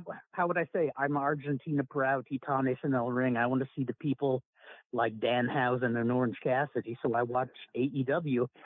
And while I do enjoy John Moxley as a wrestler, he would bleed so much it was just almost silly. Yeah, he's at the stage that the Sheik and Abdullah were at when they'd been doing it for 30 years, where you go, oh my God, he's not even trying to hide. He's at Lou Albano level right now as far as how obvious. Oh my God, I think the doc and sloppy he is, Kurt, Dr. Jerry Graham would be quite proud of him how much he bleeds. Kurt, do you see? I remember a few months ago he was in a match. A few months ago he was in a match, and he gets hit. He hits the mat, and he rolls in the opposite direction. The force of the blow forced him to roll away from the strike, just so he could roll outside and cut himself in full view of everybody. Oh yeah, well, Kurt, do you see? Kurt, do you see Danhausen and Orange Cassidy as natural extensions of, like a Titanus and El Ring style of wrestling? Danhausen definitely, and Orange Cassidy has a lot more know-how than most of the wrestlers in Titanes and El Ring. Now, when Titanes and El Ring was first around, they started doing all the crazy gimmicks. Most of their guys were pure, wrestlers, well-trained wrestlers. And then they kind of got some Danhausens in there who knew some moves but weren't quite polished. I read that, was it the New Yorker or New York Times article on Danhausen where he himself admits he's not all that much of a worker, where I think Orange Cassidy is a really good worker, excellent worker, actually. Now, Kurt, when you're when you're attacked, Kurt, online, no one ever does that. But this is what always amazes me. Kurt will come on and just say, "I love Orange Cassidy," and I wait for like this deluge of people saying, "How can you do it?" No one ever does that. But I would just be curious. If somebody said to you, I hate Orange. Well, I had this happen just recently with a guy online where I was having a very serious conversation about lucha libre with this guy, and we were going back and it was a very interesting conversation. It was very it was really good. And then somebody wrote in and goes, "That's not wrestling, it's gymnastics." And at that point, what I usually do is I write back and say, "Thank you very much, I appreciate your time." Which specific match are you citing? Which specific match is your example here? That's what I would ask. Okay, we're talking about the Vikingo versus Kenny Omega. Kenny Omega? Yeah. And my feeling on that match was I didn't mind it so much. I'm not a big Kenny Omega fan, and I think I would have rather seen Viking work with somebody that he's like Commander or somebody that he's used to working with, because I think it shows more at that point. But some people just get, and I try to explain that like anything else, it's a style, it's a different kind of thing than American wrestling. There's more than just American wrestling. And even in American wrestling, Mid-South was very different from Memphis. Memphis was very different from World Class. San Francisco was very different from Los Angeles, and there's room for everything except that stuff that Scott was talking about a few minutes ago. There's no room for that at all. But everything else, I think there's room for. And, you can make it's all, Chris Rock used to say all the time that in general, a basket is worth 2 points. But there's a million different ways to make that basket. And I feel the same way about wrestling. So a lot of it doesn't irritate me. It's not going to be what I saw when I was a kid that really got me excited. And I still, and Kurt and I have talked about this before, I always hear people talking all the time about, oh, well, it's not as good as when, this stuff now is not as good as the stuff in the 80s. I was saying that about the stuff in the 70s that I saw. When we came into the 80s, I was like, God, the 70s were much better, than this stuff. But you go to enjoy it or to do what you can with it.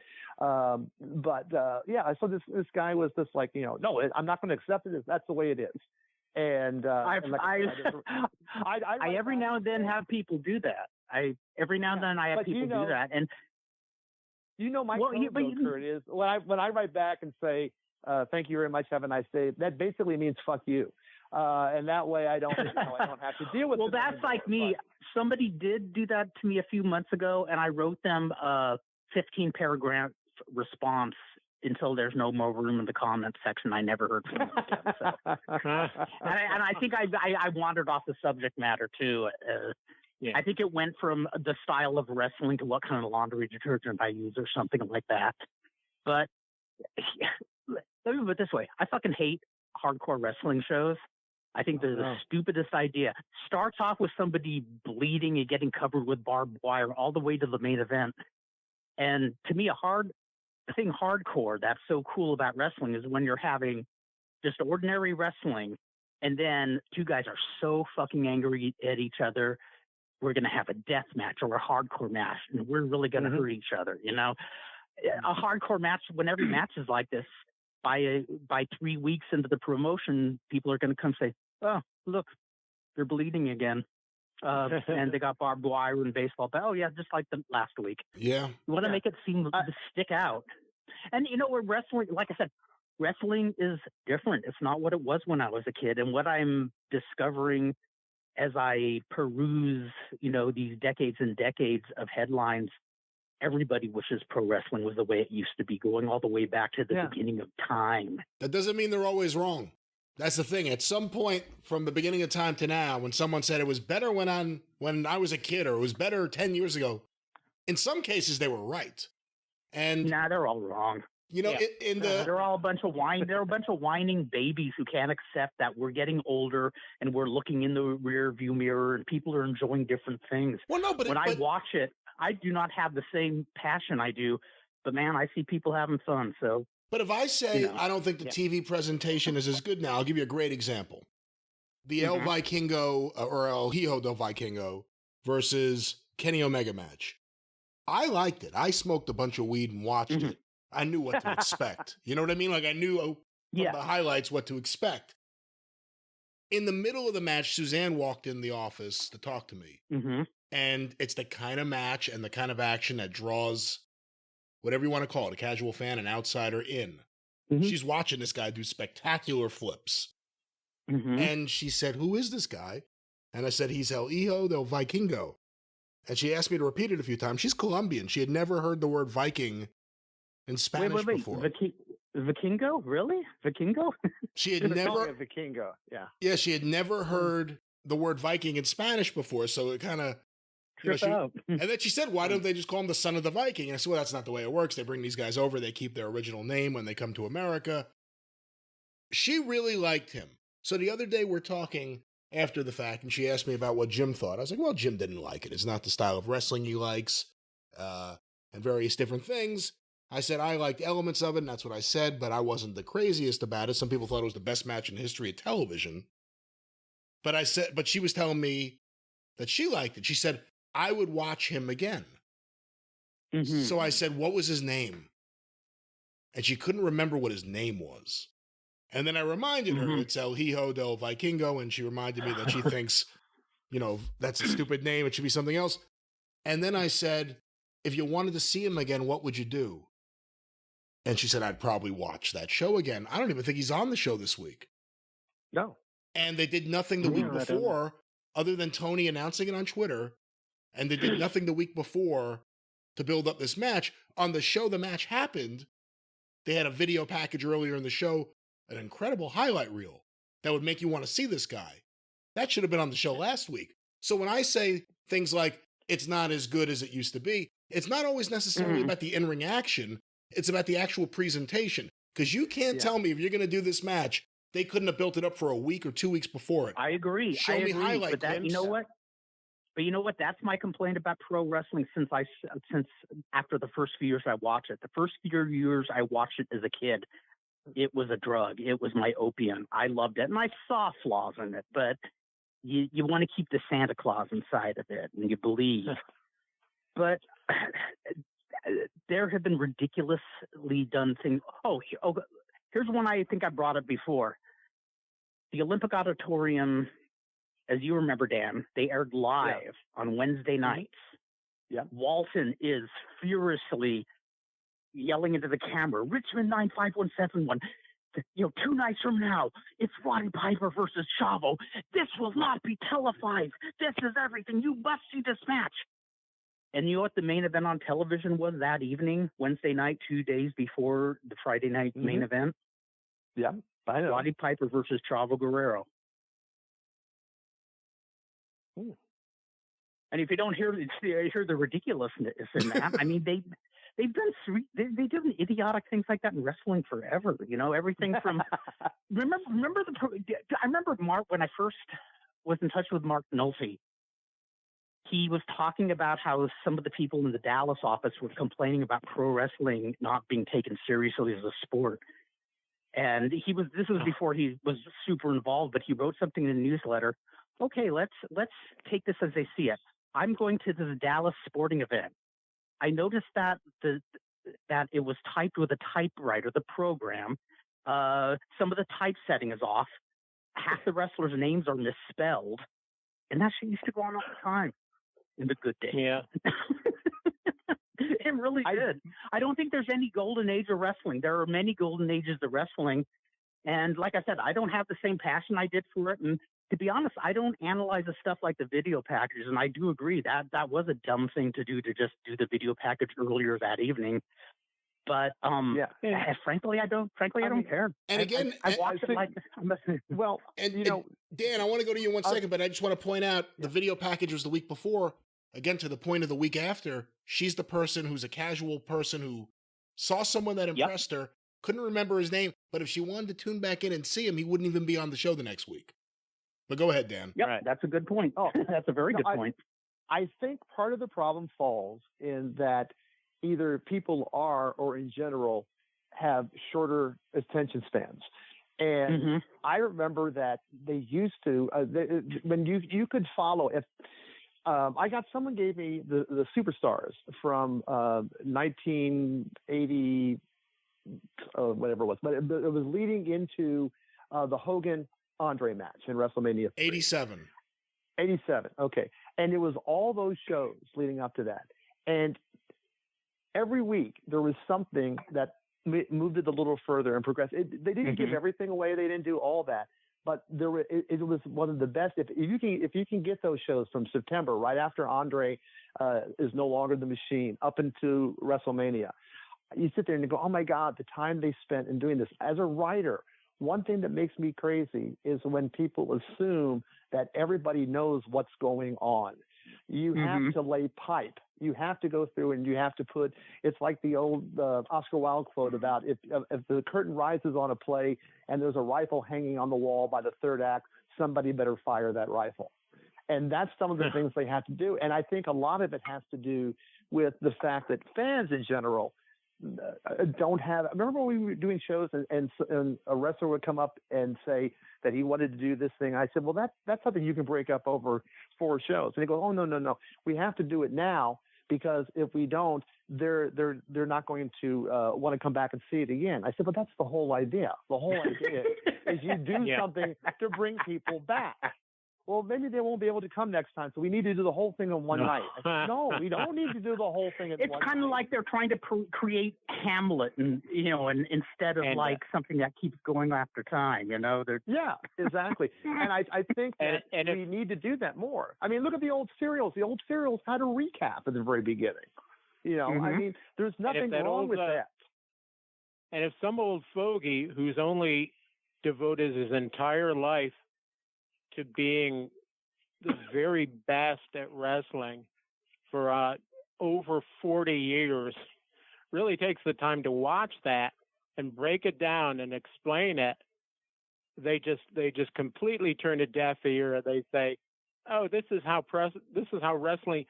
They have the nerve to say to a Cornette, "You don't understand. This is how wrestling has evolved. Wrestling must evolve." I said, because you're doing something stupid in 2023 doesn't mean that something has evolved. Yeah, people think Bray Wyatt's an evolution of professional wrestling. And I'm sorry, I have a tough time thinking anyone could enjoy that stuff. I got to plead ignorance on that since I've watched so little of it. I wish I had your take. I wish I had you'd be the perfect person to tell me if it's good or bad because you go the other way and not go the other way, but you accept, you accept. Oh, yes, he does. You accept like all the wacky gimmicks and everything, and you see the beauty in them and you see the entertainment in them. I wonder if you would actually see that in Bray Wyatt. I wonder if that's something you would actually find anything in. That's a good question because there are some wacky gimmicks that just don't work to me. I mean, I have to tell you where I'm frustrated with my generation, not just wrestling-wise, everything from music and stuff. I'm finding people my age who are just screaming and crying and just, acting like bitches about how things aren't the same. Music sucks so much today. And my answer is, I hear music today. It doesn't do anything for me. But you know what? I'm not taking the time to listen to it. And I hated, I was lucky to have parents who they were really intrigued with this music I was listening to when I was a kid, when all my friends, their parents would mistake Led Zeppelin for Bob Seger and, it was just filthy rock and roll. And, I'm getting older. I'm going to die one of these days, but I'm going to enjoy it while I'm here. If I'm going to watch something, I'm going to dig it. It's just we don't, any of us have that wild excitement or passion for wrestling that we did when we were in our teens or 20s, Yeah. As I explained earlier, I somehow went to 5 or 6 wrestling shows last year just because I still like hanging out with my friends at a wrestling show, being in the live environment, seeing what, I don't expect it to get that reaction that I got when I was so much younger. And I almost do forget that, but they do take it, and maybe we did, but they take it to a ridiculous extreme, like it is so important. I missed pick that the right shot. side, you know. Hey, jump in, Dan. Yes, I mean. Hold on, guys. Let Dan jump in here. Yeah. No, I missed that too. I mean, Kurt, we've talked about this before. I don't like going to big, clean, sterile arenas. I like going to. Do you remember that time we were looking for a show in Pomona and we couldn't find it? And I said, "Pull over for a second." And I got out, and there was a board laying face down in the street, and that was it said wrestling, and it pointed this way. And we would never have found the place. I mean, because that's just what people assumed that you were going to do. And that's the problem that, people always say, this is not Field of Dreams. They're not always going to find it. It's not always going to happen that way. And I like it when it's a little gritty. I like it that way. Mm-hmm. I don't need it to be corporate. I mean, I've been a wrestling fan for fucking 50 years. 50 years. When I was going to the San Bernardino Arena in the 1970s, my favorite little arena of all time, and the thing was that the guys there were saying to me, "Oh, you should have seen Gorgeous George. Oh, you should have seen Ramon Torres. You should have seen," and they were always complaining about the guys. These guys these days, these guys are nothing. Oh, but the guys back in the old days, they were really something. They were real, and that's the whole thing. And same when we went to Tijuana, the older fans would scoff at somebody like Bayo Adan, the local exotico, who did pliés and stuff. He's just a clown, and that kind of stuff. Well, you always remember my favorite quote, Kurt, from Night of the City, which is still, I think, the best movie made about professional wrestling ever. But at the end, when Stanislav Zbyszko, yes, that's Stanislav Zbyszko, wrestles Mike Mazurki, he's complaining to the promoter. He says, "You want me to wrestle this clown? This is all we have for wrestling today. This is a clown." This is 1950. Yep. And when you go through magazines, like you find old magazines, I remember seeing one time when Fabulous Moolah was wanted to wrestle somebody, and this was like in 1954 or so. She said, "I would like to get her in a shooting match." So I mean, they've been talking about this crap for years. So the wink of the eye has always been there. But the trouble is, nothing is subtle anymore. Everything has to be big. Everything has to be over the top. Do you remember that whole thing with Savage and Hogan was all sold at Survivor Series when Hogan picked up Elizabeth and Savage just slightly gave a skewed look at him. And that told you right there, something's wrong. Okay. Yes. And they're going to build over that. The subtleties are gone. The nuances are gone. Everything these days has to be now, quick, fast. God, I do sound old. All at one time. But I think it's that way with everything. I think I have a friend who does a Star Wars podcast. And God, those guys are horrible. So are the Star Trek people. One of my favorite stories that reminds me of fandom was I went to a convention way back in the 1970s, right when Star Trek II was coming out. And the rumor was, which was true, that they were going to blow up the Enterprise. And I remember this girl got up and she started talking. And the more she talked about it, the more upset she got. She started to cry and started screaming, don't destroy the Enterprise. We don't want a new Enterprise. We want our old Enterprise. That's the Enterprise. And her friends had to literally, like Al Pacino at the end of Justice for All, had to drag her out of the room, And I said to my friends all the time, I said, I imagine now this woman's a grandmother. She's sitting there, and I imagine her grandkids are saying, hey, you want to see Grandma get upset? Go tell them they should have blown up the Enterprise. I mean, it's something that will stay with her forever. And that's the trouble. That's what I miss more than anything else is the nuance. I miss it too, and at the same time, it doesn't bother me because I mean, somebody did ask me like, do you prefer AEW over WWE? And I was just saying, I prefer AEW. And they gave me a list of reasons why WWE is more proficient. And I'm saying, well, let's see. Is anybody in AEW or in WWE thinking about paying off my mortgage? And I said, no. And I said, well, I'm not going to take the time. I got other stuff to do. Tony Khan will. If he does, hey, I will give 8-star reviews to everything on AEW if he pays my mortgage. What do you think? And then you guys would know.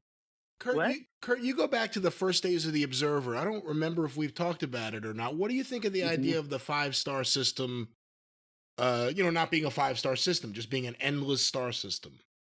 Okay, so. Okay. I've had a handful of people over the 6 months, sometime rather rudely, tell me that I'm supporting somebody who just blindly follows Tony Khan, and they don't think he should be allowed to say what he says. Few in private messages, and they know who they are because they're blocked. Dave Meltzer can do whatever the fuck what he wants. It's his newsletter. He's been my friend for 40 years now, almost to the month. And he can give it 15 stars if he wants. He's the one who, Norman Dooley started doing the star system. Dave Meltzer popularized it. He can do whatever the fuck he wants with it. And I now say that about the Hall of Fame too. I used to get frustrated about how he does his Hall of Fame. Here's the problem. Everybody's frustrated, and all for different reasons. If he tried to please even a 20th of those people, he couldn't do it. So, he's my friend, and I say do what you want, and give them the finger if they don't like it. Oh, I'd like to see that. I'd like to see Dave do that. That would be an interesting move. He just starts giving people the finger. He would. No, he would. Go on Moxley on everyone. No, he will stand up to somebody. See, I mean, I hear where you're coming from. I guess I'm looking at it from beyond it being Dave. Just the idea if there's an established ranking system that people are accustomed to. Let's say it's movies and it's Siskel and Ebert, and all of a sudden they go, is it thumbs up or thumbs down? I'm going to give it, my dick. Like, okay. Yeah. That's something I didn't expect. I never knew was part of the equation here. So that's what I'm saying. It's not to attack Dave, but just the idea of if you're someone evaluating these things and you're used to 5 stars being the limit, should there be something beyond 5 stars? Dan, you have any thoughts? Why not? Dan? Oh, I'm sorry. I didn't. I was ruminating on that. I'm when you start rating, I'm a kind of a big, I guess, control freak to some extent. I like structure. I work well within structure, but I also am very comfortable with kind of coloring outside the lines. I do think that, I mean, my rating system is a little different. Either I liked it, I didn't like it, it was great, it was excellent, and it was a lot of fun. Just something like that. It's not as scientific as, my favorite match of all time. And I talked about it with you, Brian, on this was Eduardo Carpentier and Andre the Giant against Greg Valentine and Bobby Shane. That's right. It was not a great match, but boy, did it make an impression on me. And sometimes just a really good match will make an impression on you. I sat through great scientific matches and watched it. I was at the only WrestleMania I ever went to was Bret Hart and Shawn Michaels, the 1 hour marathon match. And that was a really good technical match. I mean, those matches are always horrible when it comes down to it, because everybody goes out to go to the bathroom or whatever, because they know nothing's going to happen in the last 10 minutes, But in general, there was a lot of great moves there. I remember watching as a kid, Karl Gotch was in the WWF, and I didn't know much, but I knew that this guy was something. It was something different. I do miss that a lot of lucha in Japan, when I first started watching it, was a lot more mat based, and I really enjoyed that.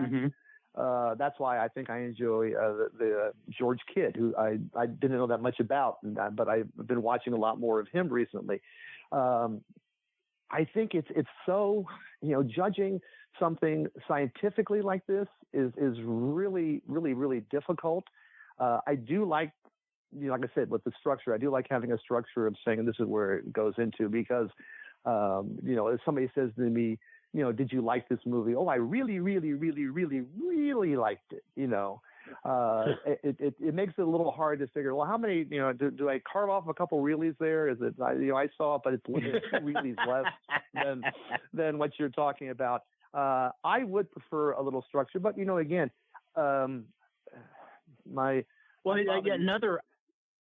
Go ahead. Sorry. My father. That's okay. My father used to tell this wonderfully wonderful joke that you couldn't really tell today, but I'm going to tell it right now. And that was all the popes were Italian. Okay, and the Pope came out and said that you couldn't use birth control. You just had to have babies. And I said to my dad about that one time, and he said to me in a horrible Italian accent, "Hey, play of the game, make of the rules." Referring to the fact, the priests couldn't have sex, so how come they're allowed to tell us how many kids we have? So I use that line all the time. Play the game, make of the rules. So that's kind of the same way. It belongs to Dave. If I came up with something when we were doing the newsletters, Kurt, we rated matches. And we just did that because everybody else does that. It's not a big deal to me. It does help. Truthfully, I do. I don't watch AEW regularly. I don't watch WWE regularly. I will look online to see what looks interesting to me, and I will seek it out and watch that. But I do like to have the structure a little bit to be able to use something more so. Not to tell me. I'm not saying. Hang on, Kurt. I'm wrapping up here. Yeah. That's not me saying that I need someone to tell me how good this match is. I just need something that's going to recommend me and guide me toward that match. Right. Yes. Yeah. And I think one of the things where I kind of stray from pro wrestling on TV, this is just my thing, is TV, it's more of a TV-based industry now, like the TV show itself. So the shows are 2 to 3 hours, and I don't want to, I obsessively watched wrestling until I was in my 30s, and I still watched a lot of it for the next 10 years, but I think I was just wanting to get interested in other stuff before I'm too old to be interested in other stuff, including the history of pro wrestling, which fascinates the hell out of me the more I research it. Hey, Kurt, Kurt, let me ask you a question, Scott, and I'll go to you in a second. And I do want to talk to you, Kurt, about what you're working on with wrestling history a little bit later on. But I remember you went to an AEW show. I want to say it was a pay-per-view in Vegas. Am I right? The first one. Yeah, the one in 2019. That was my first exposure to AEW. Okay, was that far back? I was going to say, I wonder now, just, where you are in life, knowing that you're a big fan of it, if you went to a live show, let's say in Los Angeles when they were there, how long do you think you would last? Because they give you so much, and it's Dynamite for a couple hours, dark matches, then matches for YouTube or whatever it may be, Rampage maybe. Do you think you'd be able to go through a whole taping? Why do you think I never attended a live Raw? Is that why? That's the reason. I knew I was going to watch a TV show that had better seats live rather than. I remember when I'd be at work like 20-something years ago. Oh! I just got Raw tickets. They're $100, and I'm going. Okay, I'll watch it on TV. Thank you very much. Because that was a pay-per-view show, and I had such a good time, and it was fun seeing a packed arena of other people having a good time. I mean, that's I think something that kind of I get a kick out of is when I see younger fans. It reminds me of the passion that I had for it at the time. I saw a bunch of people having a blast, and also saw a lot of groups and buddies hanging together, which you didn't always see at the local arenas when I was a kid. It was, there were maybe a small handful of people who went to the different matchbook arenas in addition to the Olympic, very small. And you see whole herds of people powwowing, and I don't know, I kind of dug that. Yeah, and if I could have my choice, I'd love the wrestling that I knew and grew up with, because that was a shot of heroin for me, totally. And one of the reasons I like the Orange Cassidys and the Danhausens is because the very first year when I watched wrestling, when it was just a total orgasmic rush, part of that was Titanics in El Ring. So I got to see straight wrestling, and I got to see the most ridiculous wrestling, and I have an appreciation for both. Yeah, and you became involved you became involved in the Johnny Legend style and the independent lucha style, which is different than what most people get to see, let alone be involved in. So I always appreciate your take on things because I know it comes from an honest place. You're not just saying it to be contrary or anything like that. No, I'm telling you exactly how I feel. I promise you. Especially with you cats, you all are you are like the tribe, the most awesome tribe. I am quite literally in the tribe. But yes, what were you going to say before, Scott? Oh, I can't remember other than the I never really tried to rate matches by stars, and I haven't subscribed to the Observer in many, many years now.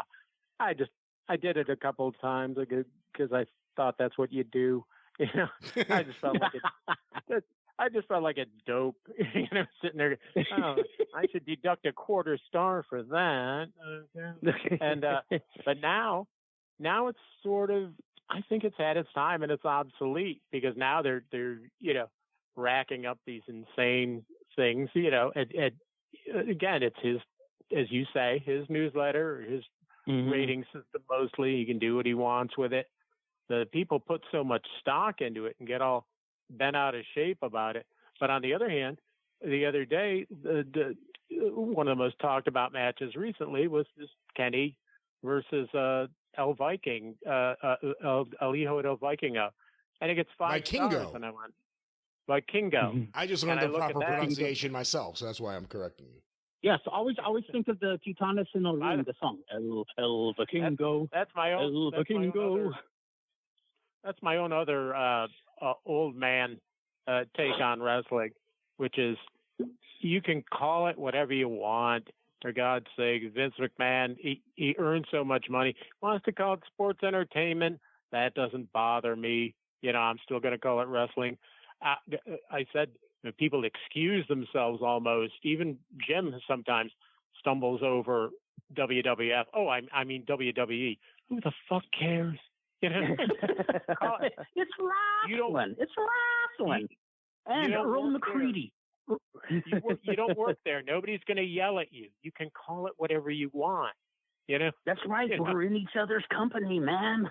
We're call it 5-star fuckery. Call it whatever you want to call it. Now there's welcome to AEW 5-star fuckery. 5-star fuckery. Yeah. And in 1941, I saw that Kenny El Vikingo match only got 5 stars. I went, oh shit, only 5 stars.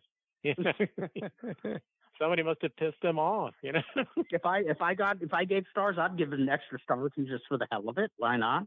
And and to further the Titanes versus normal wrestling in history, I just found the newspaper clipping. Earl McCready. Y'all heard the name Earl McCready, yeah? Of course. Mm-hmm. Yeah. Badass. Yeah. Earl McCready did a 1-hour draw with a mummy in 1941 in Salem, Oregon. How do you work that for an hour? 2 out of 3 falls. I think they each took a fall. And the mummy was Pedro Martinez. Really? It was Pedro Martinez. Money. Yes, the masked money. The masked money. Huh. That's because McCready took a nap halfway through it. Yeah. And it reminds me of when Minoru Suzuki, right before COVID hit, was scheduled on a spring break show to wrestle Orange Cassidy. And a couple of the indie local guys here in LA were saying, dude, I wish I could fly out to see that. Minoru Suzuki is going to rip him a new one. He's going to strangle him for disrespecting the business. And I let them go on for a little while. And then I said, no, he won't. And I argued with them lightly for a little bit. And then I sold them. I posted for them the match between Moro Suzuki and the Mecha Mummy in Japan. Yeah. And I also sold him the Battle Royal where he sold for a 9-year-old girl, too. Oh. Nah. Well, come on, he wrestled a Mecha Mummy, and they sprayed each other with fire retardant and shit like that. And then one of those wrestlers didn't speak to that I showed it to didn't speak to me for over a month because of me pulling down their pants. Oh, geez. Hey, Kurt, you know what? Go ahead, guys. Sorry. Suzuki's main intensity and problem is that bad haircut. He just can't get there. You want to tell him? Yeah, no. It's hard being in New Japan and being known as the guy with the bad haircut. You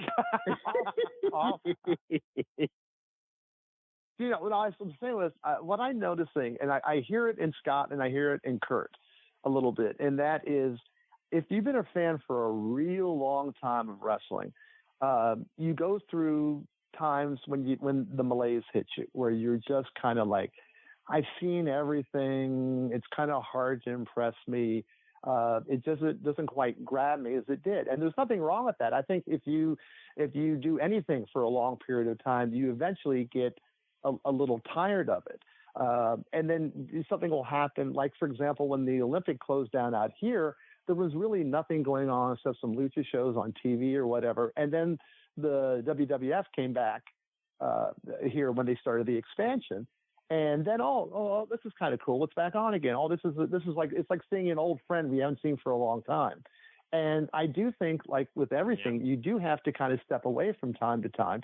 And I did that for a long time. And also the pandemic was really good for that, because there wasn't really that much to watch. I mean, I don't want to watch two guys fighting in an empty arena. But like, for example, you know, now I feel from some of the research I've done and from some of the stuff I've seen, and, you know, I really am looking forward to going to the WrestleCon over the weekend, because there's a chance to see some guys that I grew up on. And it does feel kind of like being young again. It feels kind of like going back in time and seeing these guys. And I think that it's not a bad thing. I know that after the Benoit situation, that was almost a deal breaker for me with wrestling incompletely, because I had refereed a match between Too Cold Scorpio and Chris Benoit, and it was my favorite match that I ever refereed. I mean, standing in the ring and watching them go at each other and everything, I had to remind myself I was reffing the match from time to time because I just wanted to watch them up close. And Benoit that night was the nicest guy in the entire world. He was easy to talk to. I remember that he wanted a cup of coffee, and the kids that were running, the guys that put the show on, they got him the night after the When Worlds Collide pay-per-view. They shot it in this place called the Ice House, which was an old ice house that was turned into a theater. And Bob Barnett filmed it. I saw Bob Barnett's video this years ago. Yeah, and they sold all their baseball cards so they could put on the show. And what they did was they did the opener, and they decided, talking about getting your shit in, they did 35 minutes, the tag team in the opener. In fact, we should fill in. These are guys who are not trained wrestlers, and most of what they did looked really good. They were amazing gymnasts, but when they locked up, they didn't look like they were locking up. And when they threw a punch, they didn't look like they were throwing a punch. And one of those guys was Blitzkrieg, who did make it to WCW. They had but the problem was, you go ahead, Dan. You could tell me what the problem was. Well, also, they never discussed the finish was another problem, because I know I was in the back with them. I wasn't refereeing that match. They had their own buddy refereeing that match. And I remember I stayed next to Al Snow, and he goes, well, I don't have to do that much tonight because they've already done everything. You know, there's no other move. And by the time they got down to Benoit and Too Cold Scorpio, most of the people had left because they came to see their friends. And I thought, boy, you could have saved a lot of money just by putting on the first half of that card for your friends, then instead of going out and doing that. But they didn't know anything. Like Benoit wanted a cup of coffee.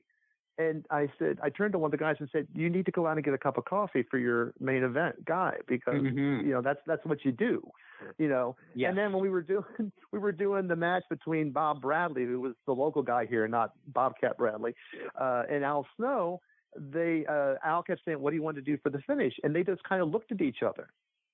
And finally I jumped in and suggested a finish, and they went with that. But because they were just so, you know, not with it. Now, that show was a lot of fun anyway. And that's a show also that I saved Kurt Brown's life. Do you remember that, Kurt? That was great. That was great. One of the few times a fan got into it with me, and I started yelling back at him and shouting in his face, and he wanted to go with me. And I'm saying, well, I guess I'm going to have to start a fight here, but I don't want to. And then Dan just just crams himself in between the two of us like a sandwich and screams, "You're out of the fucking line. You sit down right now." And the guy like a school kid, sat down very quietly. And then I had to go blow it by falling out of the ring again and elbowing the kid and telling him you had to do it. Yeah, and I told him I fucked his mother. I told him I fucked his mother. There you go. But no, I want to say something. I want to say something in my defense. I had no idea that his mother died 2 weeks earlier. I mean, how would I have known, man? That was kind of fucked up. Then I had to come up with a joke about necrophilia, which is hard when you're out of living. But I mean, no, his mother didn't really die. I'm making that part off. But I just said just in general, to get back to what I originally said was that, after that happened, here was the guy that I told my friends, oh, if you want to watch wrestling, watch this guy. This guy is the real deal. Watch this guy. And then this horrible thing happened. And I was like, I just don't know if I want to do this anymore. I just don't know. But, you come and you go and you get regenerized and re-energized as opposed to generalized. Re-energized. And it's been a long work day. And you want to do that. But I do think that everybody people do get burned out on shit after a while. And it's really easy to, especially if you've been a fan for a long time. And there's nothing wrong with stepping back for a while. It's always going to be there. It's always going to be there. You always go back to it anytime you want to, or go to some hole-in-the-wall card with a taco truck out front and go to that. And the ambience alone there is a lot of fun. Fredo and I went to what we still call the worst lucha card we ever saw. The matches were horrible, but was in this tiny taqueria somewhere deep in L.A., and the ring could barely fit in there, and we had a great time. The matches were terrible, but we had fun. Yeah. Brian, have you ever been to a point, Brian, where you've been burned out on it? Oh my gosh. I don't know if I would say burned out. I lost interest, and some people always find this interesting. I lost interest in 2000, where a lot of people think like if you're a WWE fan, it was like their greatest year ever. I had lost interest. Nitro was really bad by that point. I hated what WCW was doing.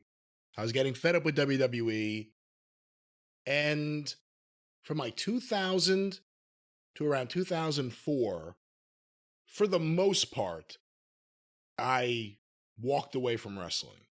You still kind of keep up with things every now and then. Yeah. Ric Flair's book was actually one of the things that helped bring me back in, because it had been a few years and I still cared. I still loved history of wrestling. I had so much shit from my teenage years on the history of wrestling. I still love that stuff. So the Ric Flair book brought me back in. I was working at Sony, and I had various friends at Sony Wonder who did the distribution for the WWE DVDs. So I had everything they were releasing, and they were releasing all their classic stuff back then, like the biggest stars of the 80s. Yeah, everyone who was friends of mine basically got any album or any DVD or any CD or anything they ever wanted for free for all the years I was at Sony. And Scott Cornish is a witness to that. Absolutely. But so that kind of like pushed me. I was kind of pushed away for a few years. I came back, started getting the Observer again. That was kind of like a mantra. It didn't go away. The Observer was still, it looked the same. It read the same, a little more MMA than I wanted. But, I actually always have thought that 4 years of getting outside of the bubble was a good thing. It was actually a really good thing. Yeah. That makes sense. Still, I'm looking at things like WrestleMania this weekend, and you were asking Kurt if he would go to a taping that was that long. Now, it's WrestleMania, and I always want to see how things are presented, and then it actually looks good this year, but still 8 hours over two. It's a lot. And that's being conservative. If you watch everything that they're presenting, everything that's out there, if you watch the Hall of Fame, if you watch NXT and all of this, now you're talking 10, 12, watch the pre-shows. It reminds me of that great line by Rita Rudner where she says, she's talking about being in labor. 8 hours of WrestleMania, I don't even want to do something fun for that long. I like that. That's absolutely true, Scott. The template for shows that I first started going to in the 70s, they started at 7 o'clock. They were done by 9:15. There were 4 matches, two matches, intermission, semi, intermission, main event.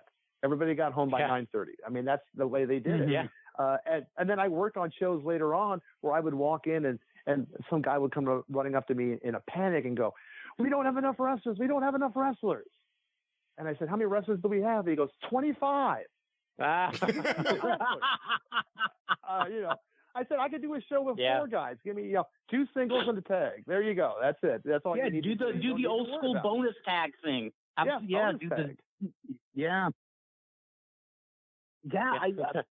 I think everybody should be, especially the really old school people from the territory days, be thankful you had it while it was there. Because that's what when I reminisce, I miss it. And I wish, the one match I wish I could experience all over again as a kid was Black Ordman Goliath. It was only the second night of the evening, match of the evening at the Olympic against Tony Rocco and La Pantera Negra.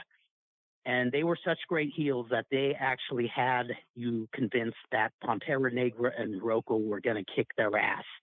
Even though you knew deep inside they were mid-carders, they were so good at selling that you thought maybe they'll pull it out. Because one of the few smart things LaBelle did was occasionally they'd put over a complete jobber over a mid-carder or even a top guy on TV occasionally to make you wonder, And I'll never forget how I felt.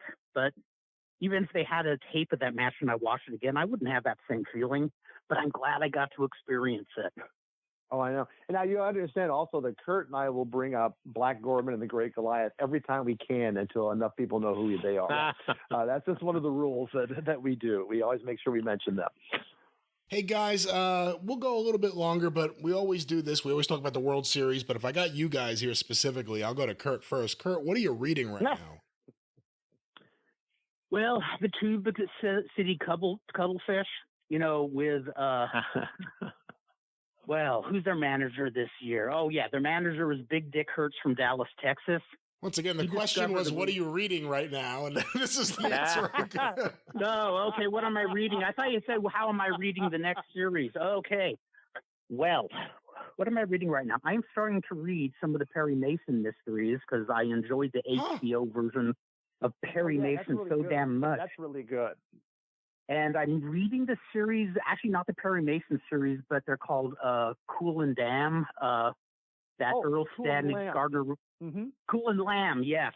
Cool and Lamb. About a heavy-set woman who owns a private detective agency in the 30s, and this really green detective comes, just strolls into her place one day, and I just started that book. And what else? Oh, I'm reading. I recently read, as you could tell earlier, I read about Rod McEwen's life, a biography which was excellently written. That was it's so funny. Rod McEwen was always the punchline when I was younger of what really bad poetry is, and I look at it and I now say, no, it's kind of like Bohemian Hallmark cards. But it's a fascinating story of why he wrote these poems. He wasn't aiming to be a poet, but that's what sold. He just wanted to be a star. And it was a very well-written book. I think it was written about 3 years ago. And what else have I read recently? I'm right in the middle of a book written on Joe D'Alessandro.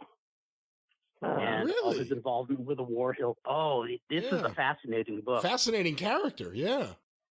Yeah, and in fact, this book is great. Little Joe. Little Joe, yeah. It gives a quick bio of him that's maybe 70 pages and in a tight nutshell, and then it examines all his films. And the bio is nice and tight, enough where I got all the info I need, and I get the feeling that's all the info Little Joe wants out there. But it paints a very three-dimensional picture of who he is and who the people he hung with were. And I've always been intrigued by him and to some extent Andy Warhol. So I am in hog heaven book-wise right now. Scott, what about you? What are you reading? Not all that much.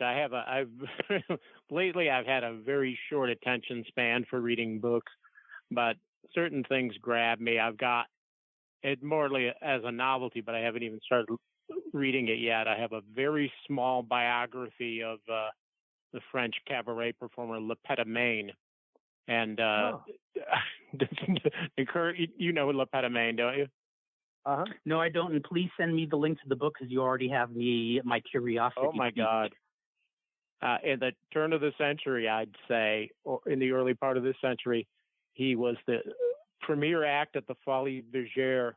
I'm not kidding. His specialty was being able to fart at will, to make music with his fart. I've heard of this guy. Yes, I have heard of this guy. He was the rage of the French cabaret scene. He performed for royalty. Get out of here.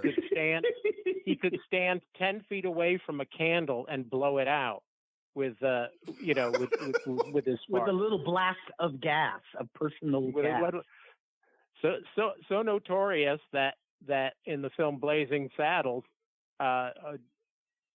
Mel Brooks gave himself the character name Governor Le Pétomane. Now you and do I realize went into one of my favorite used bookstores and saw it, much to my delight. And that's great. It's very small. I don't know how much you can possibly cover, but that same bookstore produced. I find stuff in there that I didn't even know existed, which is my favorite thing. There's a book about a guy from the early 60s, a book about a guy that ran like a live gorilla show in the carnivals called The Ape I Knew. I'm reading that. And I'm finally, after, I always put Brian Solomon's Chic book in my bag if I travel, if I go to do laundry, if I do whatever, and then I just fuck around on my phone instead of reading the book. Now I'm finally entering the home stretch and finishing the Chic book. There's a couple of few other ones. The Chic book was fantastic. Absolutely one of the most phenomenal books I've ever read. You talk about cards that are too long. Look at some of the posters for those Cobo Hall shows that had 12 matches on them. Every program was like 15 matches. You go, oh no, the Porky Pig versus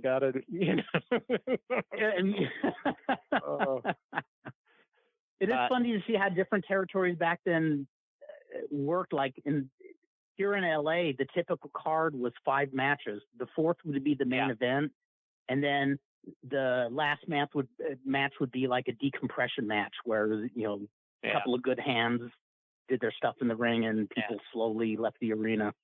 You guys heard Madison Square Garden shows weren't there were too many matches. They weren't too long, but there were too many bad matches over 3+ hours. You guys hear that Brian Solomon's doing the Gorilla Monsoon biography next? Yes. Oh, yes. Fantastic.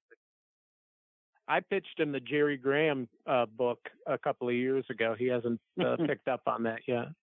Trouble finding You'd probably have to start drinking. You'd have to start drinking if you did the job right. This is just my opinion. If you really did the job right and you were able to dig deep, you'd probably do a lot of drinking yourself because I don't believe he was born that way. I think some heavy shit happened to him. And speaking of which, I would like to make mention that there's the famous hospital episode where the doc took his mother's body. The person he took in tow with him, who was 12-year-old Jim Graham. Jim Graham passed away March 14th. Heart failure. Yeah, I was very sad to hear it, and I wanted. I hope you don't mind if I make mention of him because no, go ahead, Kurt. I corresponded with him a bit on Facebook. And when I saw pictures, he looked stocky. He looked like a stocky guy like his dad. He looked jovial, and from his writing, he sounded like a gregarious guy. But aside the fact that he was in the 82nd Airborne and played football in the Army, I think the similarities between him and his dad end there. this was a guy who was taught Sunday school at the Southern Baptist Church in Bowie. He taught 5th grade, and the thing that struck me when I saw mentions of his passing, tons of people, whether they were adolescents or adults, said, "Oh my God, he was the nicest teacher, and he was very supportive." And somebody else made the comment that you never felt like you were a stranger with him. And at the same time, he never apologized for his father's crazy antics, and he does acknowledge that the right thing was done when he and his siblings were put into foster care after the hospital debacle, which probably says something to the people the doc married too. Is even the moms they didn't feel they were safe with the mothers, but he never talked bad about his dad, and he loved the fact that his dad had a posse. It was admired to this day. But such a mellow guy, and I could tell like he knew I was as liberal as he was conservative, and he never made me feel like I was a dick for being the way I am, and likewise. No, sorry to hear about his passing, Kurt. Oh, thank you. Yeah. I was reading that. Hoping I knew I'd probably never meet him, but I was hoping one day we would get to powwow. What were you saying, Scott? Did you read that Bill Ziem died? No. He was a celebrity. His expert was like a celebrity biography. He wrote the best book about Andy Kaufman that's out there. He wrote. Oh, Zamuda? No, not Zamuda. Bill. Yeah. Bill Ziem was a journalist, and he wrote gotcha.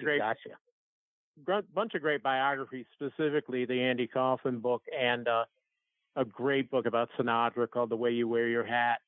Just 64. He just passed away a day or two ago. I'll have to look into some of his stuff. Wow. Yeah. Dan, what are you reading?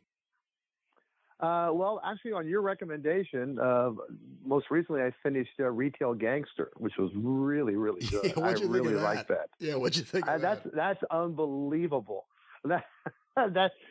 I never read basically The Godfather for a guy that sold stereos. What is this? Tell me.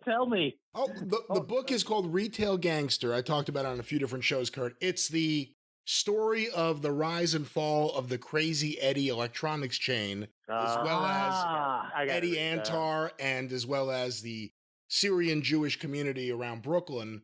It's incredible because it's basically just for 15 years, how they robbed and stole from everyone. Yeah. They stopped paying sales tax. They got their competitors to pay for their advertising. I mean, it was just one thing after another. It's an extraordinary book. Wow. Did it make a hell of a movie? Somebody sends me the link of that too, please. Please send me the link. That I want to read that. Yeah, I'm going to pick up because the guy that wrote the Vince McMahon book is going to be at WrestleCon this weekend. Abraham Reisman. Yeah. He did a Stan Lee biography too. Yeah, I want to get that too. But I also want to pick up the Medusa book because she'll be there also. But I go back and forth. I like to alternate between fiction and nonfiction, and I'm a big hard-boiled mystery guy, and I love those books. And I've read a lot of them by Donald E. Westlake, who was a great hard-boiled author who wrote so much and so fast that when he died, he still had like 10 books that weren't released yet, and they finally released on the I forgot what the publisher is. All they do is they released a lot of those it's called Hard Case. It was the Hard Case crime books. They released a couple of the Bertha Cool and Lamb books you were talking about, Kurt. Because that was done by Earl Stanley Gardner, who did also, like you said, did Perry Mason. But he wrote so much that his agents made him write under assumed names because they didn't want to flood the market, because he was writing like a book a month, because he was one of the Black Mask guys with Chandler and Hammett, and he could write very, very fast. But Donald E. Westlake was just a master of hard-boiled fiction, and wrote The Hot Rock, which was a big Robert Redford movie a long time ago. But this last book is called Call Me a Cab, and it's just a really simple book about a guy driving a taxi who picks up a woman who decides that she wants him to drive her across country to Arizona from New York. And while they're making that drive, she's going to make up her mind whether or not she's going to marry the rich guy that's waiting for her in Arizona. And it's just his work is lean, it's tight, and I really it jumps off the page. It's 5 stars. Speaking of that, speaking of such 6 and 7 and 8 star fiction and 10 star fiction, Dan, you might have heard of this guy. I only heard of him about 2 weeks ago. A guy named Jim Tully. Yeah. Mm-hmm. I don't know him real well. Oh my God, this guy is fascinating. He was a guy who, in the early 1900s, he was a professional boxer for a while, rode the rails by choice. He eventually landed in the movie colony, and he started writing books which they say never really were big hits because they were a bit too real, especially books on riding the rails and being a vagabond. I started reading one of them, and it's absolutely incredible. And it is, you understand why it didn't get over at that time, because you talk about a 19-year-old, talking to a 19-year-old by the rails who only has one eye and is chain smoking, and his entire index and writing finger are just pure yellow, dark yellow. Move over, Kerouac. Oh God, yeah. No, this makes Kerouac look like a frat party. They should put that on the book jacket. I like that. I'm going to put that on my book, even though it's not going to be as shocking at all. What you need to do, if you're going to be like Kerouac, Kurt, what you need to do is you need to go to the butcher and get a long roll of a paper that they wrap meat in, because that's how Kerouac used to write sometimes. Yeah. He get a long roll. Yeah, just one page, just one endless page. One endless page. Oh, Lord. But that's, wrestling could learn from also, when I go to look at novels and whatever, especially hard-boiled stuff, if I can't tell by looking at the cover, get an idea. If it doesn't sell me, I'm not going to get it. But with the book, Call Me a Cab, on the front it says, she promised him she'd get there. She just didn't say how. Who can put out a book that has that written on the front? You have to. The covers are a work of art in themselves. Yes, they are. All right. Well, Kurt, you already picked who you think is going to win the World Series. I think we know that answer. Dan, sorry about your Orioles this year, but who do you think is going to win the World Series? I know. Well, listen, they're rebuilding. They're rebuilding. They got some young people coming in. I see them finishing like 3rd or 4th, and it's going to be a while, but they may, if things go well for them, get up there. I think it's just going to be boring old. If they sell the team, if things go well. Yeah, if they sell the team, things will go well. Now stop it! You make fun of my baseball team, and you make fun where I was born. So you guys got to stop doing that. I listen to you and Cornette. You're making fun of Evansville, Indiana, all the time. Oh, I forgot you're from Evansville. That's right. I think of you as Baltimore. I forgot about Evansville. Yeah, or Depressionville is what they call it. That was the funny thing from Cauliflower Alley this year. We had that great seminar with Jimmy Hart and Lawler and Jerry Jarrett. And Lawler started talking about Evansville, about how he hated going to Evansville. And he didn't want to go there. And they called it Depressionville. And it was like the worst place he could ever go to. And they said, any questions from the audience? I was sitting in the front row, and I said, yeah, Jerry, thanks a lot for making fun of my hometown. And he got a big laugh, and he was, I'm so sorry. And I said, no, that's okay. Don't worry about it. But so every time I listen to you guys, oh, Evansville, ha, ha, ha, ha, ha. Yeah. That's more Jim than me. I've never even been there. It is more Jim. Whenever I hear Evansville, all I think of is I hear of WTBS in the background. Saturday night, Evansville, Indiana. Don Mattingly was from Evansville. Yeah, that was. Ron Glass from Barney Miller. There's a lot of famous people. Oh, he was awesome. Especially in that episode of All in the Family, Ron Glass rules.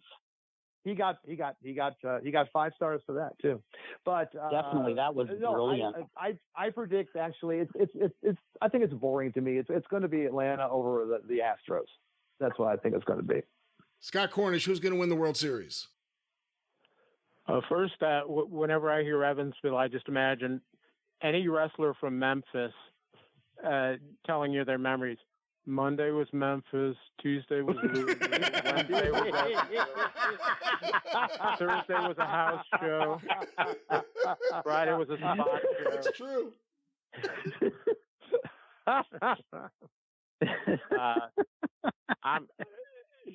I don't know, so I hope this gets me over, but because it pleases so many of my friends, I'm going to say the Mets.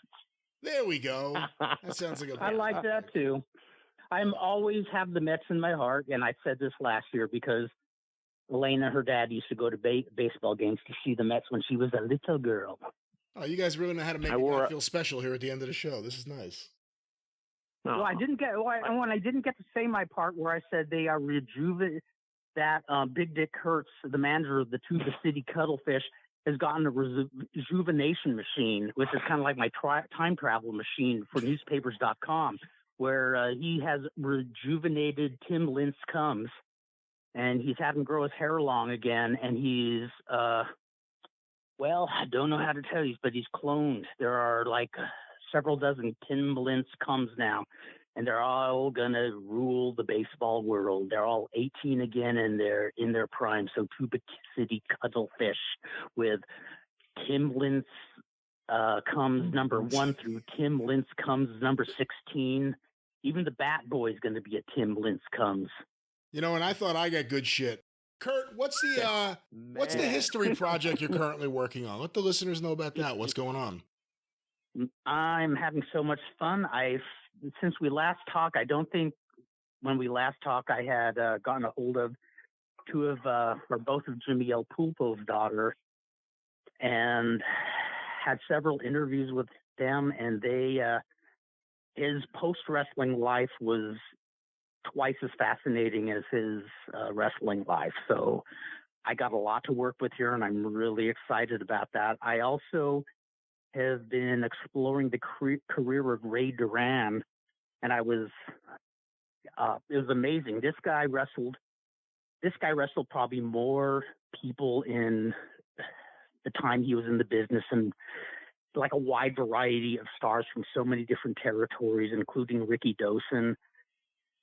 From 1937, he started out as a boxer. He's one of the guys who started in CMLL in 1937. Wrestled from 1973 almost purely as enhancement talent. But he wrestled everybody from Luther Lindsay, badass wrestler, to the McGuire twins. There was nobody he didn't put over. And even had a brief title run in Mexico. I got a hold of his daughter, Mimi, who is just one of the most delightful people you'd ever talk to. And she shared with me memories of going to the little sewing shop where they made all the wrestling gear, and all the luchadores hung out when she was a little girl, which reminds me a lot of Gil's Gym in East Los Angeles.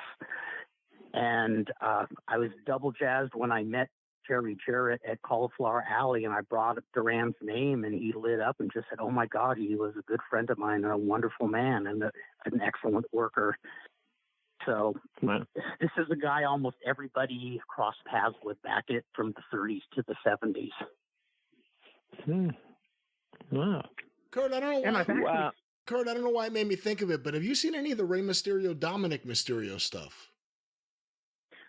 Not a bit. I have not watched any WWE in at least 3 years. Oh, okay. Is it worth checking out? It's hard to say. I think there are moments that are. I mean, the Bloodline stuff has been really good, but with Ray and his family, turning his son into like the ultimate chicken shit who talks about his prison stay and has Rhea Ripley as his dominant girlfriend, but they did an angle where he started. He started yelling at his sister and his mom the other day.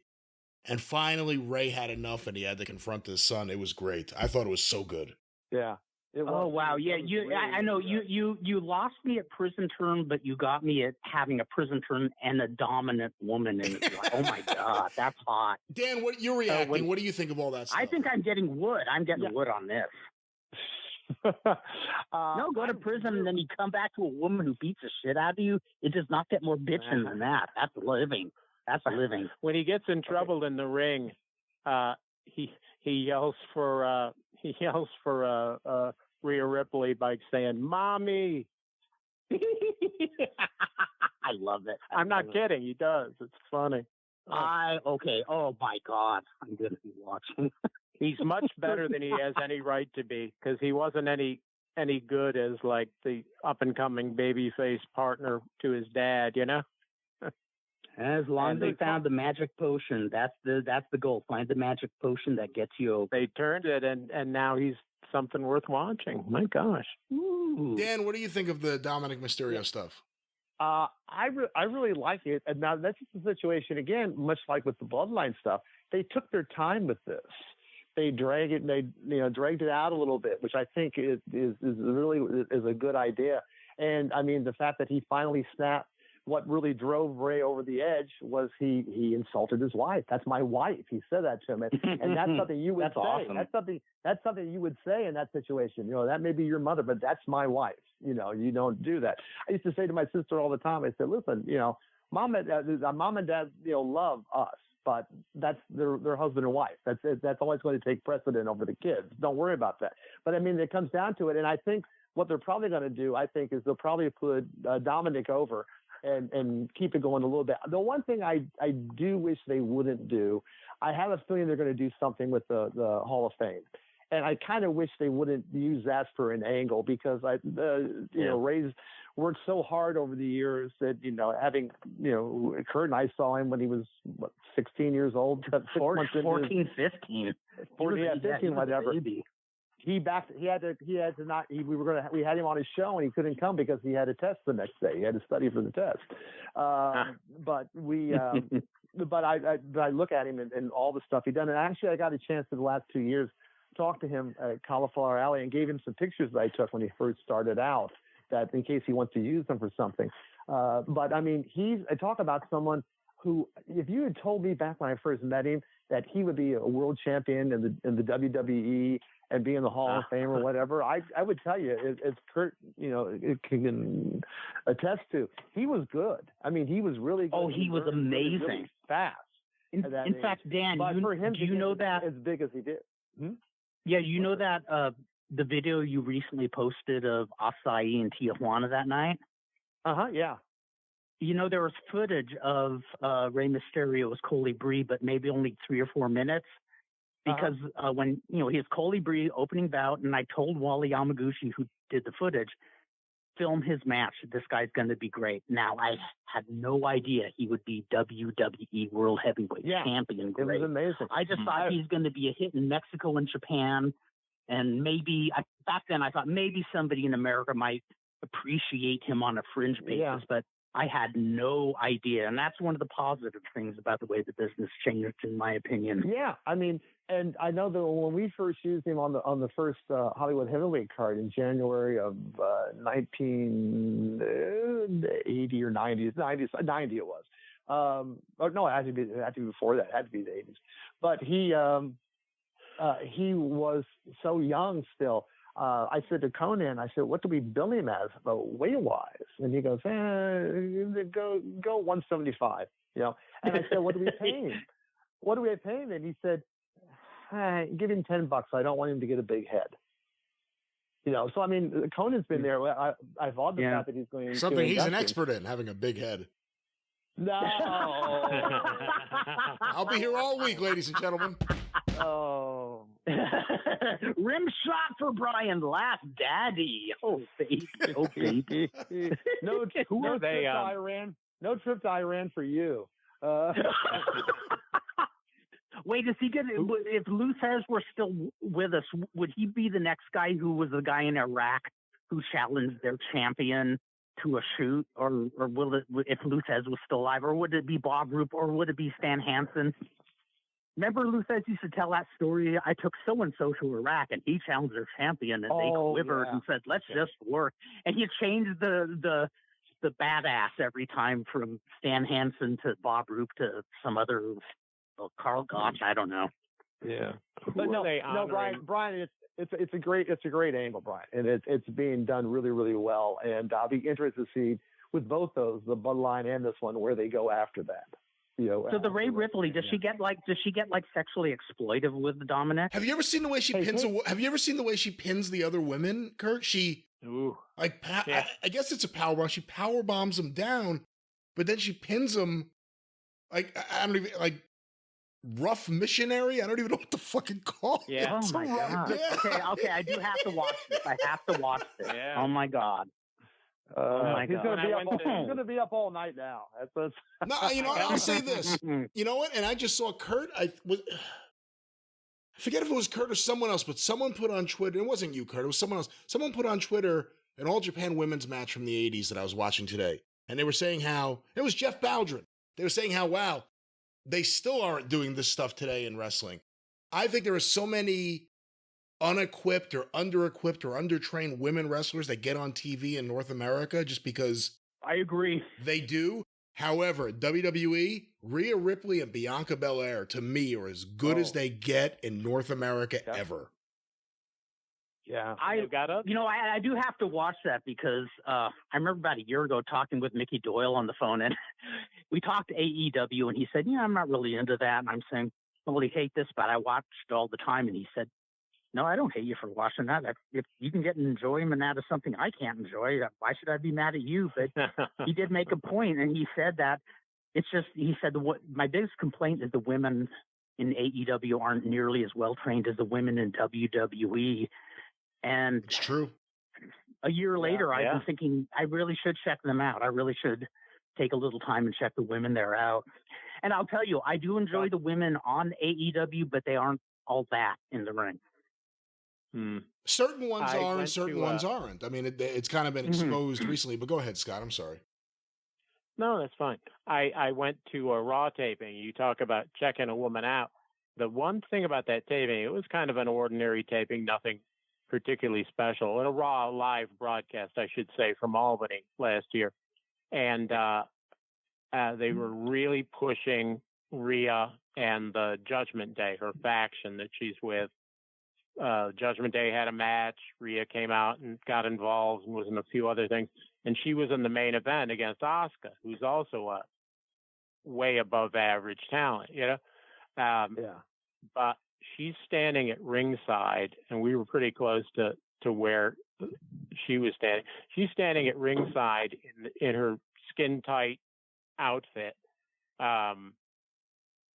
watching the Judgment Day's match. And I got to see if I still have it. I caught a photo of her leaning against the ring, looking incredible, and a handheld WWE camera guy is standing right next to her, and he doesn't have his camera up, and he is just staring directly at her ass.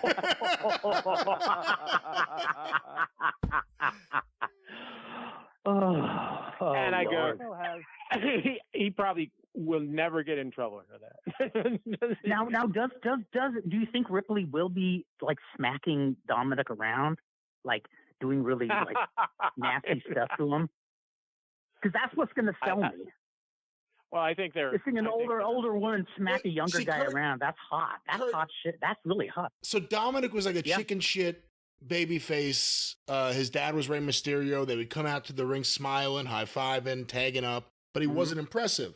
And then, I think this is the beginning, Rhea Ripley just started kidnapping him. Like she would, for the Judgment Day to get the Rey Mysterio, Rhea Ripley would just snatch her son, like in a room full of people. She would just walk in there and just throw him over her shoulder and walk out. Oh, damn. And then I've been missed. Okay. Oh, I get my DVR. Oh, man, I am so turned on now.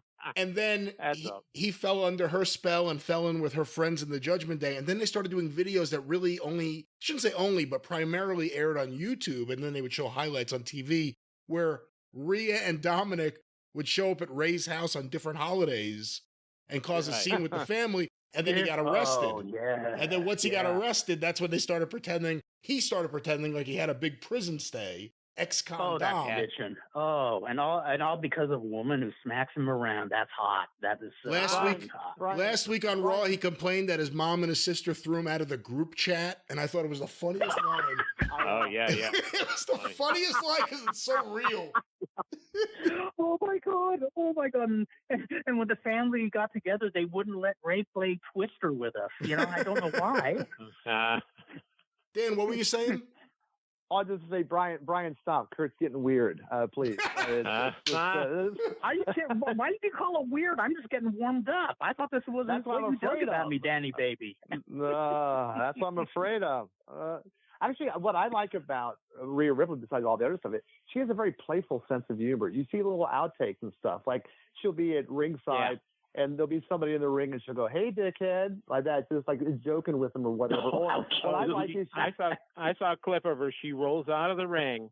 Yes, and she's right by the rail, reaches under the rail and unties some guy's shoes. Yeah, that's back in the ring. I love it. I think she sells. The way she sells, her facial expressions, the movement. It's perfection. Yeah. I don't think I've ever seen a better.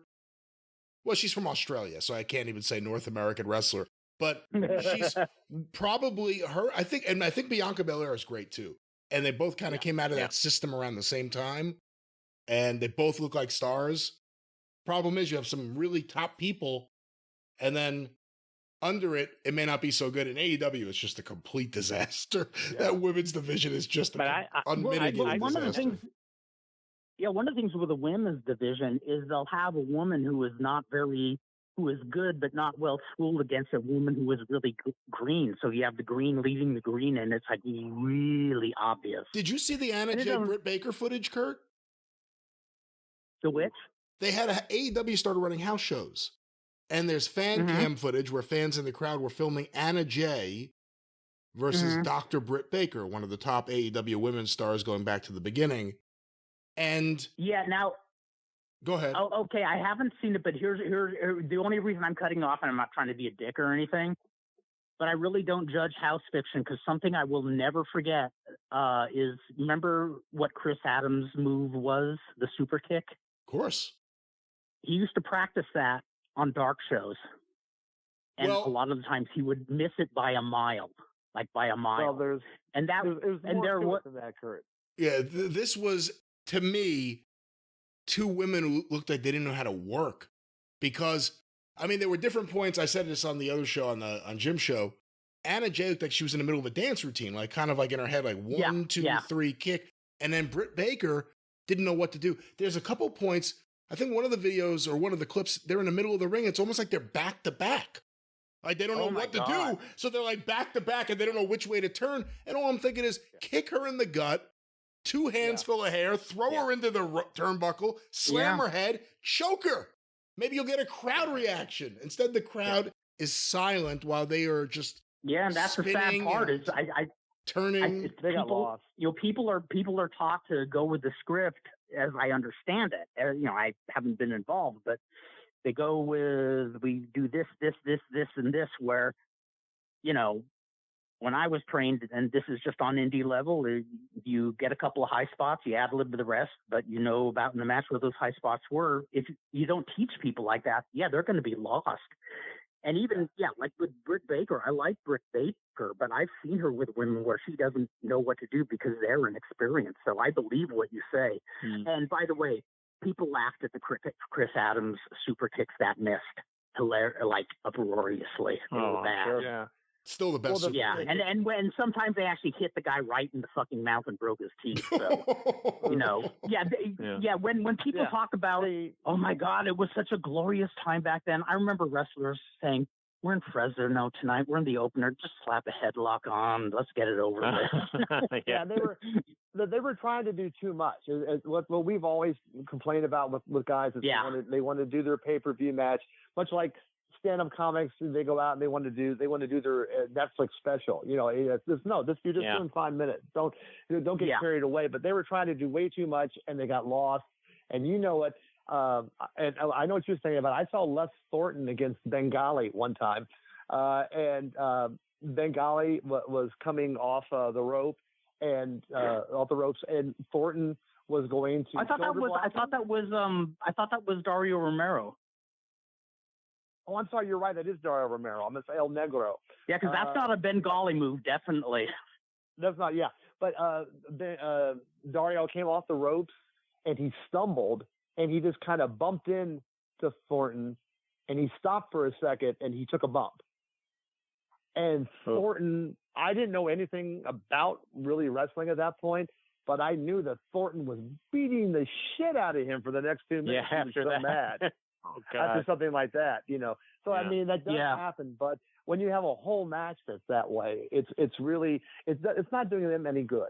You know, it needs to be. You know, that's one of the things about the performance. Yeah, centers. I mean, I think that's get in there and do it. Yeah, I suspect that's kind of a lost art is teaching, like putting people in the ring who have a lot of experience with people who have little experience, so you can help get the other one over. I mean, even our old friend Pistol Pete Marquez, who only did just, you know, back alley independent shows, he knew that, well, this guy doesn't have a clue, but if I put him in with like Bengali, that's why I brought Bengali. Bengali will know what to do with him. Because Bengali probably couldn't have kicked left Thornton's ass, but he wouldn't have put up with just being shot on him. Yeah, exactly.